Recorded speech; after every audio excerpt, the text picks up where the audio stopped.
so I'm never alone, yeah. All these people tryna box me in, I'm Mayweather, it's on, yeah. Now they ask where I'm at, making hits that line back. I'm MJ, I'm 2-3, man, I just need some time back. I'm zoned in like defense, my life gone, no recess, but I live my best one, so I got no regrets. So I'm gone, finally back in my home. I'm working like so much, they swear I had me a clone. Can't answer my phone now, just leave it there, that tone. Ballin', can't beat me up, cause I'm back in my zone now. Cause I'm back in my zone now.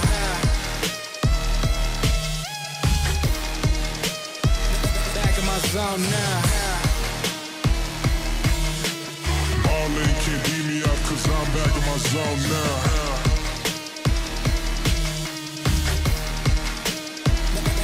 Zone now. Let me into my zone. Let me into my zone. Let me into my zone. Please don't let me into my zone. Let me into my zone. Let me into my zone. Let me into my zone. Please don't let me into my zone. Let me into my zone. Let me into my zone. Let me into my zone. Please don't let me into my zone. Let me into my zone. Let me into my zone. Let me into my zone. Please don't let me into my zone.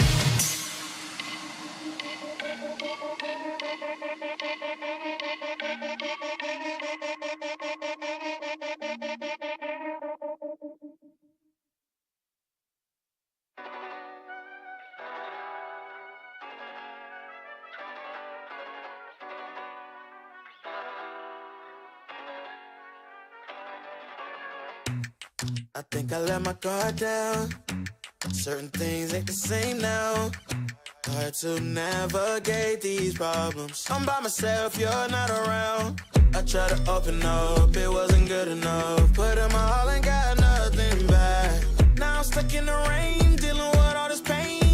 Why you gotta do me like that? Don't say you love me, then go and leave me. It can get ugly, trust and believe me. Saying to myself, looks so deceiving. Trying to fight back this far from easy. I've seen your hands. Delilah, don't you know I've seen your hands. Delilah, don't you know my heart turned cold, lost control. Looking at this beautiful distraction. Fell in love with a fatal attraction. I really let my guard down, now relaxing. Why did I open up? She taking way too much. Put in my all and got nothing back. I'm feeling so ashamed, I fell into your game. Why you gotta do me like that? Don't say you love me, then go and leave me. It can get ugly, trust and believe me. Saying to myself, looks so deceiving. Trying to fight back this far from easy. I've seen your hands. Delilah, don't you know I've seen your hands. Delilah, don't you know gave you all of me, had me so deceived. You chose to lead my life, so I'm on my own in the cycle. I can't believe. Don't say you love me, then go and leave me. It can get ugly, trust and believe me. Saying to myself, looks so deceiving. Trying to fight back too far from easy. I've seen your hands. Delilah, don't you know I've seen your hands. Delilah, don't you know don't you know?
should I come up? It's the first page, but I shake the road up just like an earthquake. Still follow my dreams, even in the worst way. Still doing my thing, no break in my birthday. Take a long way home, had to lean on myself. Let's try to swallow me whole. Jump so high, it's not about a cushion in the max, but all about power through the struggle and the test. 38 in my lung, I can't even breathe. Praying to the sky, even almost getting sick. I am who I am, even talking from the street. If you want some beef, they'll turn me to the beast. Before getting caught up, I need to get caught out. Stuck in the cage, trying to find my way to broke out. Got a whole lot of proof now, I just need to boat out. One day on my shelf, so my tickets will be sold out. Used to be the kid, now I'm here the top. Hustle pay the price, so we don't stop. Racing time, fighting with the clock. I'ma run and play it out from the start. Even if I'm starting to lose face, keep my head out, still going on my way. Call my own shots until I'm breaking. Get a move on until I make it. Ready for the ride, ready for the fight. I said I move too quick, don't last, clear the highlight. No time, I got no time. Road to the hilltop, always so rocky, so tight. Gamble with my life, hard to being on my own. Trying to stay in line, so I'm living on my phone. You can find one of a kind person like me. Living in a moment, had to set my mind free. Cause over fear, anytime's near. I'm to the tears, finally don't shed tears. Betting on me is the right way to stand now. Always pouring down the rain before the rainbow. Used to be the kid, now I'm here the top. Hustle pay the price, so we don't stop. Racing time, fighting with the clock. I'ma run and play it out from the start. Even if I'm starting to lose face, keep my head out, still going on my way. Call my own shots until I'm breaking. Get a move on until I make it. But I can't go back and having regrets. Hitting all the stacks, and that is why we're here. We're one gonna last. Tell me, what are you waiting? Take it over, and this is my year. Can't tell me nothing, don't know why. I'm around for the long ride. Look up, kiss the sky, waste no time. I'll be fighting all my life. Used to be the kid, now I'm here the top. Hustle pay the price, so we don't stop. Racing time, fighting with the clock. I'ma run and play it out from the start. Even if I'm starting to lose face, keep my head out, still going on my way. Call my own shots until I'm breaking. Get a move on until I make it. But I can't go back and having regrets. Hitting all the stacks, and that is why we're here. We're one gonna last. Tell me, what are you waiting? Take it over, and this is my year.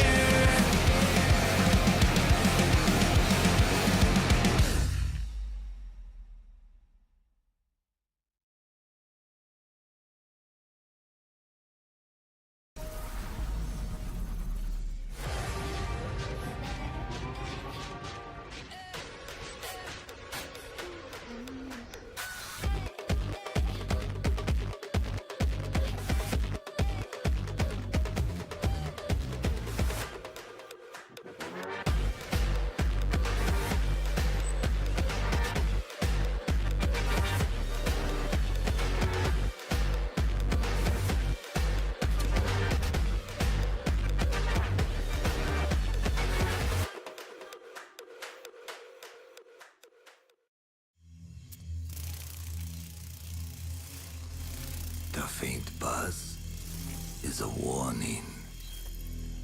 It may be the last thing you hear.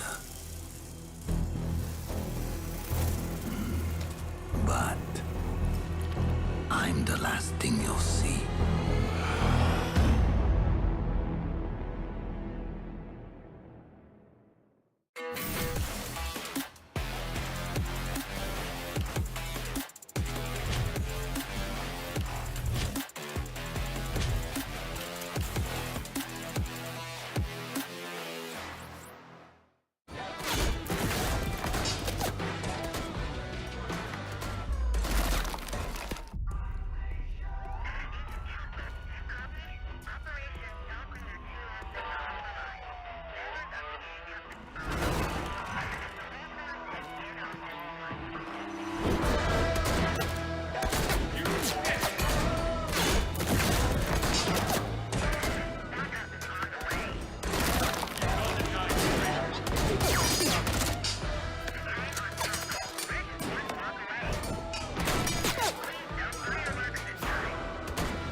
was hit hard.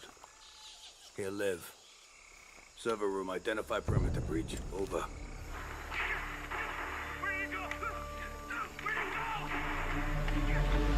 Withdraw your men.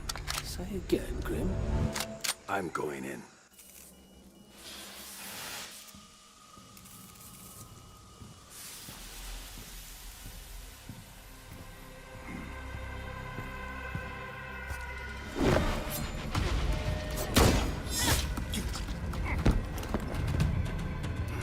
My turn.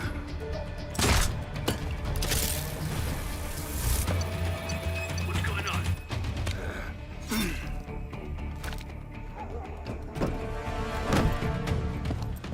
What the? Impossible. Didn't think you spooked this easy. Micro recon drones. Cute.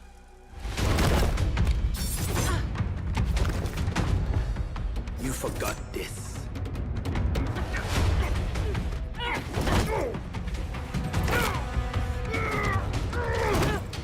The data key on your jugular.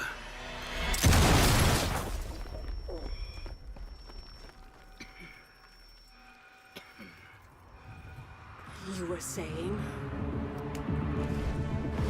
What was on that server? QCR shipment records. Question is, who wants eyes on it? And why?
Even if I'm starting to lose face, keep my head out, still going on my way. Call my own shots until I'm breaking. Get a move on until I make it. But I can't hold back, and having regrets, hitting all the stacks, and that is why we're here. We're one gonna last. Tell me, what are you waiting? Take it over, and this is my year.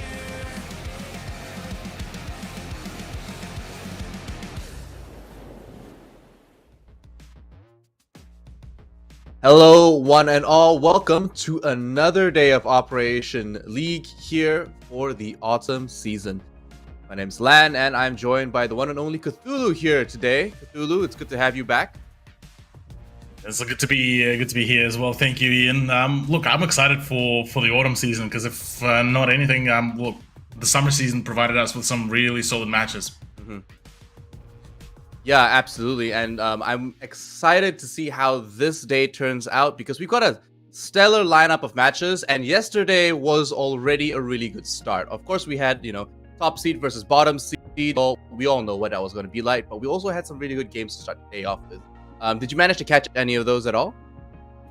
Look, I managed to get a bit of a glimpse here and there for the most of it. I did get to then have a look at some of the results. So definitely a few surprises here and there, namely, the Direwolves. Technically, I guess you could call it Direwolves upset over Elevate, given just the current world status for Elevate. But apart from that, look, everything else relatively went the way how I kind of expected, minus maybe the Champion versus Obsession, where I think I predicted initially Obsession, but yeah, look, Champion definitely seems like the kind of team that's still looking to put some upsets on their back. Yeah, absolutely. I'm pretty interested to see how Variance develop. They had a kind of a rough start yesterday, but I don't wanna put them down just yet. We'll definitely know if they have got anything going for them today, moving onwards. I don't want to give that away just yet on what that matchup is. We'll see that very soon. But overall, I'm excited to see how the day goes, I suppose. We definitely have some pretty interesting lineups, but overall, we've got a whole line of things up that's ready for you guys to really enjoy today. Not just the matches, but also giveaways. So we've got the usual giveaways going on today, Cthulhu. And if you already haven't used your R6 spin, they are amazing. You guys do not want to miss out. We gave away quite a few yesterday, so there's definitely some chances for everybody else to win too. Absolutely, yeah. Look, the R6 spins are rather nice. They're rather clean. I have actually, funnily enough, I kept them for the most of it. Still in the packaging, purely for the fact that they're just like they just look so clean, man. Like keeping them in there for the display, you know. And I mean, getting to represent as well R6 SEA is always a good time. 100%. So day 2, we've got match number 1. Fury versus Obsession, and then Gaming Gladiators versus Elevate. That is going to be the match of the night. You do not want to miss it. Oh yeah, the Elevate matchup versus Gaming Gladiators could be a big one, given that the GG roster, they went with the Elevate team to the contestant, whereas on the side of Elevate, I mean, yeah, look, they turned heads, and they turned heads very, very fast. The match 3 of Direwolves versus Champion, I'm actually quite curious about that one, because honestly, this one has a really big sort of upset potential, because Champion did manage to take out quite a fair few matches or quite a fair few rounds from those top teams last season. Yeah, and of course, that last match is straight versus variants, so that's going to be a newcomer versus another team that hasn't done exactly too well, and yesterday also went pretty much with no rounds to their name. But as you can see here, like Colas, Hajime, I9, Dark, and BG Man rosters, a roster that has not changed at all, and Obsession has a couple of few names that are quite new to us. Yeah, Obsession adding a few new names. The Canum Tuai. Yeah, I'll be horrible with it. Yeah, we'll go with Canum. Yeah, my bad. J-Lucky as well making the return. Roldini, Producer Boom, and Silence as well. So look, it's a roster that still has quite a fair bit of leverage behind themselves. There's still quite a fair bit of experience and some history behind quite a number of players. It's just more so that I'm assuming it's just going to be a bit of a timeline for them to, adjust to the new changes, adjust to the new meta as well, given that the most recent season did introduce quite a fair few really, really big seasonal changes, including, and I mean it, thank God, the LMG meta completely dead now. Yeah, absolutely. And even though the meta is dead, we did see some LMGs yesterday, so it's not completely, it hasn't completely left us here in Southeast Asia. And despite what you might think about what the bans might have been in other leagues, it hasn't translated over just yet. We'll talk about that soon, but we are going over to Villa for our first map here between Fury and Obsession. And this is a map that I just love. Someone asked me the other day, what's your favorite map in Siege? And I said Villa, because it's got some of the best Assassin's Creed Easter eggs, and it's just designed so beautifully. I'll be honest with you, Ian, I'm on the completely opposite side of the opinion about Villa. Man. Purely for the fact that just from the player's perspective, I don't know, something about this map. Well, first of all, it's just back in even in the Challenger League, basically everyone and their mum enjoyed Villa, and just seeing it back to back absolutely killed my soul. Second of all, is just you try to play it, all you see is just that like sunlit brown that it burns your brain, burns your retinas as well. But look, as it is, Villa, as sort of in terms of the layout, it does provide quite a fair bit of flexibility. Looking at the predictions, look, I'm low-key surprised that I'm still on 75%. That's probably the highest that I've ever been on the SEA predictions, and probably by the end of the season, I will bin it into the absolute abyss. But it is interesting to see that between, the GG and Elevate. Oh no. Most of us went with Elevate, you went with GG. I respect that. That is a respectable pick. Fury versus Obsession, everyone went with Fury, despite the fact that, I mean, I remember from the yesterday's stream, Proto was rather skeptical about certain performances of Fury. That's exactly true. Fury did have some rough rounds. They overall performed very good on paper, but obviously when you watch the matches, you can tell that they just weren't really putting a lot of strats into it, and, you know, rightfully so, they were up against a Strape in the end, so they weren't really... you could say they maybe weren't fully dedicated to like securing every single round. Yeah, perhaps. But Fury over Obsession definitely seems like the pick for this first round. And just to speak on the Gaming Gladiators thing, it's biased, man. I just like Ape so much. He's my boy. But don't forget, like I mentioned before, you guys can win pins and R6 credits for PC only. Sorry, guys. Just check in the hashtag Call Your Shots. Shots plural with an S. Plural, indeed, yeah. Plural as well. Multiple of the prize winnings could be acquired. Just so make sure to get yourself into the chat as well, ladies and gentlemen. But yeah, look, Fury versus Obsession, our very first matchup, looking to be going in a very interesting manner, because look, there's plenty of opportunities here for Obsession to bring in the upset, because I reckon it is Fury's game here to lose, despite all the all the big efforts, all the big plays. But straight from the get-go, we do get to see already the ban phase. Dark will be departing us, so I'm assuming we'll still go through the ban phase and then get the match paused. But look, I mean, Finka out of the equation feels almost like a weird sort of ban to me, because yes, it is an echo from the last season, but she is so much more crippled now comparative to the absolute killing machine that she was last season. Yeah, absolutely, and the spear isn't exactly the same as well. Nook is a ban that absolutely makes sense though. Proto was speaking about it yesterday. She just does so much, and she's been banned almost 100% in a lot of other leagues. She just provides so much utility, the EMP, the silent step, the silencer changes as well.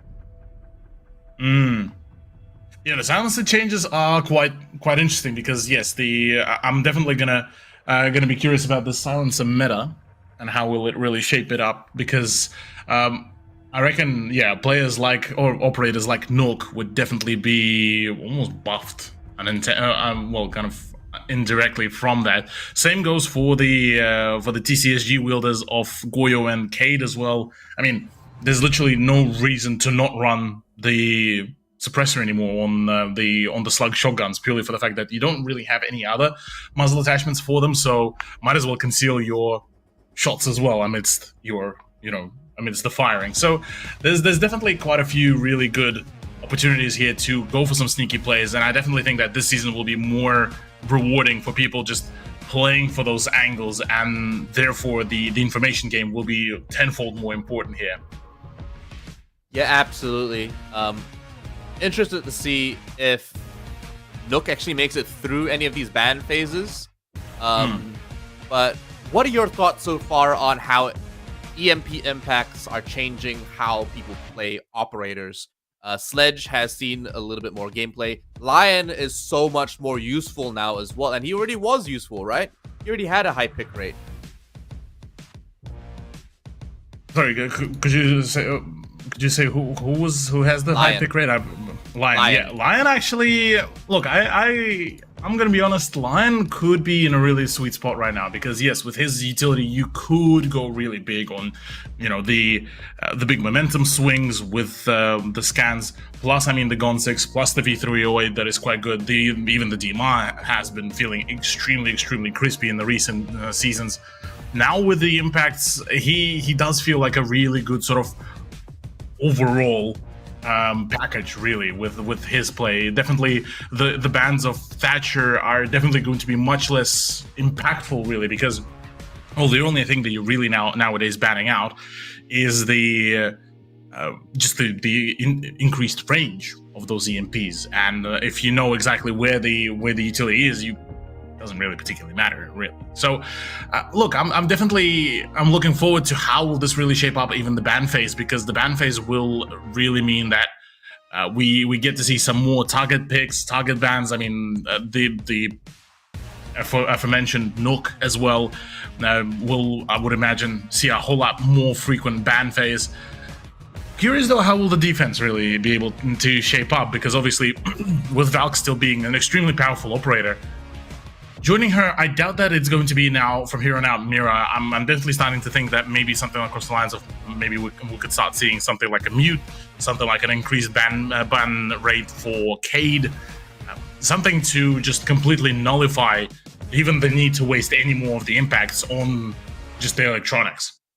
Especially because mute every season has more and more compounding reasons on why those jammers are so valuable. And I suppose it might be because he's a legacy operator. It might be because his gadget is so streamlined and simple that it just overlaps into everything else as well, right? He provides so much information, especially against new operators like Grim, who sure aren't very popular right now, but still has so much utility in sort of like nullifying what the little bee swarm does. But Lulu, we'll have to discuss this after a short break. It seems we've got a couple of technical difficulties we need to just sort out. We'll be back soon. Don't go anywhere. Thanks for being patient with us. See you guys.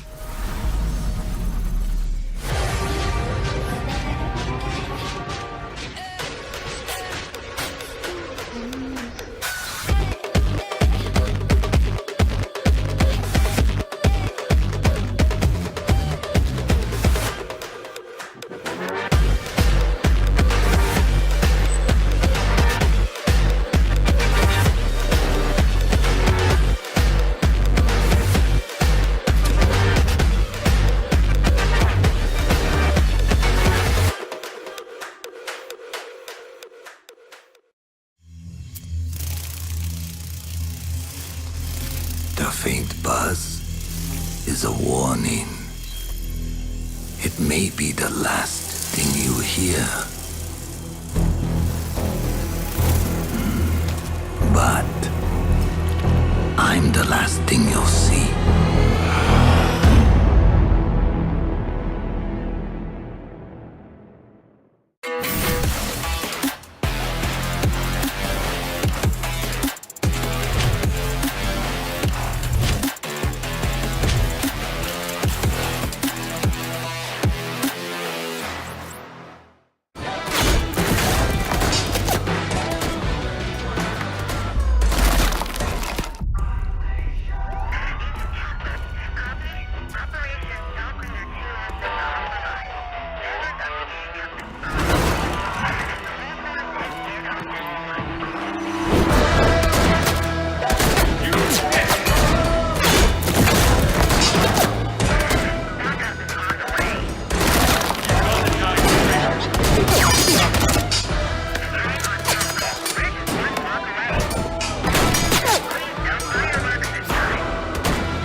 Was hit hard. He'll live. Server room, identify perimeter breach. Over. Where you go? Where you go? Withdraw your men. Say again, Grim. I'm going in.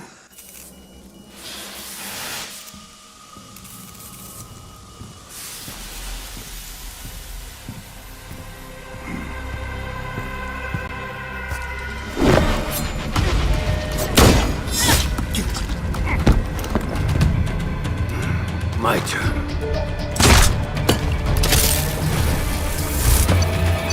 What's going on?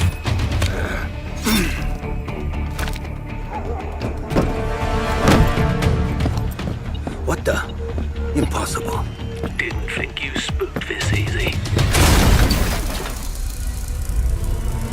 Micro recon drones. Cute.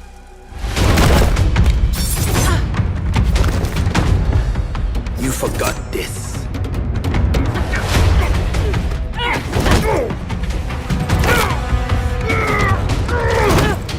The data key on your jugular.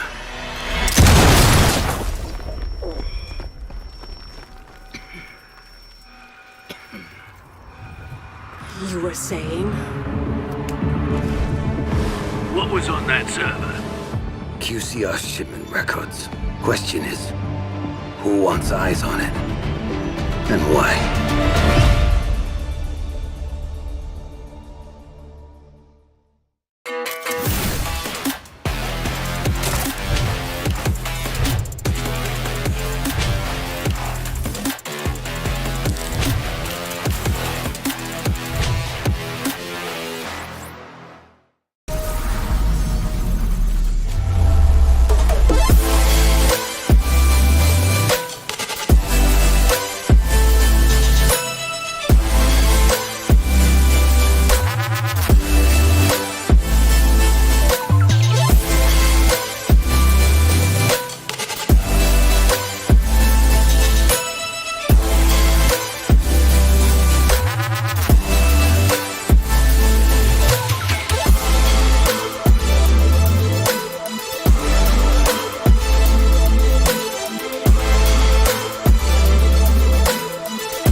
Even if I'm starting to lose face, keep my head out, still going on my way.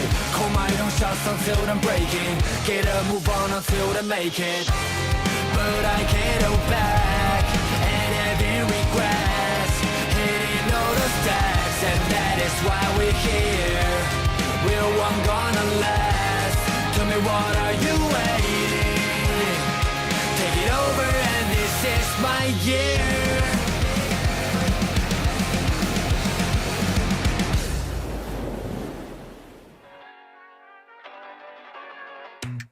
I think I let my guard down. Certain things ain't the same now. Hard to navigate these problems. I'm by myself, you're not around. I tried to open up, it wasn't good enough. Put in my all and got nothing back. Now I'm stuck in the rain, dealing with all this pain. Why you gotta do me like that? Don't say you love me, then go and leave me. It can't get ugly, trust and believe me. Say it to myself, looks hard deceiving. Trying to fight back, too far from easy. I've seen your hands. Delilah, don't you know I've seen your hands. Delilah, don't you know my heart turned cold, lost control. Looking at this beautiful distraction. Fell in love with a fatal attraction. I really let my guard down, now relaxing. Why did I open up? She taking way too much. Put in my all and got nothing back. I'm feeling so ashamed, I fell into your game. Why you gotta do me like that? Don't say you love me, then go and leave me. It can't get ugly, trust and believe me. Say it to myself, looks hard deceiving. Trying to fight back, this far from easy. I've seen your hands. Delilah, don't you know I've seen your hands. Delilah, don't you know I gave you all of me, had me so deceived. You chose to leave my life, so I'm on my own in the cycle. I can't believe. Don't say you love me, then go and leave me. It can't get ugly, trust and believe me. Say it to myself, looks hard deceiving. Trying to fight back, too far from easy. I've seen your hands. Delilah, don't you know I've seen your hands. Delilah, don't you know don't you know?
And welcome back, guys. Unfortunately, we will not have Dark play with us in the start.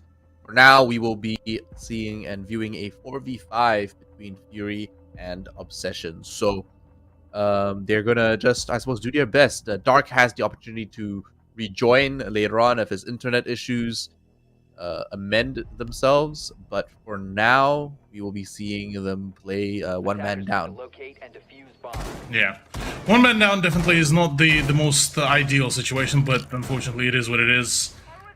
In these sort of plays, nothing much that could have really been done per se with these kind of situations. But look, I still think that we could see some really solid performances out of Fury, despite the shortcomings that could be coming out of that. But look, Ian, for the time being, we do get to maybe even talk a little bit more about sort of the general idea of how we could be possibly seeing the villa itself develop. How could Obsession really make do of this sort of situation?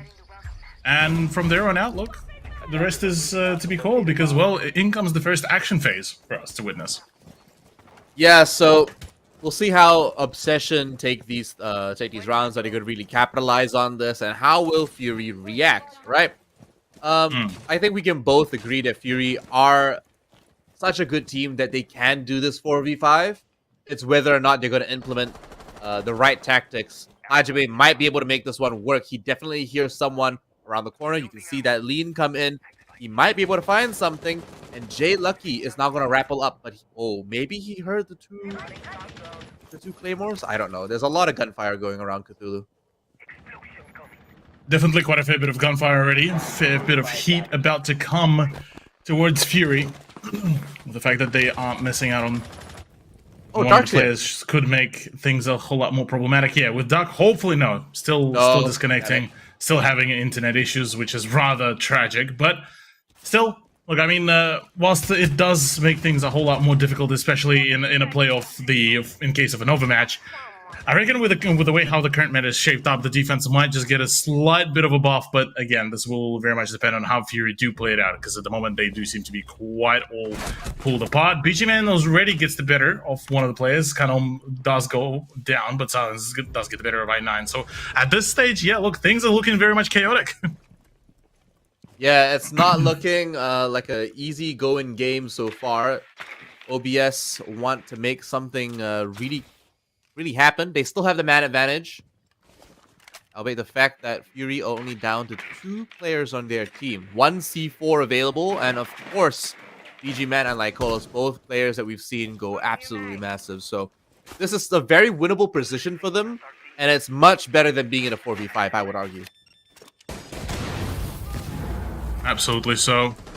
Still a better setup here. So far, already quite a fair bit of damage has been dished out. Roldini with a double 2 coming through as BG Man just keeps on thrashing on around. Unfortunately, does get tossed around with the air jab and gets destabilized off the back of that. So we do get to see the first very successful defense to come around from or not defense, pardon me, offense from OBS. But it still looked relatively all like an even playing field, don't you reckon? Absolutely. Fury have it within their full capabilities to win this, and we saw in the last round it wasn't that bad, right? So Cthulhu, exactly. Honestly, Cthulhu, like, I think it's definitely doable. I'm sure Fury look at it as like a challenge, yeah. Yeah, definitely. This will be as a good sort of challenge. Although I would imagine that going into OPL, they would want to make sure that they're not really facing too many of the adversities, just purely for the fact that this could, maybe force them to dig a little bit deeper into some of their strat books to see what could be done, what could be sorted out. So, yeah, with that said and done, though, I reckon we could still see some, for the most of it, a bit more standardized sort of play to come around from them to try to play by the book, but obviously a little bit on the shortened version. And this game might be quite quick, or it might get dragged out. More likely to be quick. An interesting setup here by the junction by Astro. This was like Houdini bringing in the Lion this time, trying to make sure they lock this down. 2 EMP impacts, and I have not seen more than 2 impacts per round ever across the whole day yesterday, Cthulhu. So maybe your experience might be different, but it doesn't seem like there's a massive demand for a lot of EMP impacts on more than one operator. I mean, it's still one of the newer sort of pieces of utility, so not a whole lot of teams, I would imagine, have gotten to really get a good hang of it, so there could be a possibility for that. Already, though, early damage has been dealt, and once again, yeah, look, getting a little bit too excited for some of these gunfights. Ooh. A nice pickup here by BG, and a couple of trades back and forth. So BG Man's managed to take down 2 to equalize these trades. Jay Lucky's not exactly very healthy, Cthulhu, and it's but they still do have Habana and Twitch, and both of these operators have very, very good weapons. Absolutely. Although, on the side of the defense for BG Man, things are looking a little bit dicey. He does make it work, though. A nice crispy headshot basically solves all the deal. Only Producer Boom. That used to be quite full on HP, but BG Man is just doing some amazing work, unable to keep up the mobility. Still alive, and he's low. Iron's got the glasses on. He's not worried about any of these, but wow, BG Man picks up the last frag, and Fury pick up this first round 4v5. Definitely putting this round under their belt and leaving quite happy. You can see them on their cameras here. Dark, Hajime, they're all kind of joking about it, and they're quite happy with their performance so far, Cthulhu. Obsession, not so much. Yeah, Obsession a little bit concerned as to how was that round kind of let go, given that their entry was still pretty solid, pretty sturdy, nothing too big to really, you know, to really harp on about. But certainly, yeah, look, they probably would have wanted to ensure that they would get some good early momentum. And I mean, playing in a 4v5, if you do end up losing it in a convincing manner, that is just even more food for thought as to, well, how is that even being allowed, sort of deal? Yeah, absolutely. You bring it down to Fury's experience. You know, they've been around in the scene for a very long time. Don't get me wrong. Producer Boom and Rodini used to be on the same roster as well. They have been as well. But it's a combination of things. And as a roster, Fury's performance was overall better last season. So I'm not surprised that they're here right now. And that they perform the way they have so far. So now that they've got Dark back, things definitely should be shaping up Fury, and it might be an even easier game moving forward. But as we can see, Producer Boom and the rest of the team for Obsession are now trying to make their way through over on the northeastern side of the map.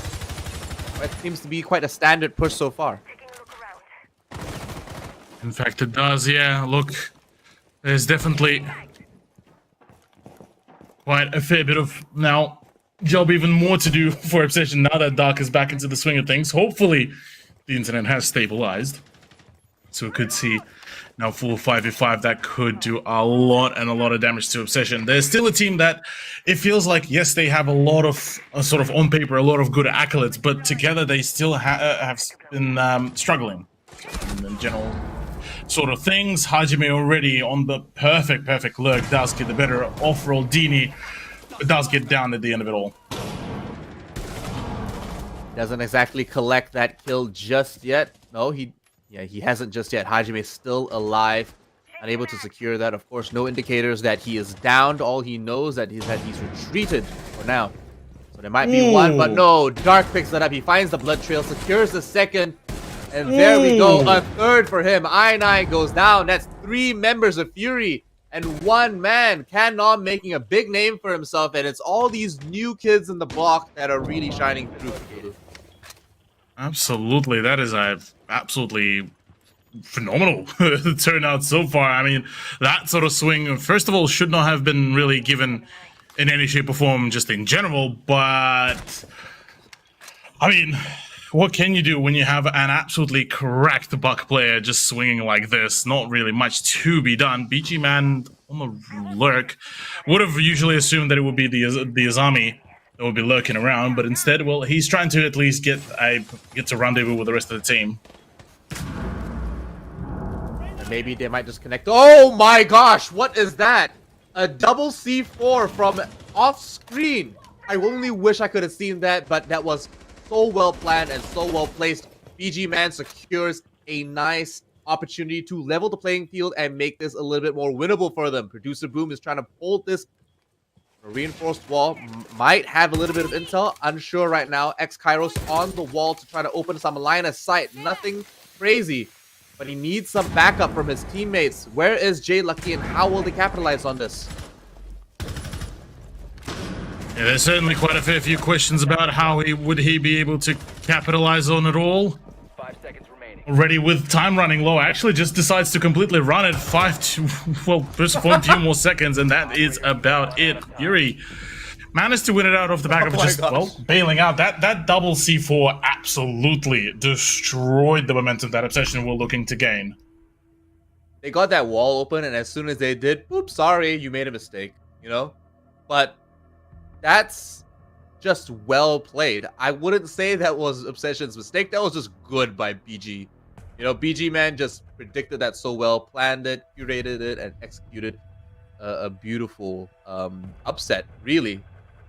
And it didn't look like Obsession really could recover from that, and they had. But I think in the end, Azami just fleeing was definitely the right choice. Wouldn't you say, Cthulhu? Oh, absolutely, yeah. Being able to contain a really good momentum for themselves, just sorting out with a really, really nice sort of just shutdown of that original push actually worked just the right wonders there.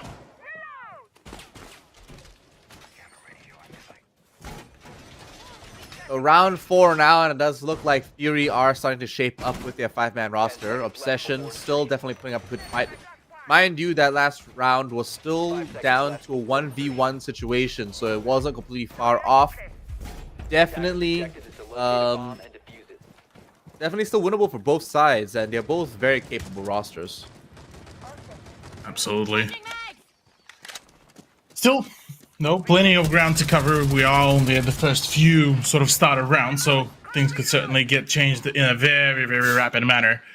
Fury, though, leading with the points already, making things a whole lot more problematic for Obsession, given that they wanted to get themselves a nice early momentum for their own selves. But maybe it's the defense that will be really finding itself a good change.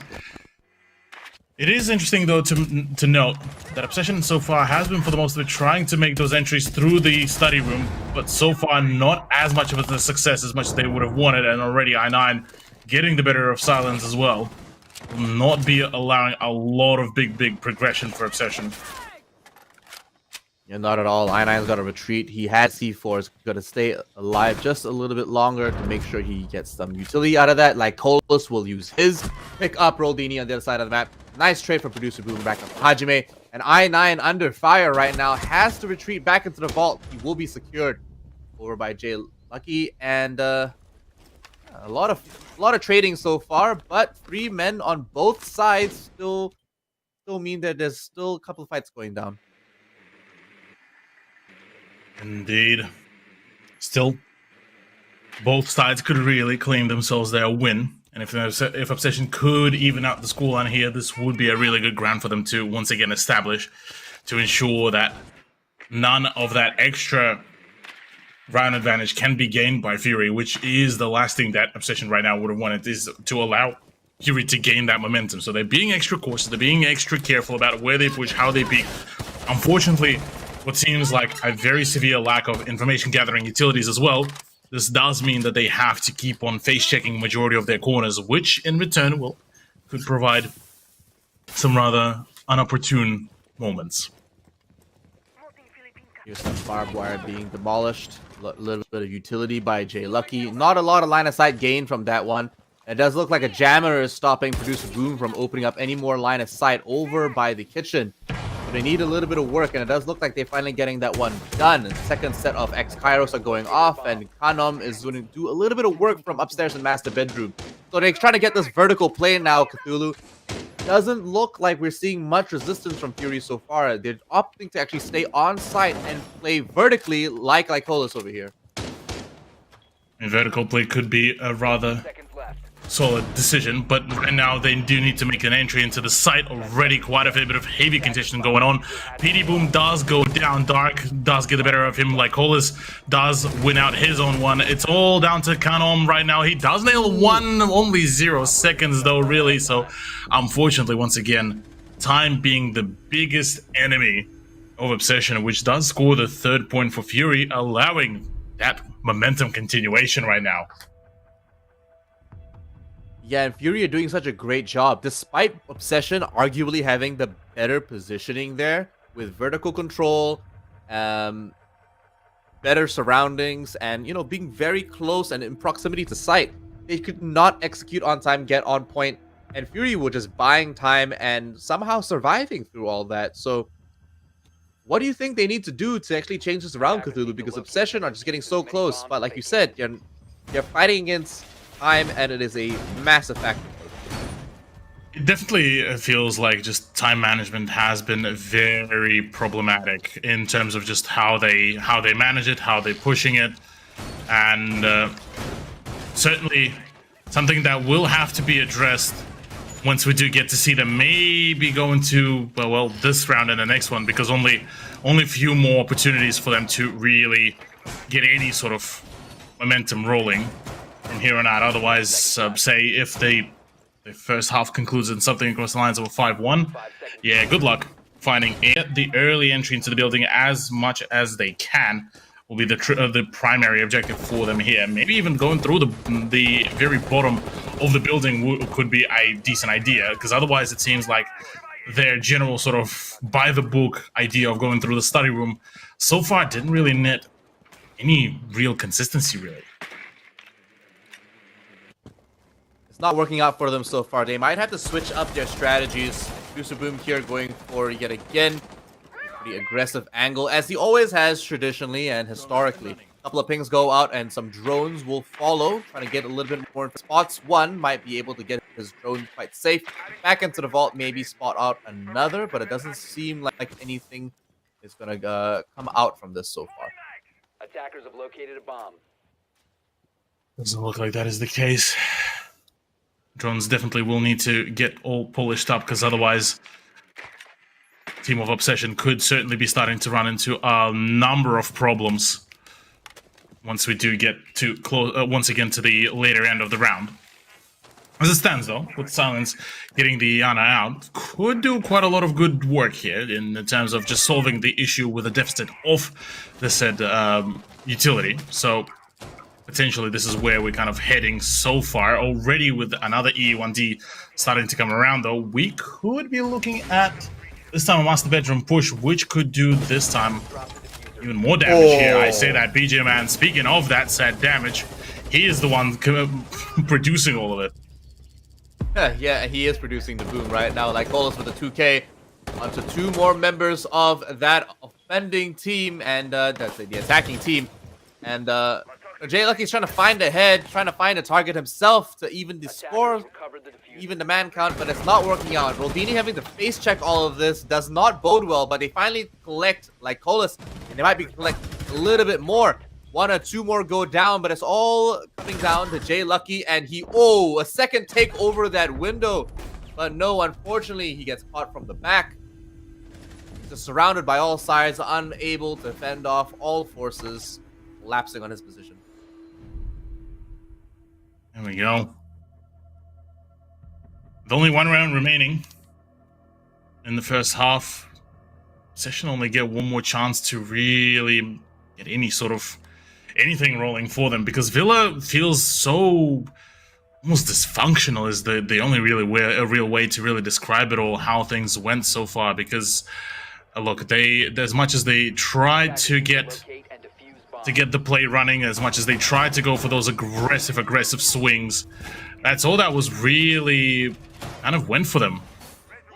You're trying to look out for their sort of cohesion and, you know, strategy playing at each and every position. It seems like Fury are one step ahead in terms of just how they handling this pressure, how they handling this play. So look, yeah, we could be looking at a very odd play where Obsession might not really be even getting a lot of their own sort of their own time to play. We have some time. Attacker's objective is to locate a bomb and defuse. Speaking about time, seems like the action phase is now underway. Looking at the rosters, nothing too wild is coming through. We are seeing a very aggressive and mobile roster, though, coming in from the ending team of Fury. Wanting to stay quite agile and mobile, but that suits their playstyle so far, doesn't it, Cthulhu? Oh yeah, absolutely. Works like a charm, and that is exactly what you want to see. But as it stands now, ooh, early damage. That is a good angle to keep good control of. But again, could be countered pretty quickly. Yep, and that's exactly how you counter it. Nice, quick, cheeky one tap over at that position. Thought gets the better of Producer Boom rather quickly, and that is the KB without actually even using the calls. But I say that already, the full collapse is happening. It's an action-packed game so far, and no one's stopping. 4 men on Fury down within the first minute, and Lycola's already taking a little bit more damage. He wins this trade with Kanom, and he might have to be up against a couple more members, but he's decided to pull back the site. He won't make it all the way home, and Silence puts him down before he gets too far away. What a round. Within the first minute, we already see an entire round fly by Cthulhu. You guys are not waiting at all. Obviously taking very cheap angles, but also getting punished exactly for those very drastic outtakes. Yeah. It seems like at the moment right now, sort of this very similar sort of situation is starting to happen for Obsession, is that they've tried getting that high octane momentum rolling for themselves, but in doing so, they ended up forfeiting what feels like their sort of almost comfort zone, where they can't seem to be able to find that right sort of pacing, that right momentum. Fragging certainly has been impacted in that sort of same vein as well. Kind of from there on, you sort of forced to sort of almost start thinking, well, what is really the point of all of these sort of plays if it can't really find any big solace, any big solution? Well, what exactly can be organized here? You're definitely gonna have to find something solid for them, because Obsession are starting to lose grip on this game, and they are already in a very sticky situation, aren't they, Cthulhu? 4-2 right now on the swap, and it might get a little bit easier for them from now onwards, since they're on defense finally, and that's the kind of map this is, isn't it? But Fury are an aggressive team. Unless we see a rip that last round and BG Man doesn't use any of his phone calls, it doesn't look like, oh no, not like this. Not this early, Goldini. Yeah. Already quite a start. How long does this thing last, man? Jeez. Quite a fair bit. Yeah, quite some time indeed. Yeah, making sure that it is the single most frustrating thing. I mean, that's the beautiful thing about, you know, Goyo and the play. Oh my god, it's even more beautiful about how Fury playing this out, just one taps galore. Yeah, it does look like they are now getting on with the action, and ooh, like Cola's taking a little bit of damage, even gets Twitch droned. Trade going back onto I-9. Pulls back up, but a position like this, Producer Boom has to retreat back onto the vault. Kanam's trying to circumvent all of this and trying to find an opening, but it doesn't look like there's anything too free and available. Nice C4 kill from Dark. Onto Dark. Kanon picks that one up. Yeah, I can't really find it, but right now with the 1.5 times scope as well for the Vector, things should be a whole lot more progressive here for Kanon to try to get it all rolling. As it stands though, Fury kind of feels like they tried to get themselves up and running, but unfortunately just stalled out sort of in the mid-game. The impact grenade, by the way, came in at the very opportune time to get the Selma charge off, so that is yet another avenue now opened up, cutting off the rotation through the vault as well. BG Man tagging up Producer Boom quite heavily. Swing though here with the shotgun does not really bode too well. Only one one tick of HP really for Silence there, so one shot will be basically the end of him. So it's all down to Canon. He already managed to showcase us some absolutely filthy swings, but against the F2, yeah, good luck doing any of that, because Hajime just wraps it all up. That's swing 1 and swing 2 as it is. Puts a stop to all of it, and Hajime, an absolute weapon. Fury are leading this away round after round, and unfortunately Obsession are just not able to keep pace. On their first defensive round, Cthulhu, they're just not able to form their they had some interesting positions and they got some nice kills for, as we saw, but nothing to follow up or really seal the deal.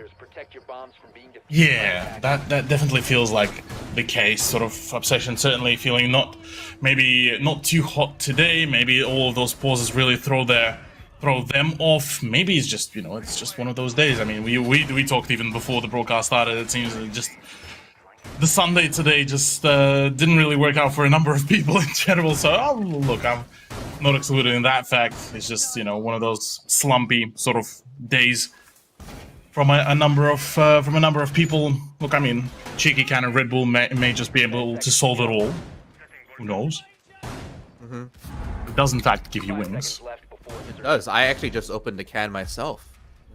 For a free Red Bull Zero. Make sure you get yours today, boys and girls. And if you want to play like Fury over here, make sure you're checking back a can every round game. So, in saying that, Obsession are now bringing in similar operators. I think it's the same roster by the look of it. Ooh, Hajime almost lost his drone here, but now decides to go through the drone hole on the right-hand side by the hall.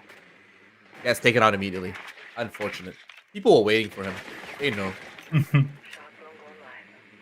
Indeed they did. Indeed they did. Yeah, Ian, looking at the shower room and the bathroom. Pressure to come around from Dark and the rest of the company. As it stands, the M762 is looking to ring out very soon. BG Man already claiming the shot.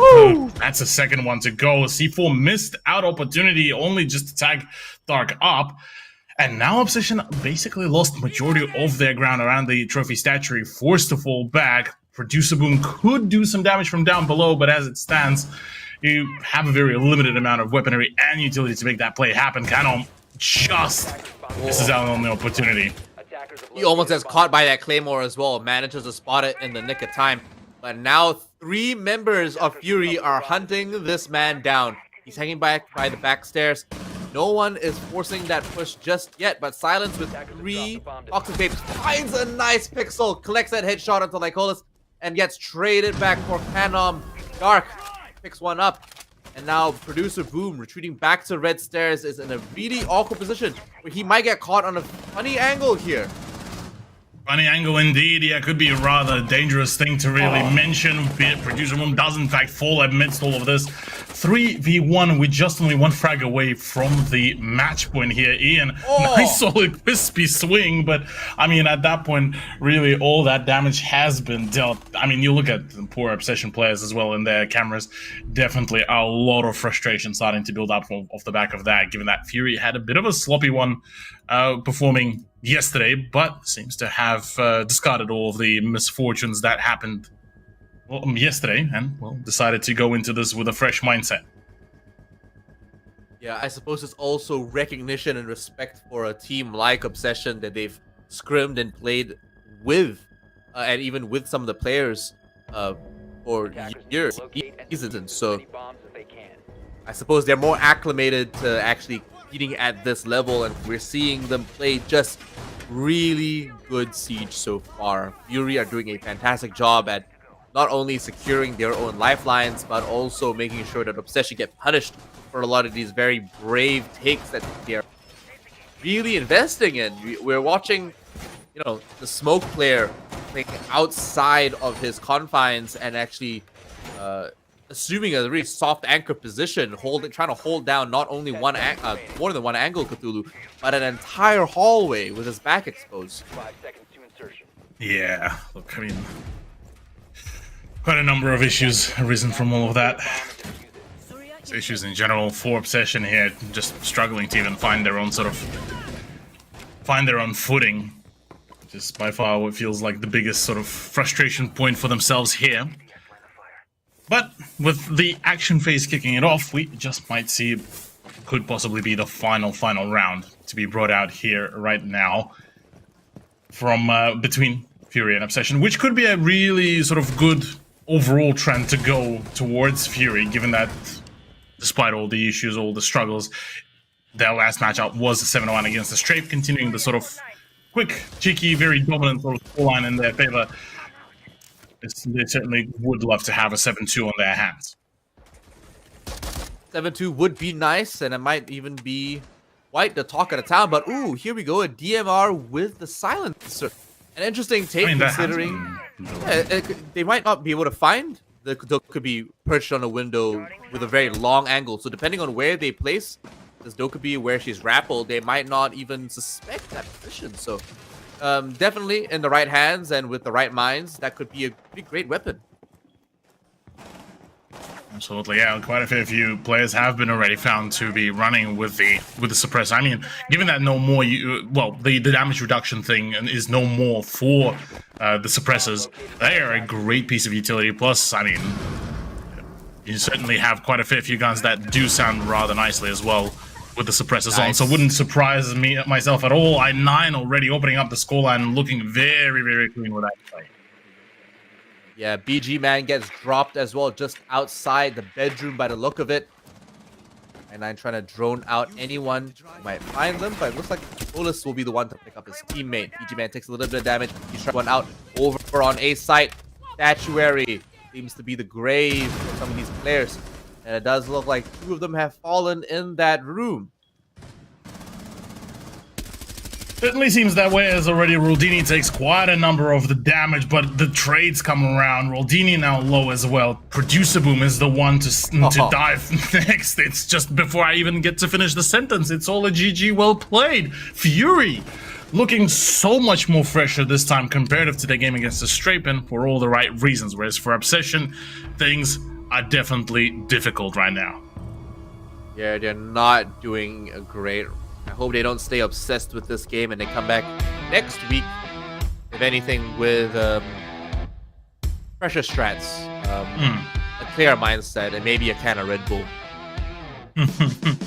Yeah, quite possibly that is the case. Quite possibly that's the result of it all. But look, at the end of it all, that's the first matchup out of the 4 that we all wrapped up, done and dusted. I mean, before we even got to, talking about, the big, the big strategies, the big plays, Obsession were already done and dusted. Yeah, absolutely. It was over before we could even really get started. And we started with a 4v5, so I thought it was going to take even longer, or it would have gone the completely opposite way. I thought, Fury would have just lost this almost immediately, but no, in fact, it was Obsession to actually take the fat L this time, unfortunately, losing 5 rounds in a deficit. Yeah, quite a dominant turnout in terms of even the scoring. The way how it was handled by Fury certainly felt like they were just in the right position at the right time on the right map as well. Villa certainly now looking to become the big stomping ground, which could in return bring a whole lot of return on that said investment. Obsession, look, they started off pretty well, all things considered, but from there on out, well, nothing else could have really been netted out of all of that. But don't forget to net your own wins today and chuck in the hashtag #CallYourShots for S6 Operation League Southeast Asia pin. It is made of steel and it is very high quality. You'll also have 600 R6 crits for PC only. Sorry to our console brethren, but this is a fantastic opportunity to win more prizes every single match. So make sure you check that in the those hashtags in the chat, and you don't have to do it more than once. Yeah, definitely to get yourself in for that giveaway. Definitely a good chance to get yourself some of those credits. I mean, with the team packs out, with the fact that we get to see we get a new battle pass just somewhat recently. There's plenty of opportunities to get yourself in on board, buy yourself that much needed battle pass in case you haven't yet got it. So there's certainly quite a few chances here and there. Yeah, it's all profits in the end. It doesn't cost you guys anything, of course. We appreciate your time, and make sure that you guys get rewarded for being here, supporting Southeast Asian esports. But Absolutely. don't forget, we have 2 more games for the rest of tonight. We'll go into a short break. We'll be back in a few minutes. Don't go anywhere. We'll see you guys soon.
The faint buzz is a warning.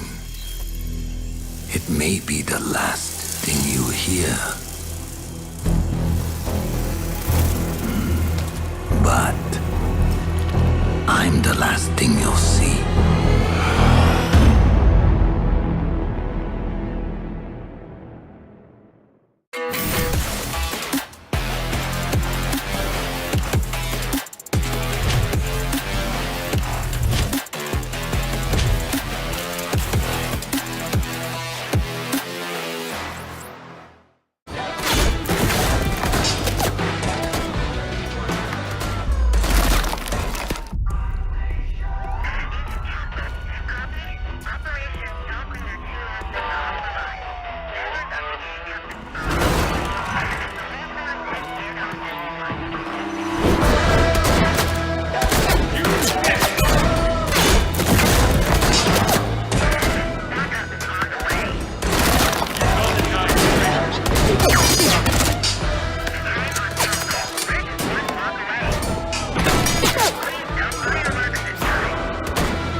Was hit hard.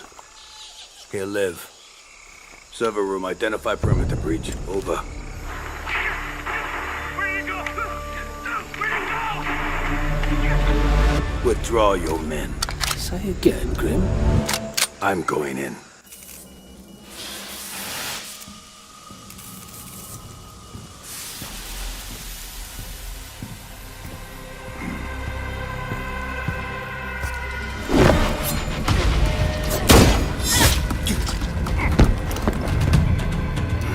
My turn.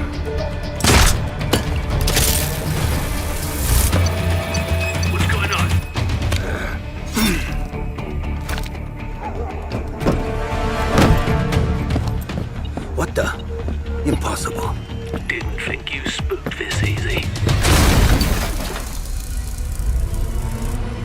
Pro recon drones. Cute.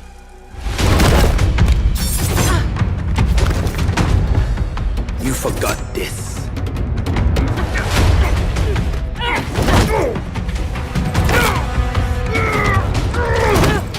The data key on your jugular.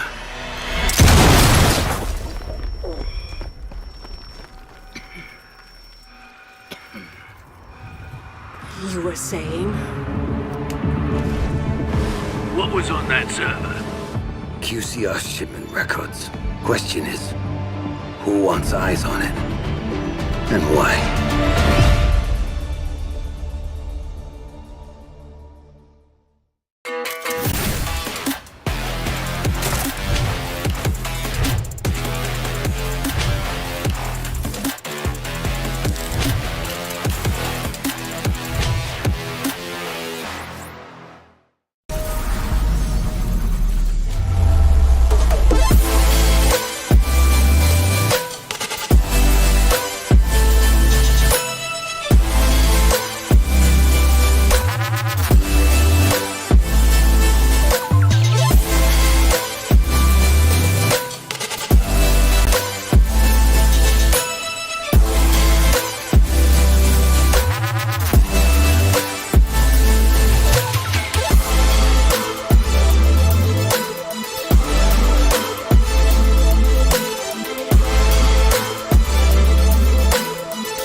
If I'm starting to lose face, keep my head out, still going on my way. Call my own shots until I'm breaking. Get a move on until I make it. But I can't go back, and having regrets, hitting all the stacks, and that is why we're here. We're one gonna last. Tell me, what are you waiting? Take it over, and this is my year.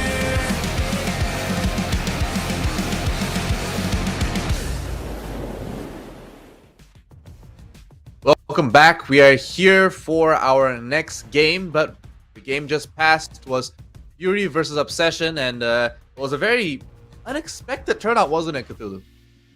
Yeah, look, definitely didn't expect, Fury to be looking this dominant as much as they done. But it's a good sort of indication from them as they managed to get themselves really well, organized in the general sort of performance. So good to see that things been certainly looking rather, promising on all occasions and all prospects. But look, as it stands, the time to talk about, well, the last sort of match's performance has passed. So we are going to be looking towards our, now second matchup, the Gaming Gladiators versus Elevator, arguably the highlight matchup. It is not arguably the highlight matchup. It is the highlight matchup. This is the top 2 seeded teams from the last summer season of Operation League going up against each other, and I am the only one that has faith in GG. I'm sure everyone agrees that they're going to put up a great fight, but of course Elevate just performed better at the last major, so it only makes sense that everyone's just like, oh yeah, Elevate's going to win this because they just did so phenomenally well. It's a safe bet. Yeah, it's a safe bet, that's for sure. But I am willing to gamble with the odds to say that GG are just going to generally perform well. I know Ape is a pretty solid player in general. Yesterday we had Super Zaddy sub in for him, and he performed like crazy. He was amazing on border. So we'll just see how that really rolls out here for this next match through. And as we can see, all of them looking very stylish. Absolutely. Looking very clean, very solid. Elevate coming off the yet another level of their own stardom, but Gaming Gladiators took also quite a fair bit of the international audience by force, really. I mean, the way how they played, the way how they represented even APAC certainly was a great indication. Rix, Joe, Hoven, Ape, and Tolje as well, doing some absolutely phenomenal things really during the matches. So yeah, going into this one, I definitely reckon this could be quite a saucy one, also given the fact that Elevate are coming off quite an unfortunate for themselves loss over Direwolves, so certainly not kicking off the OPL in a very fashionable way. Not at all, but now that we have Ape back here in our starting roster for Gaming Gladiators, it might be might be very interesting to see how he really fits back into the roster, but maybe it's like he never left really. Over here for Gaming Gladiators, we have Yep, the same roster. Sorry, I definitely thought that switched over to another team. It did catch me a little bit off guard as well. But look, yeah, we get to have a look at the Elevate: Mark, Mr. Punch, DCH, Onigiri, and Sapper. The roster that theoretically doesn't really need a whole lot of introduction, given their already quite big fame, plus in the recent times, Laxing joining in as the coach as well. That would be presenting quite a substantial substantial upgrade to the roster and an improvement in terms of just the knowledge of multiple different metas as well coming out from NA.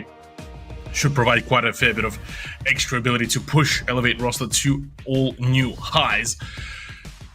But again, look, this all will very much matter when we get to talk about the maps, because for Elevate, look, they have been seeing some very big sort of turnouts on, well, majority of the maps. They have been one of the few rosters that was able to flex a very wide range of the map pool for themselves. So there's absolutely all the opportunities here to see how well could they perform. I mean, looking back at the last season, Villa has been a very big stomping ground for them. Bank has been a big one for them. Cafe Dostoevsky, whilst not as convincing, it still was in the same realm of the 7-4s, 7-3s across the line. But the one thing that I'm very much curious about is more so how will they be able to play against some of those, well, newer, or I guess sort of the non-Apex South teams. I mean, teams like Champion last season managed to push for the 5th place and did give Elevate quite a spook, but this time we are going back to the classics, it seems. Yeah, we're going back to Oregon as well. We saw this yesterday, and we all know how this map plays out. Of course, this does seem to be Gaming Gladiators' pick, so they want, I suppose, a balanced opportunity to take on Elevate. Is that the right assumption here? I mean, might as well, yeah. Look, make sure that you starting off the season with a little bit more of a kind of a basic sort of map. You don't want to reveal anything too saucy just yet, just to get the wins on board. And for Gaming Gladiators, they're a team that could very much do it off the back of just the basics. So, look, yeah, I'm definitely rating the idea of bringing in the Oregon, as much as we all love to call it the Borgen, the snoozer map, the staple of APAC. But it's a staple of APAC for all the right reasons. For the fact that it's been sort of a map that when you start off playing the game, that's where you're bound to go one way or the other. It's either the Oregon or the Clubhouse. Once again, some issues with the people connecting in, and Mr. Punch will be leaving us, at least for the time of the ban phase. Ying to be banned out. Gaming Gladiators are acknowledging how impactful Ying can be, and I mean, in the hands of Elevate, she could be an absolutely just a dangerous entity. Yeah, depending on the push, we've seen Ying actually used to quite great effect over upstairs by the doorman bunks, and also down over by the basement. Flores being banned out is no surprise. He brings so much utility, especially when attacking upstairs. And I mean, in general, just being able to take out more than just 1 or 2 pieces of utility on that defense makes him very dangerous, as in addition to bringing in a lot of utility with information. Very much so. Already, those 2 bans could certainly start making things a whole lot more problematic once we do get into the actual lobby. Although, at the current state of Siege, it doesn't necessarily cripple either one of the 2 rosters. There's obviously going to be, ways around the issues at hand. It's more so just about the opportunities, about the possibilities that could be arisen out of all of that. So I'm very much looking forward to seeing how well we could find ourselves on top of it all, on top of well, one team being on top of the other in terms of the pacing, in terms of the scoring. Sorry, I'm brain slightly legged No, it's okay. Moment. I'm also having a bit of an off moment. Unfortunately for me, my internet's also being a bit weird, guys, so I apologize for that. But it seems like everything's better now, and we're going to be on the way. I'm sure we'll find our pacing once we get into game, Cthulhu. Oh yeah, absolutely.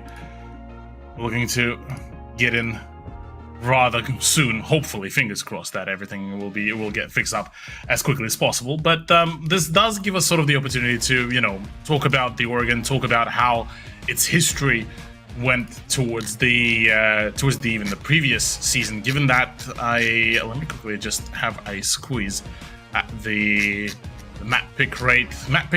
It was, funnily enough, well, Oregon has been the uncontested leader in that, being picked 15 times, with the next map being, funnily enough, Villa, played 11 times, with 9 times during the regular season, 2 times during the playoffs. So Oregon, sort of each and every team did manage to get a play day in on that map, so we could possibly see some very interesting, some very big plays to happen. Also, Ian, I have discovered this just after opening up the UB client as well. For nearly a full month, the Ubisoft Plus is currently going for free as part of their promotion to get to try it all out, to get the service. So might be worth to have a squeeze at some of the newest games if anyone hasn't yet gotten to pick up something that they were curious about. Oh, absolutely. You guys should definitely be giving that a shot. Ubisoft Plus and any of these subscription services actually bring a lot of value. So make sure to take advantage of that. So, speaking of taking advantage, looking at the lineup of Elevate, they seem to have been not particularly too phased about, you know, the ban of the Ying, the ban of the Retero drones as well. Just looking to just go and frag out like absolute crazy, which could be a decent idea given that, look, I could definitely rate a full-on aggro setup by Elevate here. Yeah, that might be possible. We see GG also being quite forward. We've seen the Smoke actually take this position quite often. If not here, more likely within the laundry room. But this time we see Gaming Gladiators actually take a lot of soft forward positions where they try to challenge some angles and get punished for it. Ape on a very common angle gets taken down as he strolls down back towards base and safety, but in fact, just some very aggressive members from Elevate. Indeed. Yeah, Elevate, picking it up in a very, very dominating manner should make things a whole lot more fun, a whole lot more interesting. Given that, yeah, look, quite a lot of aggression that could be also caught off guard, should it need to be, as already the kill feed does get lit up rather thoroughly. Rick's already getting some return on the investment. So 3-3 in a matter of just a few seconds does certainly demonstrate to us that GG are not looking to back away from this aggression that Elevate tried to bring in. They've got to make something work. 2 members down. Not the end of the world, considering that your Smoke is still technically alive. He has definitely fallen back into safer positions. But Onigiri trying to take down any line of sight here over in Freezer. Notices one member, calls out a ping, loses it to the Wamai. And now decides to challenge this angle by pushing forward. Does look like Mark is actually using some of the some of the skeleton keys to actually open that up. But Onigiri loses to a very aggressive Joe with the AUG. And the Org ended up coming into the play here quite rather big after some of the improvements, after the fact that you can still keep on dishing out quite a gargantuan amount of damage with the suppressor on. There's quite a few opportunities. Grenade, Oh. perfect timing. Unfortunately, not cooked enough as Joe is able to escape the danger of the explosive. But right now, perfect swing by Mark coming around. 6 seconds remaining. He needs to go in for the push. He needs to make it work because right now, all hidden around. Swing there, perfect. Perfect play by Toji off the back of the time, forcing Mark to get a little bit more dire for that swing. Unfortunately, Shift W at the wrong time does result in lost rounds. But Mark did phenomenal in actually taking most of that site and actually pushing quite aggressively. Just wasn't meant to be that time around, but they did fantastic. I just want to say that Joe over by the freezer was fantastic. The way he defended that was so good. He only got caught on his flank because somehow we didn't get to see it exactly his pathing, but Mark just bamboozled pretty much the entire team from behind. Peekaboo, I'm here. Picks up 2 members of Game Gladiators, but just wasn't enough. It would have been funny if it was the members of Elevate, and then given that would have been his own teammate. Yeah, exactly. Sorry, I almost mixed that one up myself. But we're moving on to the second round now, and it does look like Gaming Gladiators are happy to take that one away. Remember, guys, that Elevate and Gaming Gladiators, they're top 2 seed. This is probably the most competitive match we're going to get in this half of the split. Yeah, this could get rather spicy, although I reckon we could get some even closer games. Hoven, getting a little bit more dangerous about these sort of plays. A few more breaches could have been even more dangerous, but I suppose the Azami is the perfect operator to be brought on board for that sort of play, given that she can patch up those soft breaches and keep herself out of danger for as long as possible. Interestingly enough, though, actually, no, that's low-key, that's a big brain idea. Even though that did isolate that sort of almost a pixel angle that was held from the tower rappel. The untrained eye, it looks like she missed, but in fact, she did not. Oven. Now back into safety. We switched over to Ape here over in T3. No one challenging him just yet, and nothing for him to pick up. No stray kills available to him. Phones are ringing, and they're going to have to retreat back into safety now. The Lion to combo. The EE1D finds nobody just yet. But fucking up a couple of doors. Hoven finds 1 kill onto Mr. Punch and Onigiri onto Ape. So unfortunately, that deep lurk was not going to work out for him. And Ape now 0-2 in the second round in Oregon. Ape not particularly having the best of the days, really, as it stands. Can't really find a lot of openers, but Mark on a sliver of HP. But the gas grenade should be the finisher there. Toji instead will be the one giving the lid. And as it stands here, once again, 3-3, the second round in a row where we do get this very, very close timeline where it's just forcing Elevate to get a little bit more up front, a little bit more aggressive, and possibly looking to make some more mistakes. But Toji and Rix should still have a relatively good, safe ground to really play around. Couple of trades back and forth here. Here, a couple more Vulcans getting popped off as well. Toxic Babes are being used to mitigate a little bit of, to deny a little bit of real estate. But that does not mean Onigiri is blind. Rix gets paid his dues, and Toji is now the last one standing. Sees a pixel, has to retreat, gets behind the bulletproof shelf. Now retreats back over into dorms. He has to rotate over into attic, but will he find a safe angle for himself? They don't exactly know where he is. The E1D will get popped, but the plant is going down. Onigiri gonna secure that, but so will TCH and his own bag. Elevate secure 1 round for themselves. Round 3 on Oregon. Nicely done. Quick, concise by the end of the round, albeit the initial sort of pacing has certainly been totally wonky to keep it $150 with you, Ian. But 1-1 scoreline should still definitely kind of continue our storyline with the fact that how close this match could end up unraveling for all of us. Gaming Gladiators, though, deciding to actually retry this very side, realizing that a whole lot of things could really be changed around, a whole lot of things could really be, you know, turned around, and did the proper way, or just ever so slightly differently. I reckon this could be the round for GG to really claim for themselves. It could. If it's tit for tat, back forth, eventually it's going to end up in their hands, right? Ape. Exactly. Legion this time, so swapped around from different operators to different operators. This time around, the Mozzie just wasn't it. Bringing in the little I forgot my nickname for the Legion mines. What is this? The goo mines. Oh no, my. I mean, yeah, no, that's kind of silly. That is filthy. Hoven, I hope you don't get away with this. The goo mines, that's exactly what I was talking about. Goo mines on the board might be able to slow down a very aggressive elevate as they have been performing so far. Onigiri might Hoven has changed his focus so far to make sure he covers the 6 as they walk in. But Mr. Punch with the Montagne, the first one here on day 2. So far, just walking straight on in. Yeah.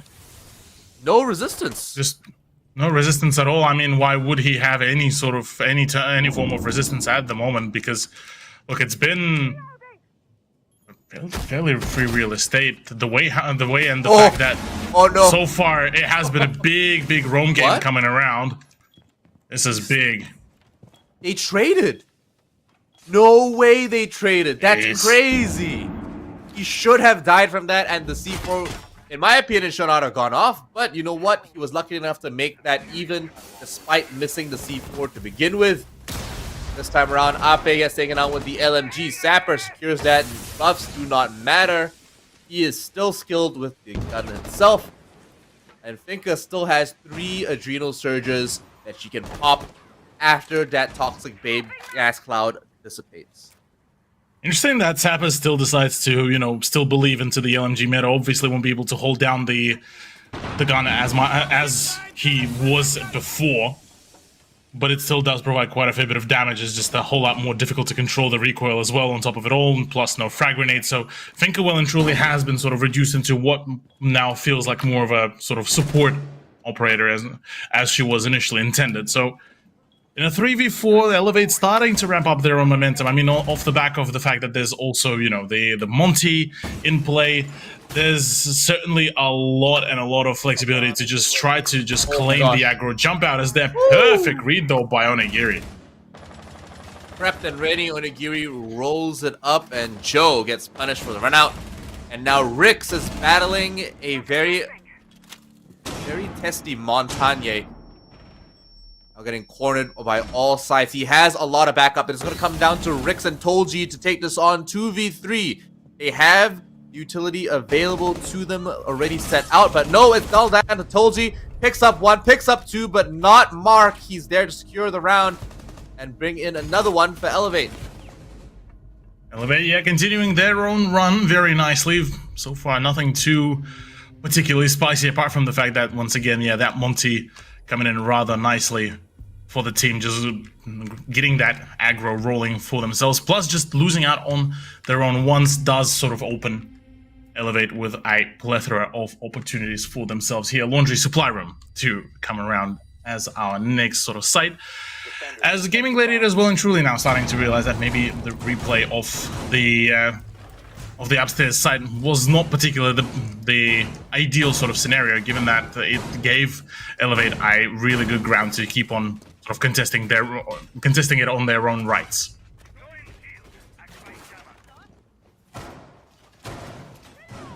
It was a close round for Gaming Gladiators. Toji almost made that one work for him, but unfortunately, just outnumbered and outpositioned. Definitely was not a favorable moment for Gaming Gladiators, but it is a new round and they're still neck to neck in this game. And so far, it's shaping up to be exactly how we imagined it to be. Cthulhu, they are as competitive and as they are just as close to each other in terms of man count, scoreline, and a lot of these moments that honestly could go either way. Oh yeah, both Sorry, not both. All three of the rounds that so far we've seen to be played out could have gone completely the opposite way should certain 1v1s worked out, but alas, this is the scoreline that we are being presented for. Very sort of a bit of a slower start, I would say, from Elevate, but the way how they so far managed to show a whole lot more ferocity in the coming rounds certainly shows that, you know, a very quick mental even recovery from it all. Certainly with the fact that it's only just the start of the matchup as well, does allow us to sort of think about that, well, yeah, look, problems here and there didn't particularly open up a whole lot of avenues for the entry, but I mean, getting rid of Onigiri in the early stages of the round, that Zafia would have been a big operator to really work around with. Yeah, a massive contributor to a lot of positioning and a lot of strategy that they would have been dependent on. Now taken off the board, Azami already putting up all the keeper barriers, try to keep herself safe as she rotates back, as we can see, forcing Mark to open new line of sight, exposing not only his position, but also using a lot of utility that he has in his back pocket. Albeit the fact that, of course, the Skeleton Key has a lot of rounds available. Skeleton Key, they went through quite a fair few of the reworks, a fair few of the improvements. I'd even say the increase in the ammo pool as well has been a very big talking point for ourselves here. So absolutely no, the Buck is currently, it feels like he's in a very good sort of position right now. The opener is the perfect lineup off the back of the information game right now. Mark finding his own frag here does certainly make the ground floor a whole lot more stable to work with for Elevate. And look at that, Buck with not only a shotgun to take down soft tissue, but also small hard breach to take down hatches as well. Just makes him so versatile, and especially when he gets to play as aggressively as he does, you see him just switch between both Skeleton Key and the assault rifle itself. It does so much. Mustard Punch now trying to make it down the staircase. Doesn't seem like he's able to contribute and help the rest of his teammates with that gas cloud, blocking his way, allowing Ape to actually pick up a nice frag for himself.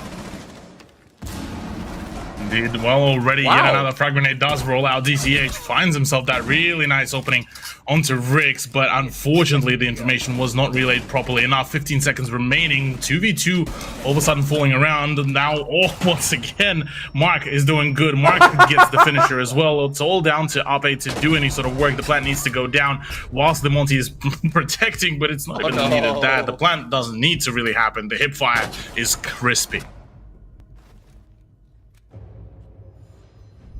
Executed so well, and Monty handling his own and, you know, juggling around the alibi to force them not to only to push, but also keeping them at bay, allowing Mark to actually do his job and find a nice opening to flank the enemy team over on Gaming Gladiators, actually bringing in a nice solid 2-round lead for Elevate now. Attackers need to locate and defuse bombs. Exactly that. We now are looking towards what could be a relatively curious sort of round really on our hands, because with the way how the general sort of momentum has been rolling, Elevate so far could really start running away with that convincing scoreline in a similar sort of way how we just witnessed our first matchup of Fury absolutely given the source to their opponents in the form of Obsession. So this could be a big opportunity for Elevate to give out quite a spanking, but I mean, keep in mind that this is, well, the caliber of the opponents between Obsession and Gaming Gladiators is quite big, and the general sort of gap is, the skill gap is certainly there. But so far, it may be just one of those quiet days for Gaming Gladiators. You know, Gaming Gladiators have had a generally good season over in the summer split. This time around, Elevate have the advantage. They've got a new coach. True, yeah. Coach Diff. Yeah, Coach Diff. That way. Not exactly sure who their coach is over on Gaming Gladiators, I think, but it definitely does make a massive difference. So, if anything, I think Elevate, despite being, Sunan is their coach. Actually. Oh, that's right. Sunan is their coach. I haven't seen posts from Sunan in so long, And I completely forgot about him for a second. But now that you mentioned his name, yeah, okay, I remember Suna. Toji, very low on health. Unfortunately, has to pull back just a little bit, despite his very positive KD. Gets taken down by Mark. And in fantastic fashion, the Fragmite is really popping off. 8-2 right now. Yeah, 8-2 is a big, big scoreline here to work around with. Support, or, well, the Breacher players certainly feeling quite in the element. It is cool to mention as well, Gaming Gladiators, with the way how so far the general sort of push has been happening, they sort of managed to allow themselves to actually expand back into the main lobby, which allows them a little bit more leeway, allows the ability to safely rotate from one sort of site to the other, albeit it is quite a lengthy rotation. But with the frag grenade starting to fly in, this is the time for the aggression. Anytime it's now, we've got a smoke grenade down, and it allows them to actually just push in a little bit of safety. It does dissipate, however. Now out of time. The Claymore is down over by the drone hole. Doesn't look like it was shot out by now. Not sure if he might find any feet to shoot, but it does look like they are calling down some things, aware of the positioning. A couple of members up in attic might make this very hard for Sapper, and a couple of members over in kitchen as well. Hoven takes a little bit of damage, but takes down DCH with him. Mr. Punch secures Joe, and it does look like Gaming Gladiators are starting to fall one by one. Sapper needs to make this one happen. He picks up one, now rotates over to kitchen. Rix might find him on the rotate. Oh my. Oh no, that hollow scary. side. Scary prospects are currently upon us with already the plant going down. Things are definitely starting to look a little bit dire, I'll be honest here with you, Ian. Already Onigiri getting the better of Riggs. Ape trying to fight back, but just so little opportunities, so little angles to watch out for, and overpowered very quickly. See, the question is, they had, Gaming Gladiators had their positioning over in the attic, and they started to lose all of it, but it just from, like the first person perspective that we were provided, doesn't look like they were mobile at all. They kind of just sat in their spaces, tried to hold and anchor down in their positions, but weren't willing to actually push and reclaim territory or real estate. Yeah, it definitely feels a little bit curious in terms of the fact that just so far for Gaming Gladiators, they seem to be able to, establish a good overall ground, but the moment they're being even remotely pressed for it, this is where they sort of starting to lose their control, their momentum with how they're performing, with how they sort of introducing it. Sort of from there on out, well, one could ask the question as to, well, what's sort of the next idea, what's sort of the next play to really come around here, because if Gaming Gladiators continue the very same sort of pacing, this will be a very dangerous sort of venture for them, with very minimal opportunities to find any sort of closure for themselves.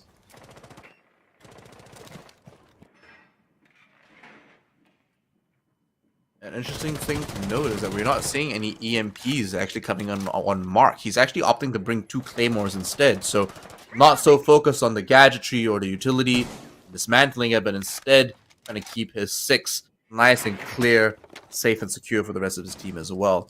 Joe bringing in some of those Banshees, will have them placed down, has one in his back pocket, but the EE1D pings a couple of members, and does look like Ape is the one they find over in tower. Ape could be in a whole lot of trouble already with Joe being tagged to all hell. Things are looking rather difficult, but I say that perfect double swing to come around from GG to shorten the lifespan of number of Elevate players. Still Onigiri, Sapper, and Mr. Punch alive. Joe falls, felled Sapper, as well as Toji getting the better of Onigiri. This is the round for Gaming Gladiators to make it a 4-2 half. And the damage will be stemmed, even just for a brief moment. Gaming Gladiators still find some way to stay relevant and stay in the game for now. It's not a favorable position, though, is it? 2-4. We saw this in the last game for Obsession. And it does look like this is, I mean, this at this point, it's like a trend, right? You get to this point, it's an uphill climb. Definitely is an uphill climb, a bit of a, even maybe a comeback energy to be introduced here for themselves, given that it's only a 2-round differential, so they could very much pull a quick, cheeky comeback here to get themselves at least drawn out 4-4. And I guess to elevate this could very much be the, you know, the possibility, but given that they now have went onto the defense, which one could argue could be, you know, the more preferable side for either one of the teams to really play around. Now more so comes the question of how well will Elevate be able to, you know, polish their gameplay, be able to hold their sort of ground, because for Gaming Gladiators, they now get to control and dictate the pacing. How thorough do they want to get? How quick do they want to enter the site? Whereas for Elevate, well, they set up the defenses. From there on, they just get to chill, really. That is a vile setup, by the way, of the Thorn gadget. It is despicable, but you know what? You gotta do what you gotta do. So, respect to him for trying to secure the bag as best as possible.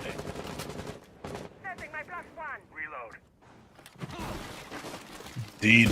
Already, Ape trying to take a firm control of the tower. That would actually even force the reinforcement of the wall, as the initial idea, I would imagine, from Elevate was to establish a bit of a foothold around the tower, but it looked like that was the option at the end of it all. Rix didn't really get to really highlight the introduction of Zero as well here, which would have provided quite a fair bit of good leeway, really, as I think my feed just frozen, yeah, as it is. Yeah, so unfortunately an observer crash has occurred, and we're just going to be switching to these cams until we get back into the action.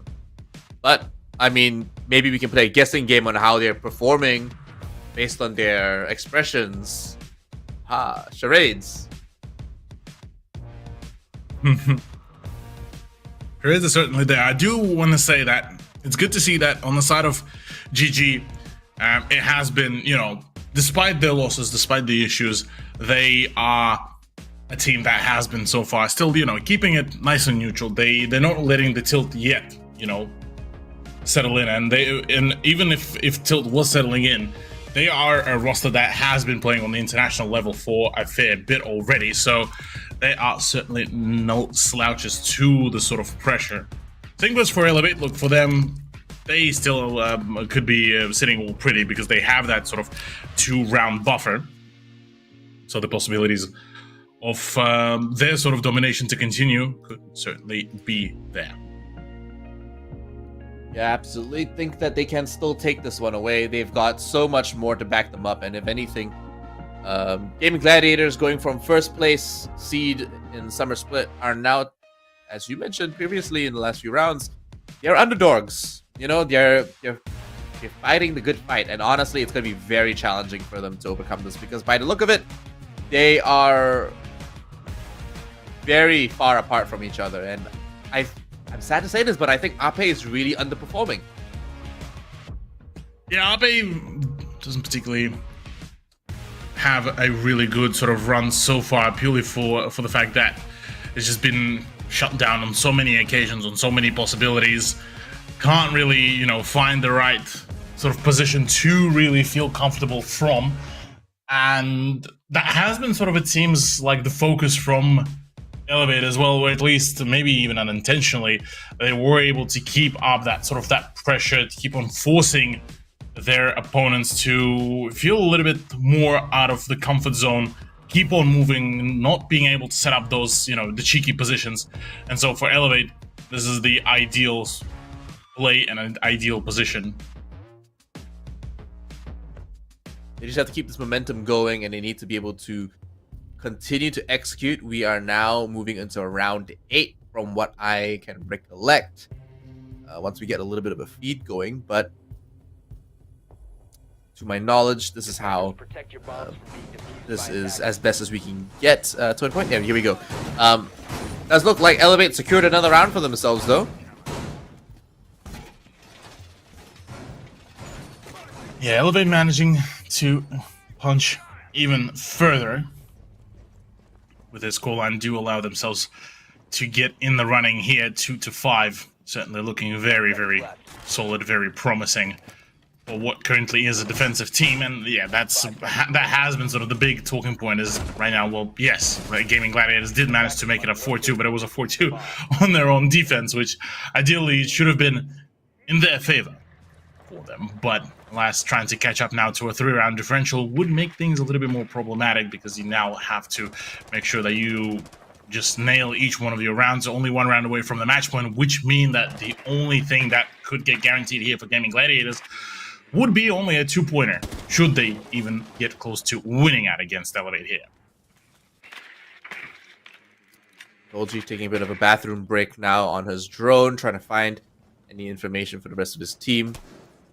Gaming Gladiators finding some way to move and navigate upstairs, taking down some abandoned utility, I would say. So the pings going down here. Sees one and collects. Mark eliminated almost immediately within the first minute. And with no backup and no sense, with no possibility for a refrag either. Yeah. Looking to find some more information here. GG are looking to force yet another engagement. If they can start connecting more of those 1vx's, they might just be able to keep it rolling. Very solid abundance of the information utility being flown in, which means that GG are able to find themselves really, really solid information points to keep on finding their opponents. What feels out of basically thin air, really, with the way how things been really rolling. But and with a minute 20, Gaming Gladiators need to make sure that they're nailing their time management right now, because otherwise Elevate could basically just play off the time and just keep on halting any sort of progression. They still have, you know, quite a fair few guns. Unfortunately, only Sapper will be able to basically actively be able to deny any sort of pushes with those gas grenades, but even those might just end up getting used as the sub 1 minute time remaining. We've only got 50 seconds left on that clock. They have to make something work. Hoven takes down some more drones. He's got that corner now. They need to make this work on 90. Flashbangs galore, and now a frag grenade to boot. Might take down that shield, and we see him actually retreat back into safety. Hoven's trying to push up with the rest of his team. Joe goes down. A couple of shots go out, and so does Mr. Punch. He gets taken down. Tolji, Ape, and GG are falling left, right, and center. Only Rix and Hoven left on that attack, and Rix is already taking a lot of poison damage. Razor Bloom goes off. Onigiri secures Rix, and Hoven is left with 12 rounds in the bag and no points in his health bar. Man, OPL day 2 definitely feels like a little bit of a sort of a washout so far with the way how the scoreline's been going. We kind of kicked it all off with a 7-2 scoreline to kick it off for Fury.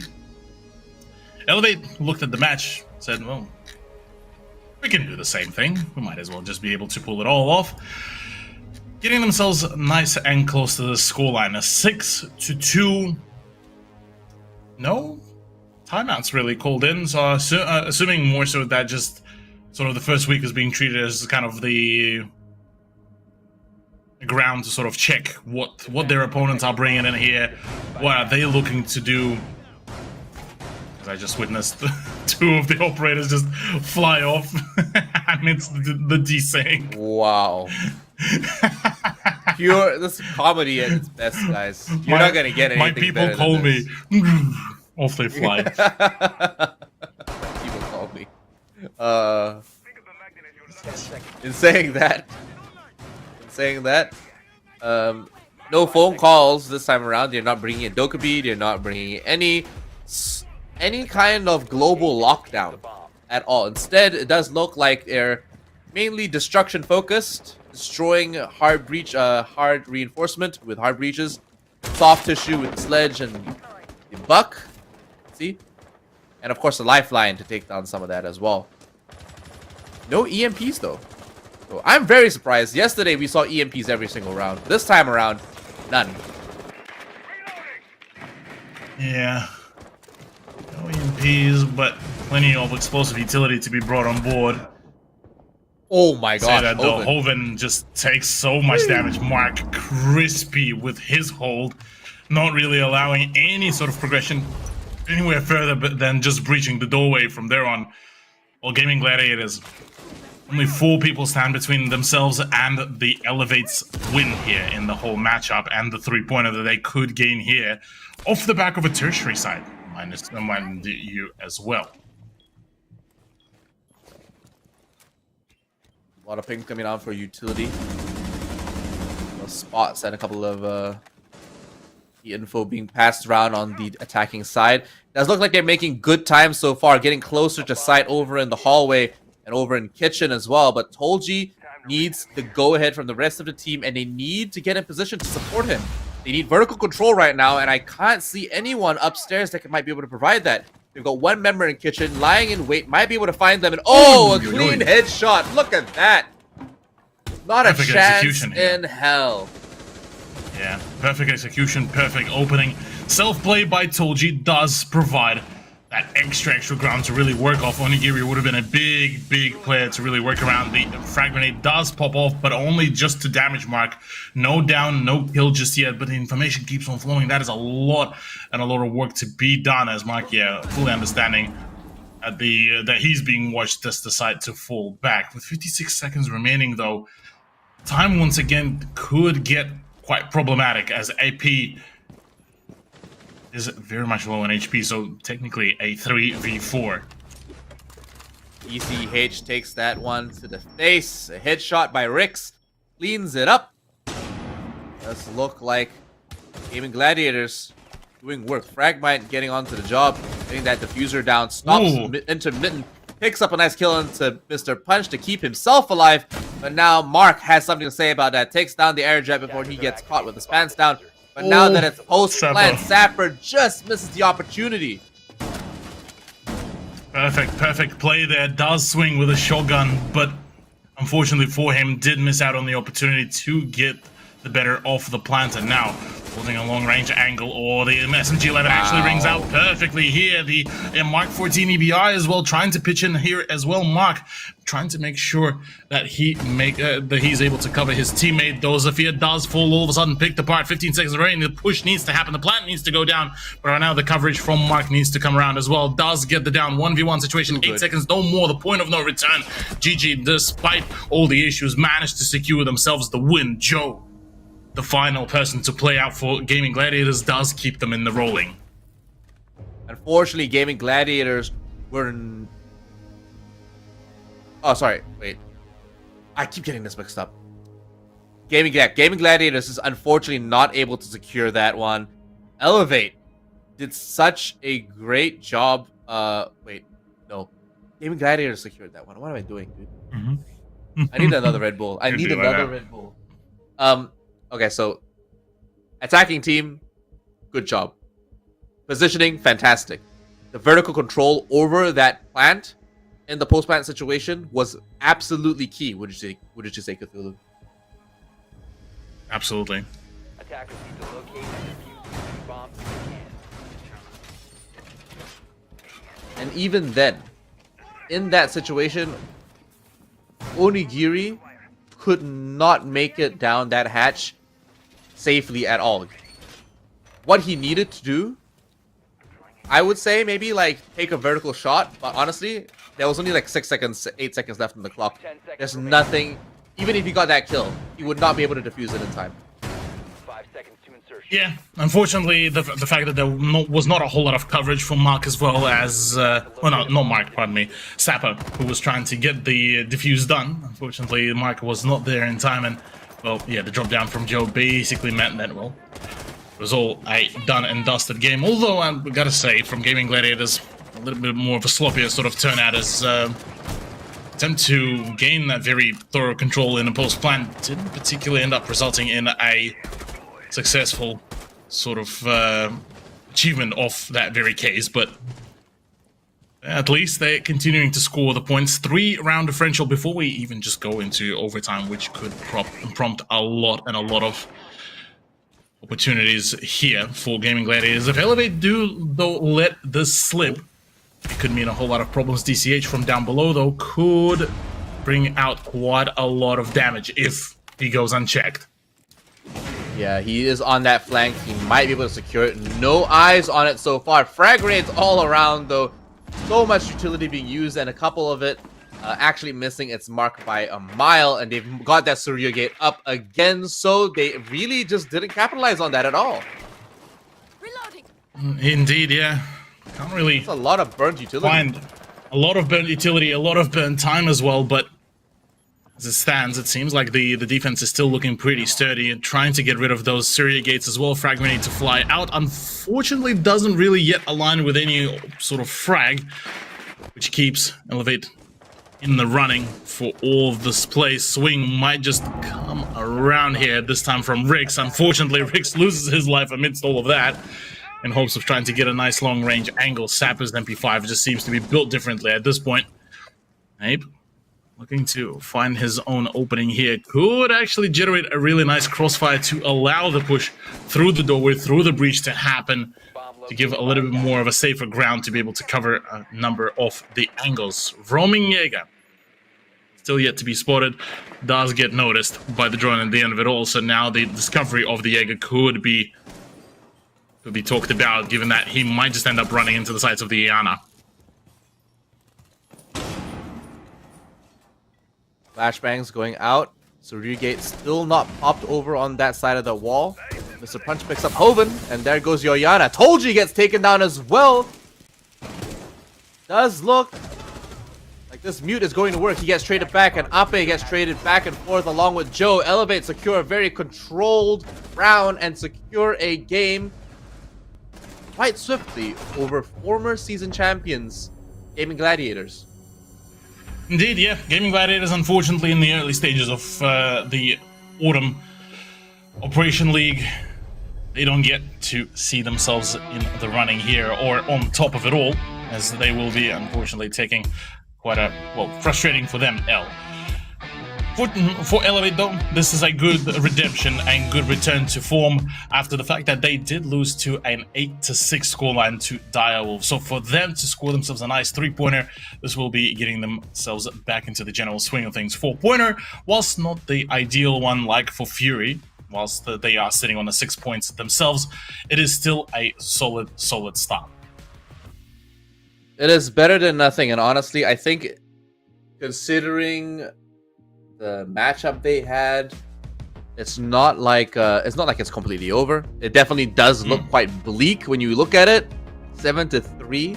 But mind you guys, there is a second half to the split. They will come and meet up and play against each other once more, and then beyond that, we also have playoffs. So depending on how they do during the oncoming season's bracket and throughout the round robin, we may see, Gaming Gladiators pick up more and more wins, and they might end up being season champions again. We don't really know. Yeah, there's certainly a possibility of Elevate getting into the general sort of swing of things closer to the sort of start maybe of week 2, when Playday 3 and 4 will continue. But as it stands, yeah, look, 2 matches down. Still 2 more for us to go. Direwolves versus Champion, as well as that Straight versus Variangs, could be a really solid opportunity to get themselves on board with a point. Same goes for our viewers. Hashtag call your shots for a chance to win. Only once you need to, well, type it in to be in the running for it, for R6 credits plus the R6 OPL skin as well. Sorry, not skin, but the pin itself, to really go into the play. So do make sure to get yourself on board for that. But apart from that, Ian, look, it's been so far a rather quick venture, let's call it that, between so far the 4 teams that we got to witness. Yeah, we all kind of pegged that this was going to be like a little bit longer than yesterday over on day 1, considering we had like two 7-0 rounds and games, but so far it's actually kind of lopsided on day 2 as well. So maybe the next matchup between Direwolves and Champion might be a little bit more competitive. Yeah, quite possibly. Look, for the time being, that's basically all. We're wrapping it all up. We got to see the Villa. We got to see the D-Org. I'm curious how and what we'll get to see for matchup number 3 and well, subsequently for matchup number 4, because I definitely wanna watch how much do we gauge the variance versus a Strape even as well, because given that a Strape unfortunately had quite a heavy down bad sort of last season, with variants being the newest introductions. I'm curious how will that sort of part of the leaderboard will also be able to gauge itself. But for the time being, we are going to go to a cheeky quick break. Don't go too far away. We will be back soon.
The faint buzz is a warning.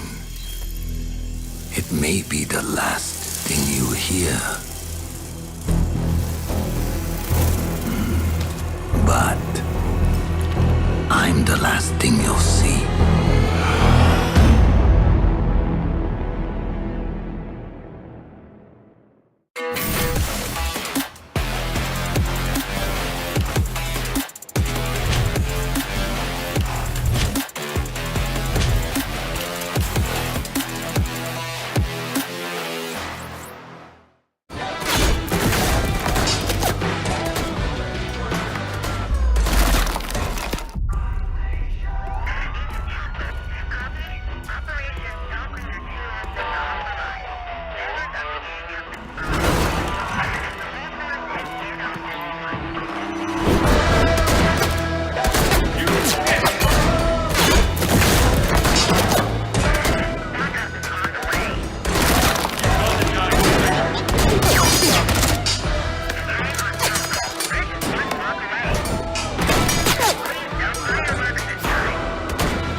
Was hit hard. Here, live. Server room, identify perimeter breach. Over. Where you go? Where you go? Withdraw your men. Say again, Grim. I'm going in.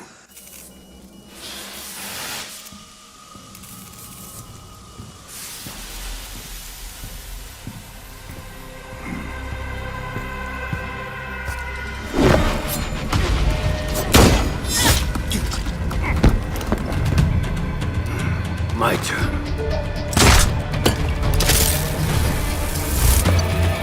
What's going on?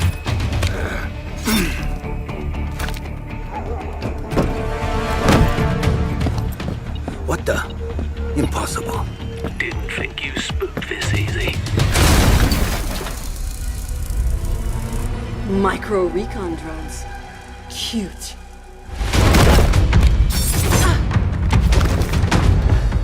You forgot this.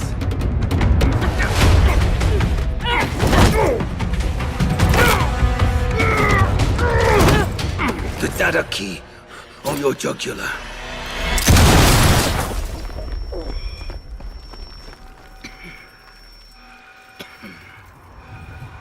You were saying?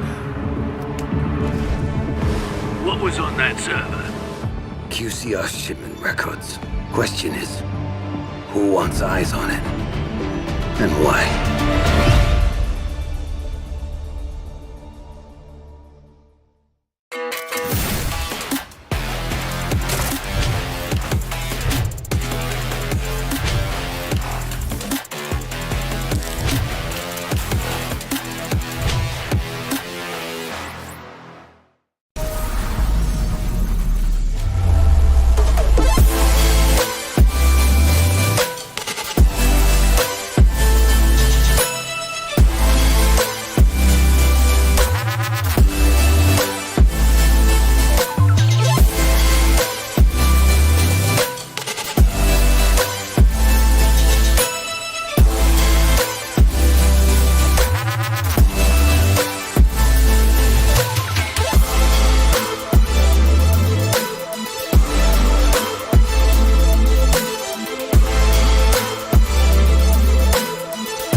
Even if I'm starting to lose face, keep my head out, still going on my way. Call my own shots until I'm breaking. Get a move on until I make it. But I can't hold back, and having regrets, hitting all the stacks, and that is why we're here. We're one gonna last. Tell me, what are you waiting? Take it over, and this is my year.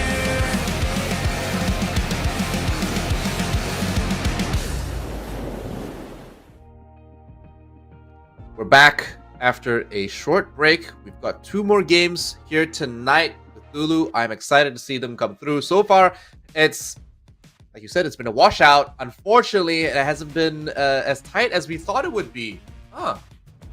Yeah, definitely. We were expecting a little bit more of a little bit closer of a sort of performance from quite a number of teams, quite honest. I mean, our very first matchup, Obsession versus Fury, 7-2 scoreline, that kind of showed that, well, Obsession just didn't particularly feel too comfortable when it came down to Villa in general against Fury, who, by the way, initially started off in a 4v5 with Dark missing from, I believe, his first 2 rounds, missing from action, and from there on he managed to return back into the lobby. GG versus Elevate just wrapped up a 7-3, I believe, scoreline that did conclude there, and it was a very, very still dominant sort of venture from Elevate, apart from, you know, a couple rounds here and there. The defense for GG at least looked a little bit more sort of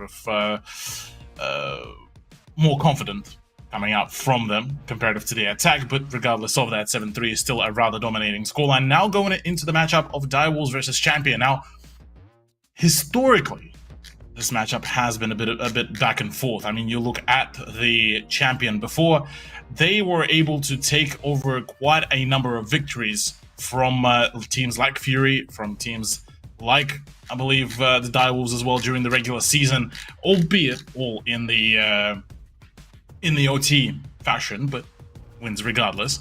So we definitely are looking at potentially a big sort of upset storyline here once again for Champion. It's a roster that is a very strong one, still feeling like it's, you know, just now a bit more experienced rookies against the what it is considered to be the veterans of the scene. Direwolves, Ed, Reaps, Jackie Wu, Pekan, and Harambe with the newest edition of Reaps. Look, I reckon we could be seeing some very solid turnouts from Direwolves. Yeah, if I just check my notes for a second, I'm pretty sure I wrote something down here about Reaps. He actually did a pretty good job. I think he unfortunately died like immediately on his first round. But he managed to pick it up. He contributed well to the team for Direwolves. But it was a positive force in the end. They still took that overtime win over Elevate. So we'll see how if he can continue bringing in the juice here today. Day 2 coming in for a game against Champion. But as we can see here, we've got Crit J, the new gun on the block, leading 19-6. Absolutely, yeah. Look, the man, the myth, the legend, now replacing the departed Watermelon from the Champion roster, who has been a big performer in the previous times. But Villa is now once again upon us.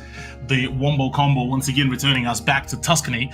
And I mean, look, I'll be honest. The double Villa does certainly drain my soul just ever so slightly here, but it still, I reckon, could be a really strong sort of map for us to see, well, Champion to possibly flex it. I mean, looking back at their previous performances as well, Villa would be occasionally popping over. I mean, they wrapped up their season in Playday 14 against Strape in a 7-3 sort of fashion, where Strape, unfortunately, all they could really do is get the 3 points on the defensive half, whereas from there on, it was all a Champion venture. Chalet has been occasionally popping up. Oregon has been occasionally playing out for them, but Cafe Dostoevsky certainly did not go their way. Against Direwolves, things looked very, very scary, and Villa as well against Elevate, funnily enough, back in Playday 10 of the summer season, it was a 7-8 against Elevate, so Champion could certainly play the Villa pretty well.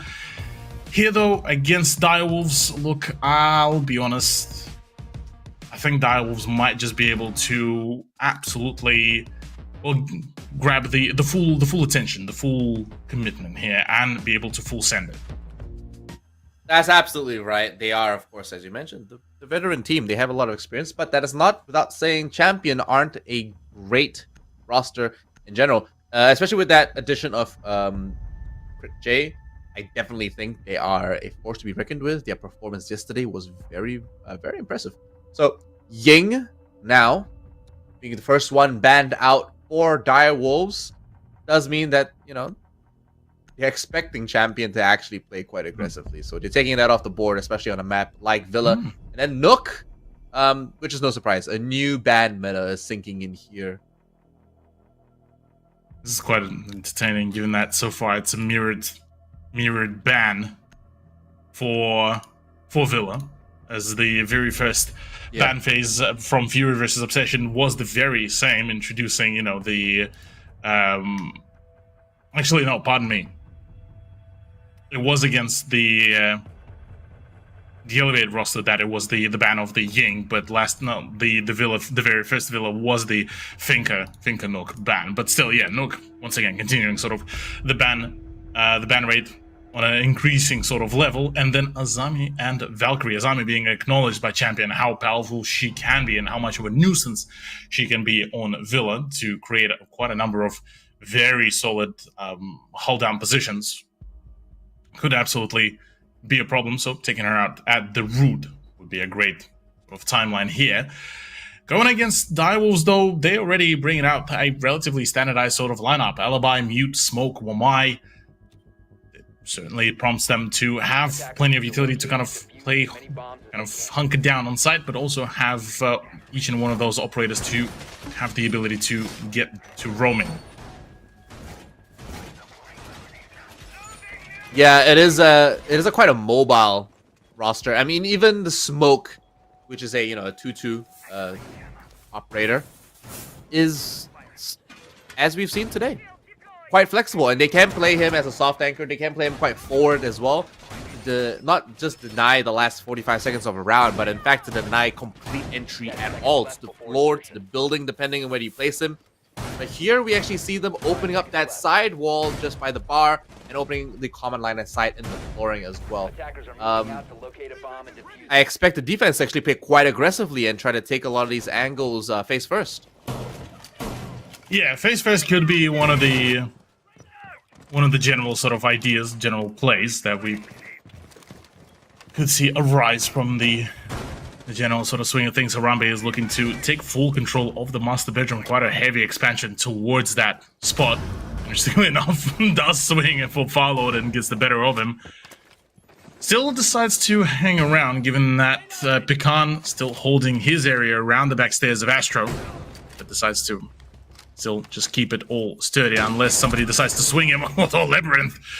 Makes a fatal mistake of just trying to swing the and change his position over at the window all out in the open, but at least Erlotic is able to trade it all out, but by this time already the damage has been dealt. No more hard breach utility means that for Champion, things will get a whole lot more dire as they will need to go through all the checkpoints, choke points really, that Direwolves have set up.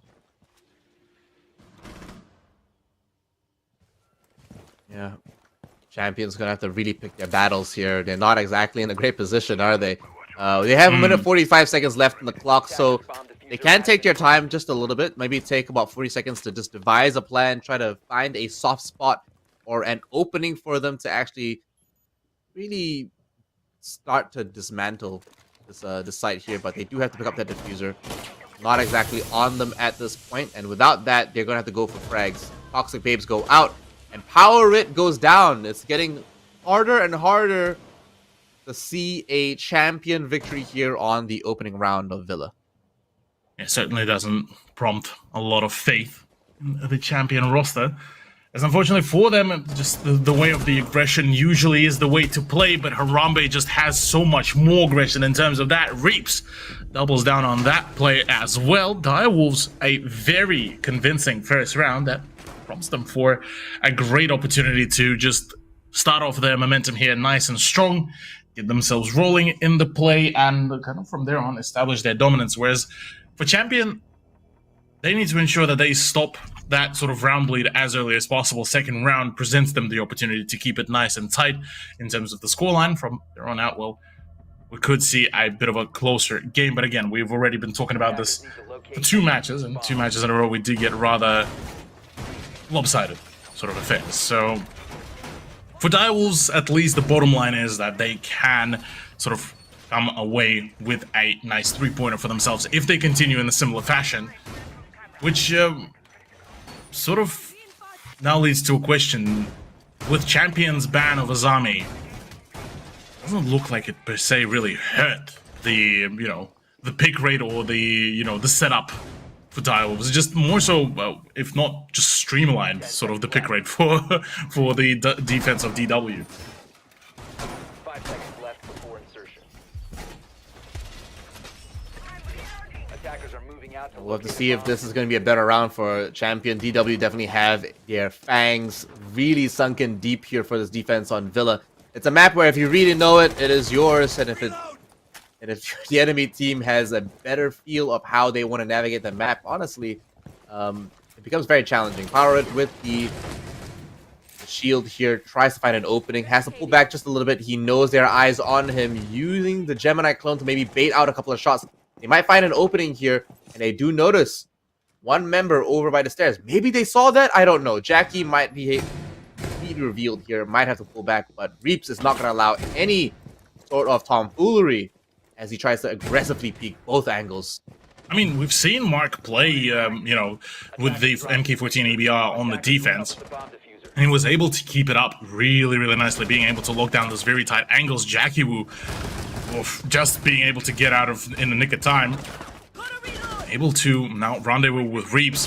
They're still holding off the push really, really well from the Aviator, but as it stands, with Harambe out of the equation, that is the 90 hallway completely forfeited into the hands of Champion, as Crit J as well gets the better of Jackie Wu here. Bomb located by attackers. Couple of nice shots, not connecting just yet. Reaps still playing very aggressively on this defense. They are down 2 members, but they have a position in which they can use to their favor quite well. The glass goes down, and Reaps still has an angle where he might be able to collect a couple of kills, but he notices that he's not exactly in a favorable position. Gets traded by 1. Crit J getting that refrag, and now Ed onto Farlord does mean they have to use this forward position and maybe even this gas to try to reclaim some territory, but he's all alone, 1v3. He needs to get lucky here. He sees the rifle from 1. Doesn't connect just yet. He's going to take some very unfavorable duels as he starts to lose traction, ground, and gets pushed on multiple angles. So this is starting to become a very repeated pattern here. Well, just like we mentioned before at the beginning of the round, this is the prime opportunity for Champion to kickstart their own momentum, able to prevent any further round bleed from Direwolves, and exactly that was done. The introduction of Osa to the Champion team has actually done a really solid job, and just continuously spearheading the push, plus playing in tandem with Crit J. Certainly worked out just the right wonders there for them. In terms of round repetition, though, it doesn't look like any sort of big changes in terms of the operator lineup come around, and instead we do just get to see maybe Direwolves replay the round with a little bit more of a passive sort of play, with being able to back up a little bit earlier, or possibly they could double down on that sort of hold around the AVG position, hold it at maybe a slightly different angle, maybe let them push out a little bit further into the study room and then play for the flank around on the main stairs. Who knows? As it stands, though, it seems like more so the emphasis is being made onto the ground floor, with slight expansion here and there, closure of the doors to make sure that they get some more of the prompts if there's going to be any sort of pressure to come around towards the Astro area. As it stands, nothing else has really been changed. Reaps is back onto the AVG position.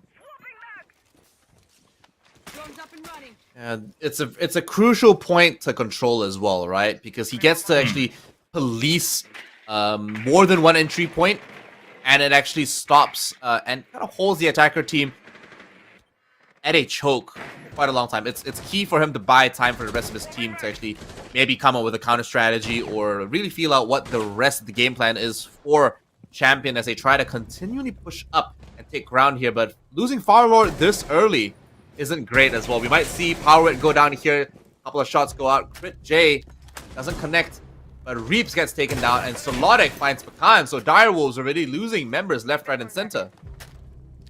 Absolutely so, yeah. Direwolves not feeling particularly too hot, trying to contain this absolute wave of Champion players just pushing in further and further now.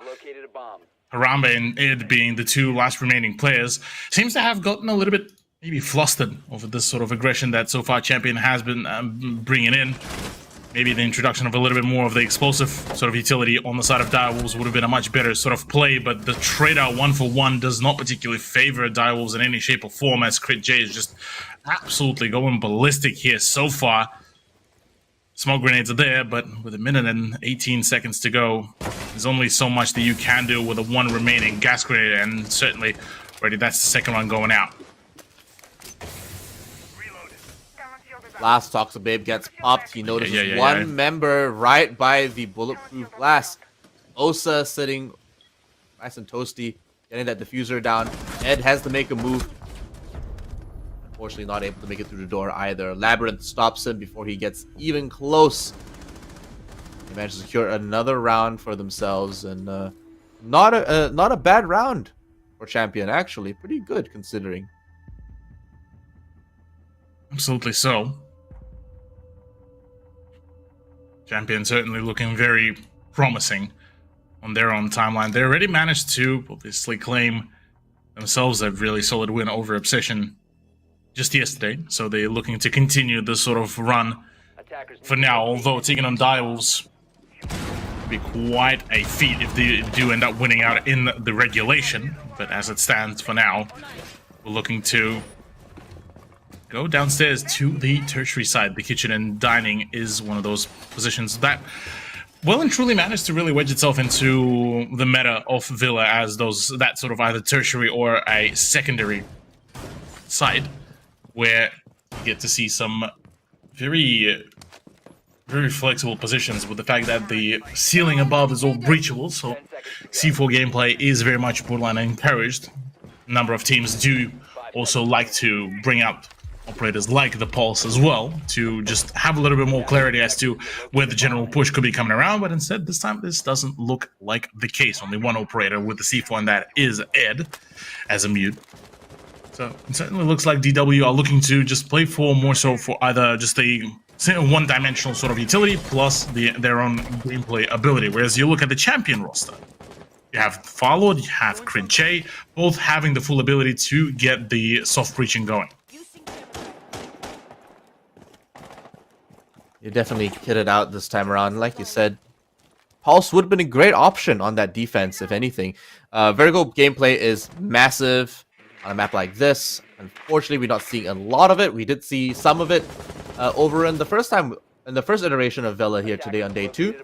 But so right now, Direwolves aren't really focused on that. Neither a champion. Maybe we'll see that come in through on that second half. But Harambe starts off this round, followed by Jackie Wu, collecting 2 members of champion and denying a lot of utility. Sledge and Jackal now mean that their entire pushing power and aggressive force has been cut in half.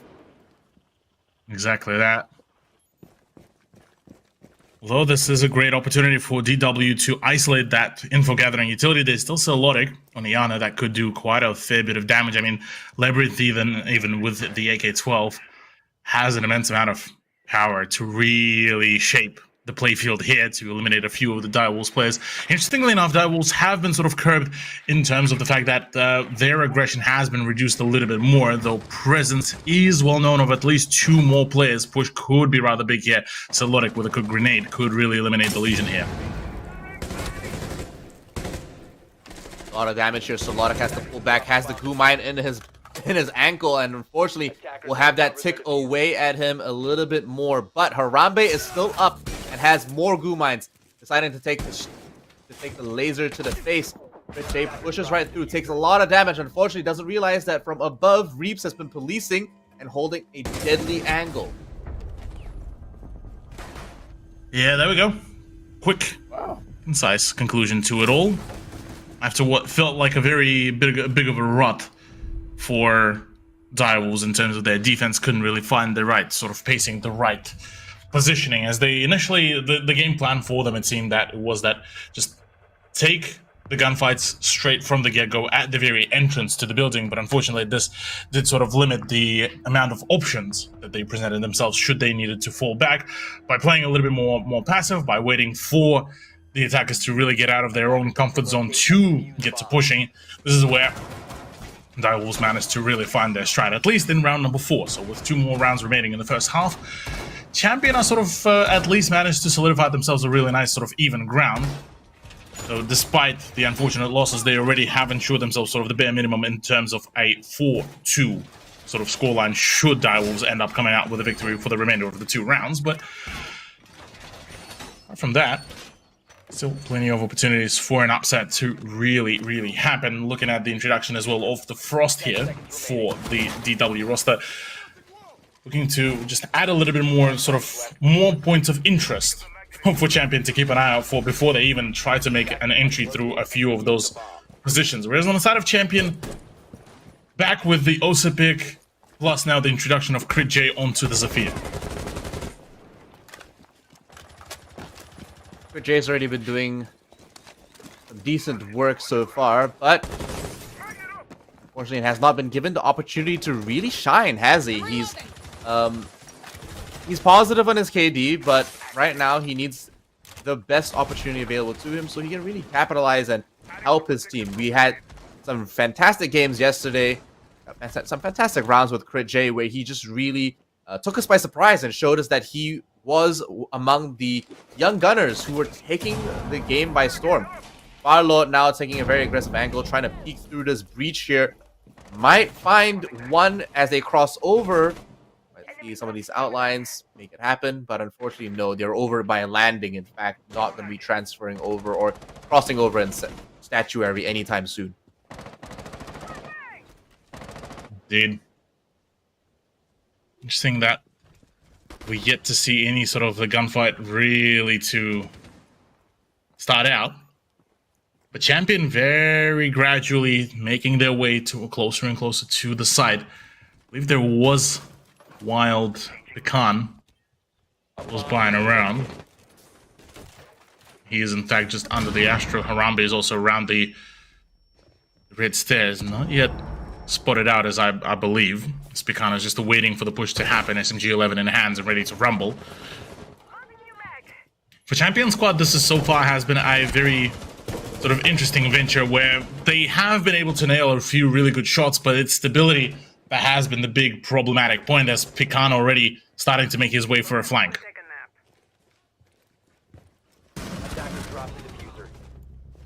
Wow, 3 members of Champion, 4 members of Champion get deleted. And that leaves Sarlotic very wounded. Unfortunately, I don't see him living through this. He's got 1 health to his name, but no! He gets dropped on! The man gets literally dunked and a flawless round go to Direwolves. Unfortunately, it's not a great time for Champion.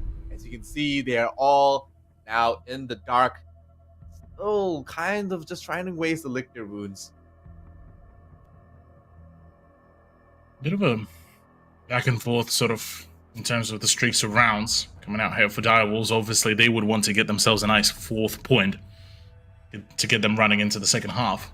For Champion, though, a bit of a cooled off performance, because how they've ended up going, and they ended up stacking up way too hard around the 2 big choke points that ended up sort of getting them lined up very nicely for a few of the angles. Plus, I mean, no, that's not good. I was about to say, plus the, you know, the fact that they couldn't really get the flank watch, anything didn't particularly help, as I believe, yeah. Nudie for rips. The reason why the TK happened was because of the uniform, who knows. But regardless of that, 4v5 is going to be the case here for Direwolves, which does not particularly increase their chances of the success. So for Champion, a prime time opportunity to even out the scoreline, make it 3-3, and then go into their own defense, and to be able to keep on hijacking the sort of the potential for those streaks for Direwolves.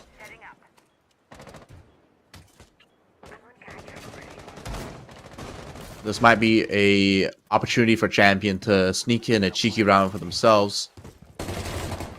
Firelord bringing in the spear off the LMGs and onto a more cultured choice of weaponry. Looks like he's going to opt to go for the study window instead. Crit J now rotating as well, trying to find a different opening. Get a little bit of information for his team as they try to push in. Despite having 1 man down, Direwolves are still very capable of holding this with just 4 on their roster. Does look like everyone is just trying to make sure they're not jumping in too aggressively and getting punished for it so far. Interesting to note as well, so far, Champion, first minute to go.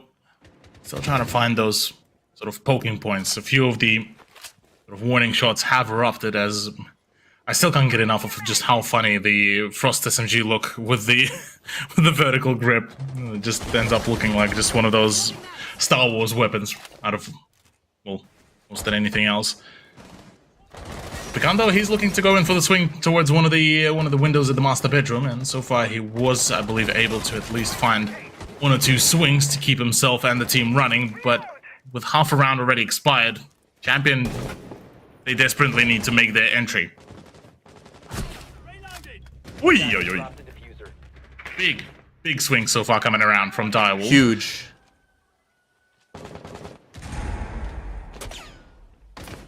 Nothing just yet. A couple of shots going left and right. Does look like Champion, despite this, have just not found an opening to really capitalize on. No, nice headshot from Crit J to pick up Pecan. Doesn't go unpunished though, takes a little bit of damage. Has to regroup with his team. But he should be able to provide a little bit of vertical control. Diffuser's still not with them. They need to be able to collect that in order to actually get this plant going. But Crit J now trying to open up a little bit more line of sight, provide support for his team. Has 3 flashbangs still available. And 1 frag grenade still with Zelodic. Might be able to provide more. Oh, Labyrinth. Very beautiful.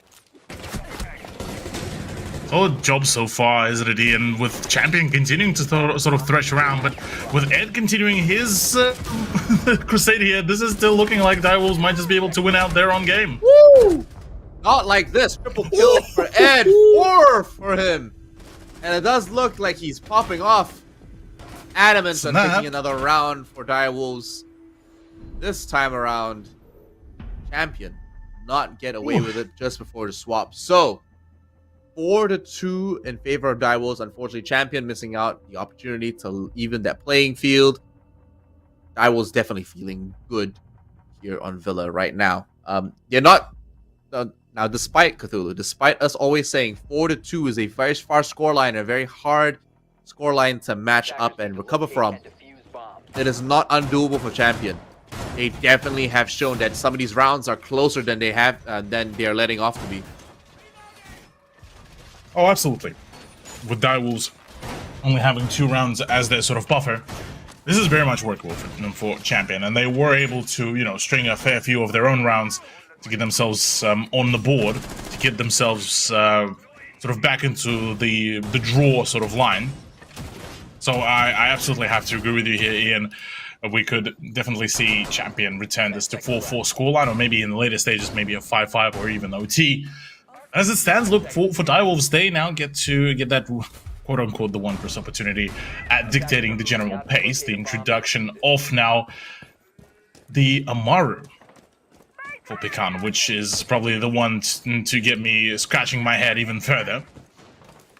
Certainly a few very curious sort of results that could be arisen from that one. But on the side of Champion, introduction of Decade. So Champion are looking to double down on to just disallowing any sort of breach to happen. Who would be a well worth sort of investment into all of this? I say that though, Firelord already tagged up to all help. So is Reaps, as he is down amidst that gunfight. Now, Reaps has been performing quite well, but unfortunately, going down early like that isn't fantastic. They can still pick him up. It's not over just yet. Firelord, in return, I mean, took a lot of damage, so they're kind of even in that respect. But the difference is Reaps still has 2 frag grenades in his back. Firelord, in respect as well, in contrast, has 2 ADS, has, maybe a couple of ADSs available around him. He can maybe relocate. But with Pecan gone, that's a lot of burst aggression, I would say, off the board. Absolutely so.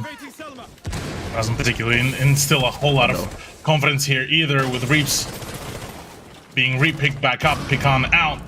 Direwolves already at quite a severe deficit in terms of their numbers, looking to try to salvage the round with a half a round to go in terms of the time. Maybe a few frag grenades from down below could really level the playfield, with Firelord being rather low, so say a bit of shrapnel that could connect slightly further out could be big. Maybe even a toss around from down below, but Harambe actually opens up a nice double for himself, and Ed is already on site.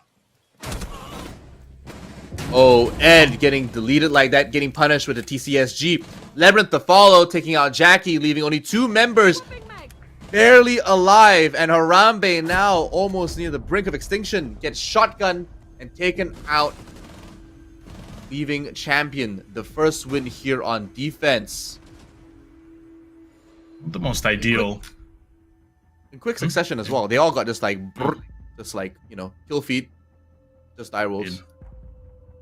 Just Direwolves things indeed, it seems here, Ian, has definitely not the brightest sort of turnout as far as they are concerned as well, but maybe, just maybe, we could see them return back to form. Still 1 more round buffer very much could be workable here for the Direwolves roster, as they seems to still be struggling in terms of just how far do they want to take it, how well can they take some of this aggression that has been so far slowly but surely sort of gauged towards them by the Champion roster, and they were able to do it pretty well. Now the introduction of Grim, first time in a while, we do get to see the Singaporean operator make an appearance here in Operation League, which is a prime time opportunity here for him to be tested.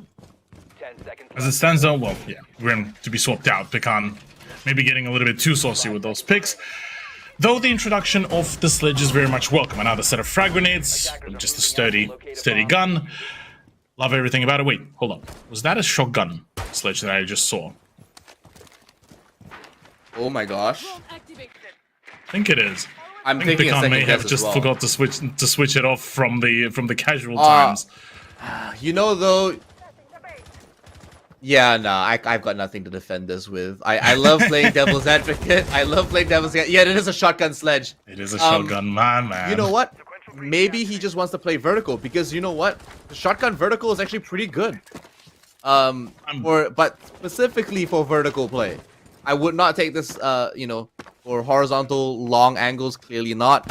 But if he's playing to try to flush someone out from the bottom, shotgun plus grenades, that's a great combo. Absolutely, but I mean the ranged gunfights wouldn't particularly look too good, yeah. And I mean quite the specific sort of set of plays, utility that are being pointed out. I mean, look, by all means, go for it. Jackie Wu trying to clear out the position. Unfortunately, though, the Gon 6 does get stuck on one of the magnet systems, so won't really be able to reach the full destination. But already few pushes to come around. It seems like there is, though, presence of Serlotic, who has been a rather big thorn in the side of DW.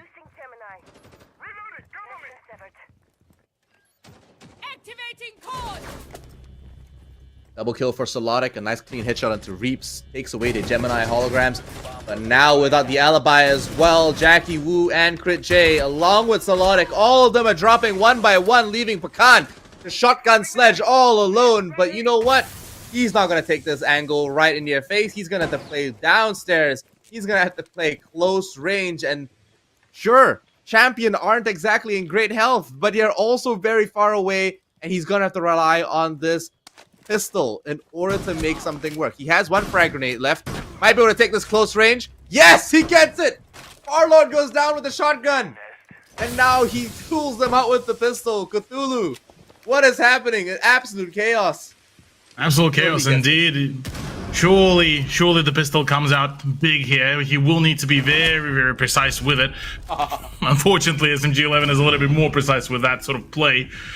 As that is yet another round. As we mentioned, Champion did have a full-on opportunity to claim this sort of 2-round streak for their own selves, and they in fact did this. 4 apiece is currently upon us. Direwolves letting this slip quite on a number of occasions doesn't particularly instill a whole lot of faith in what could be some more compounding issues for us to bear witness here. Bit by bit. Champion clawing their way back even score lines with Direwolves. Putting up a pretty good fight so far, wouldn't you say, Cthulhu? Very much so. Managed to keep up a really nice overall momentum here. For Champion, this is already quite a big feat to really accomplish, which certainly very much noteworthy about. The main question being, though, how well will Champion be able to keep up? Because the talk about the consistency has been a very big, talking point. The fact of just how well can the general sort of momentum be kept between the two rosters. So there's a number of unanswered questions that I reckon will be very much filled in here very, very soon.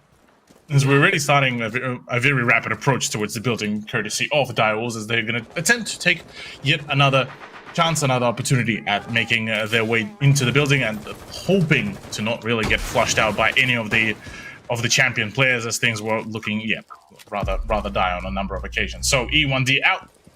30 minutes elapsed. Already trying to find those early contests around the pantry area, maybe open up a few more sightlines to get the swing running, but very up close and personal sort of play to possibly come around. Elbow on the wall might create a little bit of line of sight here. Reap's going to try to take advantage of this himself. Perhaps even crawl through. Find an opening. Grenades down. Unfortunately, no breaching charges available. Harambe not close enough to make that one work. Use EMPs to make this one a little bit easier. Might take this up quite close, and oh my gosh, a shotgun! What is happening? Pecan shotgun sledge. He's gonna make this one work. 2 going to his name. Maybe a 3rd. No, unfortunately, fumbles it on the mantle, and Reaps and all of Champion bar Farlord. I take that back. Now all Farlord as well, included all fall down. The E1D to pull that one in, and it just happened so fast, Cthulhu. Absolutely so, yeah, it happened rather rapidly, and I mean, this was the perfect time for Direwolves to really get reactivated. They managed to sort of almost find the general sort of pacing. The Thatcher, funnily enough, managed to really find that right sort of position of opportunity. From there on, the collapse worked out just perfectly from there on out. Champion caught a little bit lacking, but imagine that they wouldn't really let that slip into their mental too much, so looking into AVG defense now, once again, very similar, sort of almost a mirrored sort of picks to come around for them, as it seems like the sort of the general sort of consensus, it seems that it is their comfort ground, and they're looking to play for that said comfort ground rather than, you know, try to re-innovate or sort of recreate or reopen the window. But on the side of DW, once again, this time instead of the Thatcher, we do see the introduction of the Flores with the Rotero drones, so maybe that could be the big sort of piece of utility to be used to pry open certain positions at the site.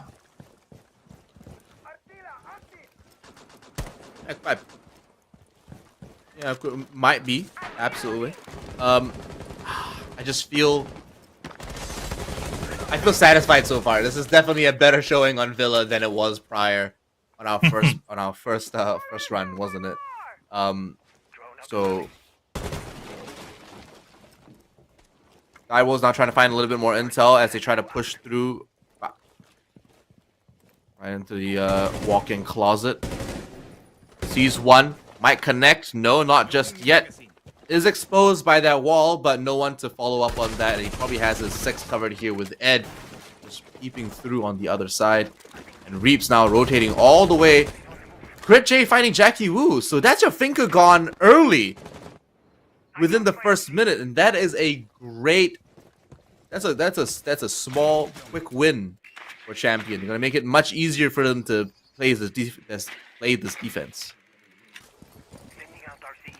Absolutely so, yeah. Without that sort of, without the healing, the damage permanence is going to be a big talking point. Reeves does get the better of Fallout, so at least opening up the scoreline. Once again, Pecan just keeps on just flexing the shotgun.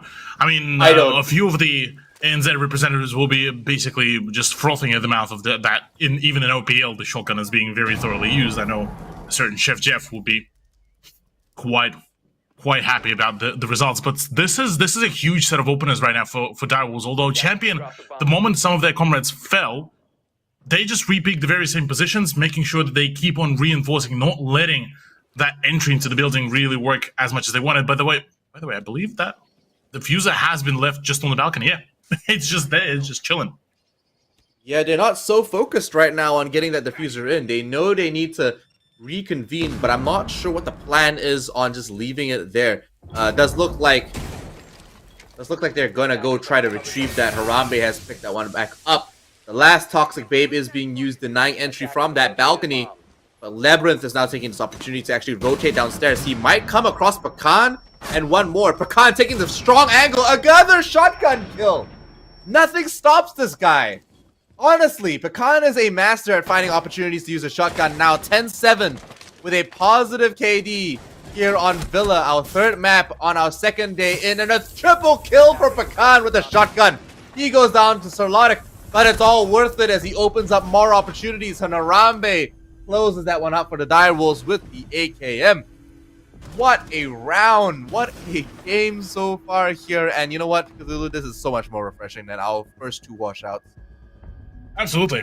Definitely good to see that we get a whole lot closer over scoreline. Although the 3K with a shotgun is definitely something that I did not particularly expect to really happen. But this sort of leans into the sort of general ingenuity of Direwolves, you know, introducing some rather more unconventional sort of pieces of warfare, introducing the shotguns that, funnily enough, I actually do feel like they are a very viable piece of weaponry, given that a lot of weapons did receive a bit of either a recoil nerf or just a general recoil rework, which made them a little bit more difficult here and there to really keep control of, or rather visually to keep control of. But apart from that, really, Champion, this will be mildly tilting as well, I would imagine. I mean, dying to a shotgun rush, certainly not something that you see in just general pro play every day. It definitely isn't, but it's working out so far, and it's proving to be not only just entertaining, but very effective. Jackie's going to be playing on that Lion this time and not Ed instead. Ed will be bringing in that Flores and looking at dismantling a little bit more utility. They've got 4 frag grenades to their team as well with utility. That's a lot available. Saying that Champion have 2 C4s. Cthulhu, that's a lot of explosions. I can only expect more with the return drones going through. Yeah, a lot of explosions, a lot of explosive utility. Pecan once again continuing the series of rushes. The shotgun could be dealing here quite a lot of damage with E1D as well. He's the one to be pushing in, trying to reduce the range between himself and the enemy. Funnily enough, not a single person is very much knowledgeable. Perfect frag and the big opener as well, finding another one. Unfortunately, yeah, the pistol against the SMG-11 does not particularly bode too well, but this opens up a big, wide gap to make an entry into the site. Yeah, Reeves might be able to follow up on this one. He's going to wait for a little bit more intel and for the rest of his team to make it through. But it does look like Ed is going to get to work with the Reterra drones to take down a little bit more utility to open that one up. They've got 2 minutes. That's a lot of time. But like you said, Pecan actually makes that so much more workable for them. Another EE1D gets popped, leaving only 1 left, and Jackie's going to have to reserve that for their final push. But with 1 minute and 40 seconds left, Cthulhu, 3 members of Champion have to reposition themselves to make this defense work before they get flooded. This is a big opportunity here to just flood in onto the site. 3J though, still very much full HP. Oh, no, bound from down below. Reeps has been an absolute menace when it came down to the vertical game with the ARXs. Finds another one, triple for him.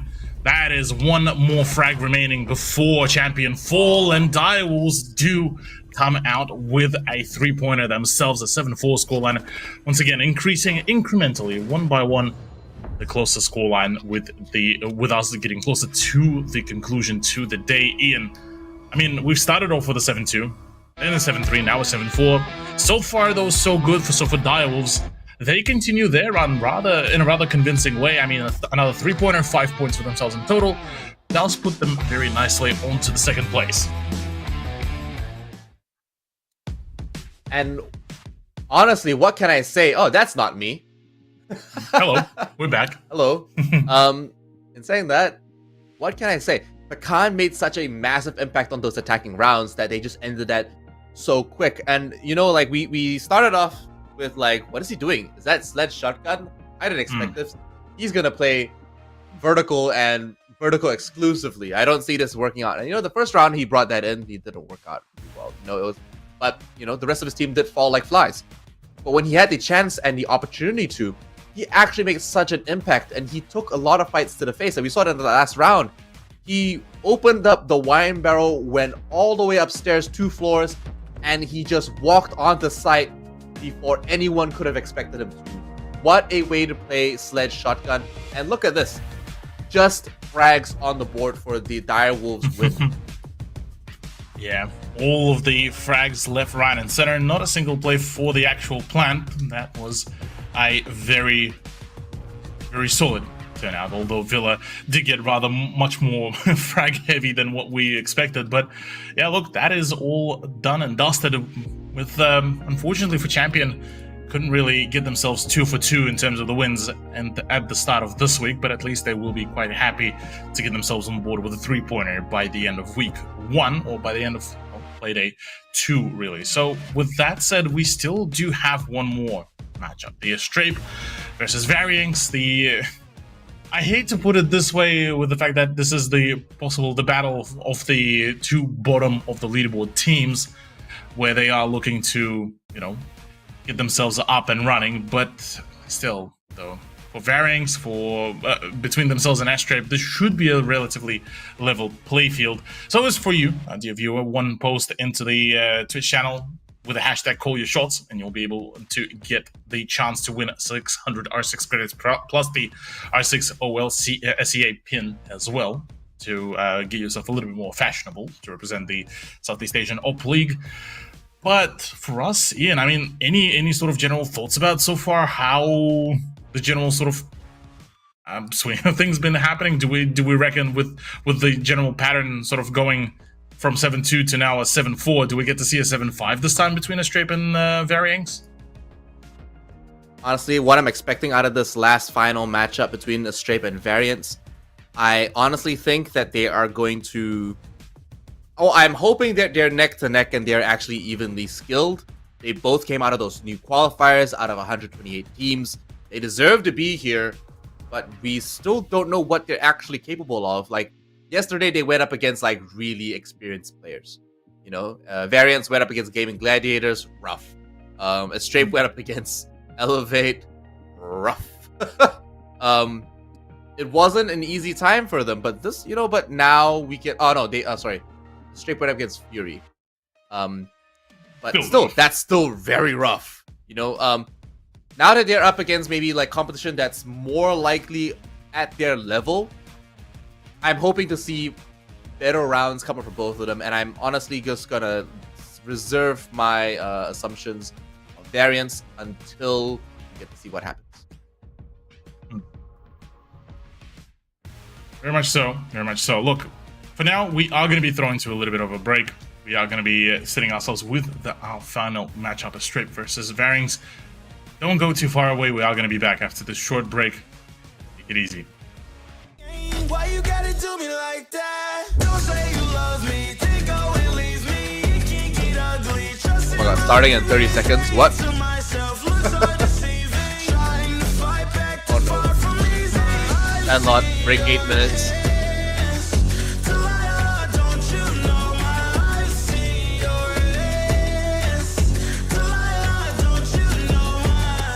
Gave you all of me, had me so deceived. You chose to leave my life, so I'm on my own in the cycle. I can't believe. Don't say you love me, then go and leave me. It can't get ugly. Trust it.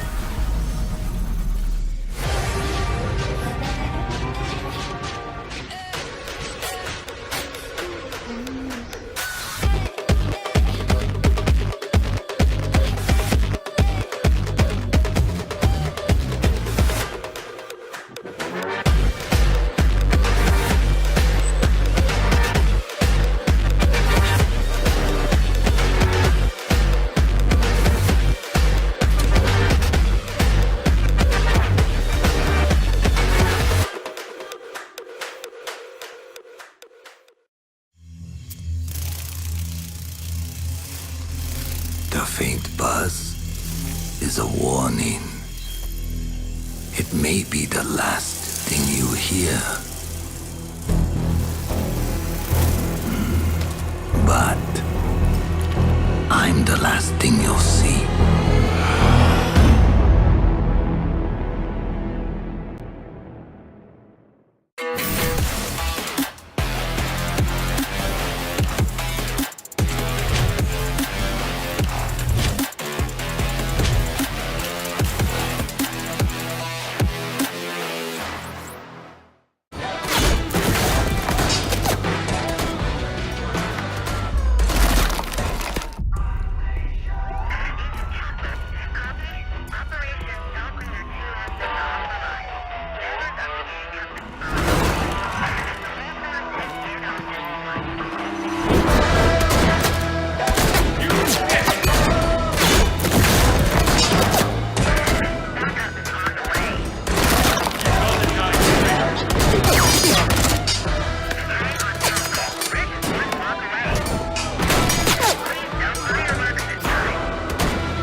Was hit hard. Here, live. Server room, identify perimeter breach. Over. Where you go? Where you go? Withdraw your men. Say again, Grim. I'm going in.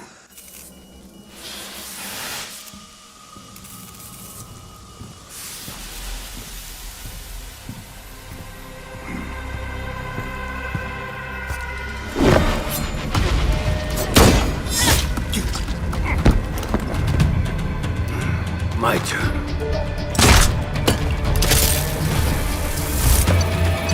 What's going on?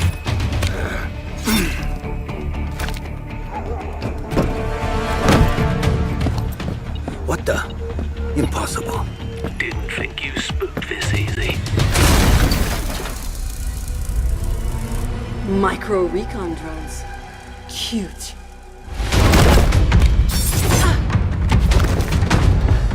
You forgot this.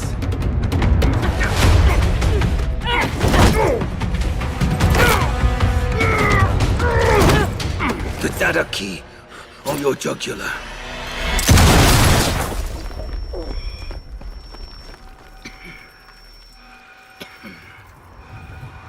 You were saying?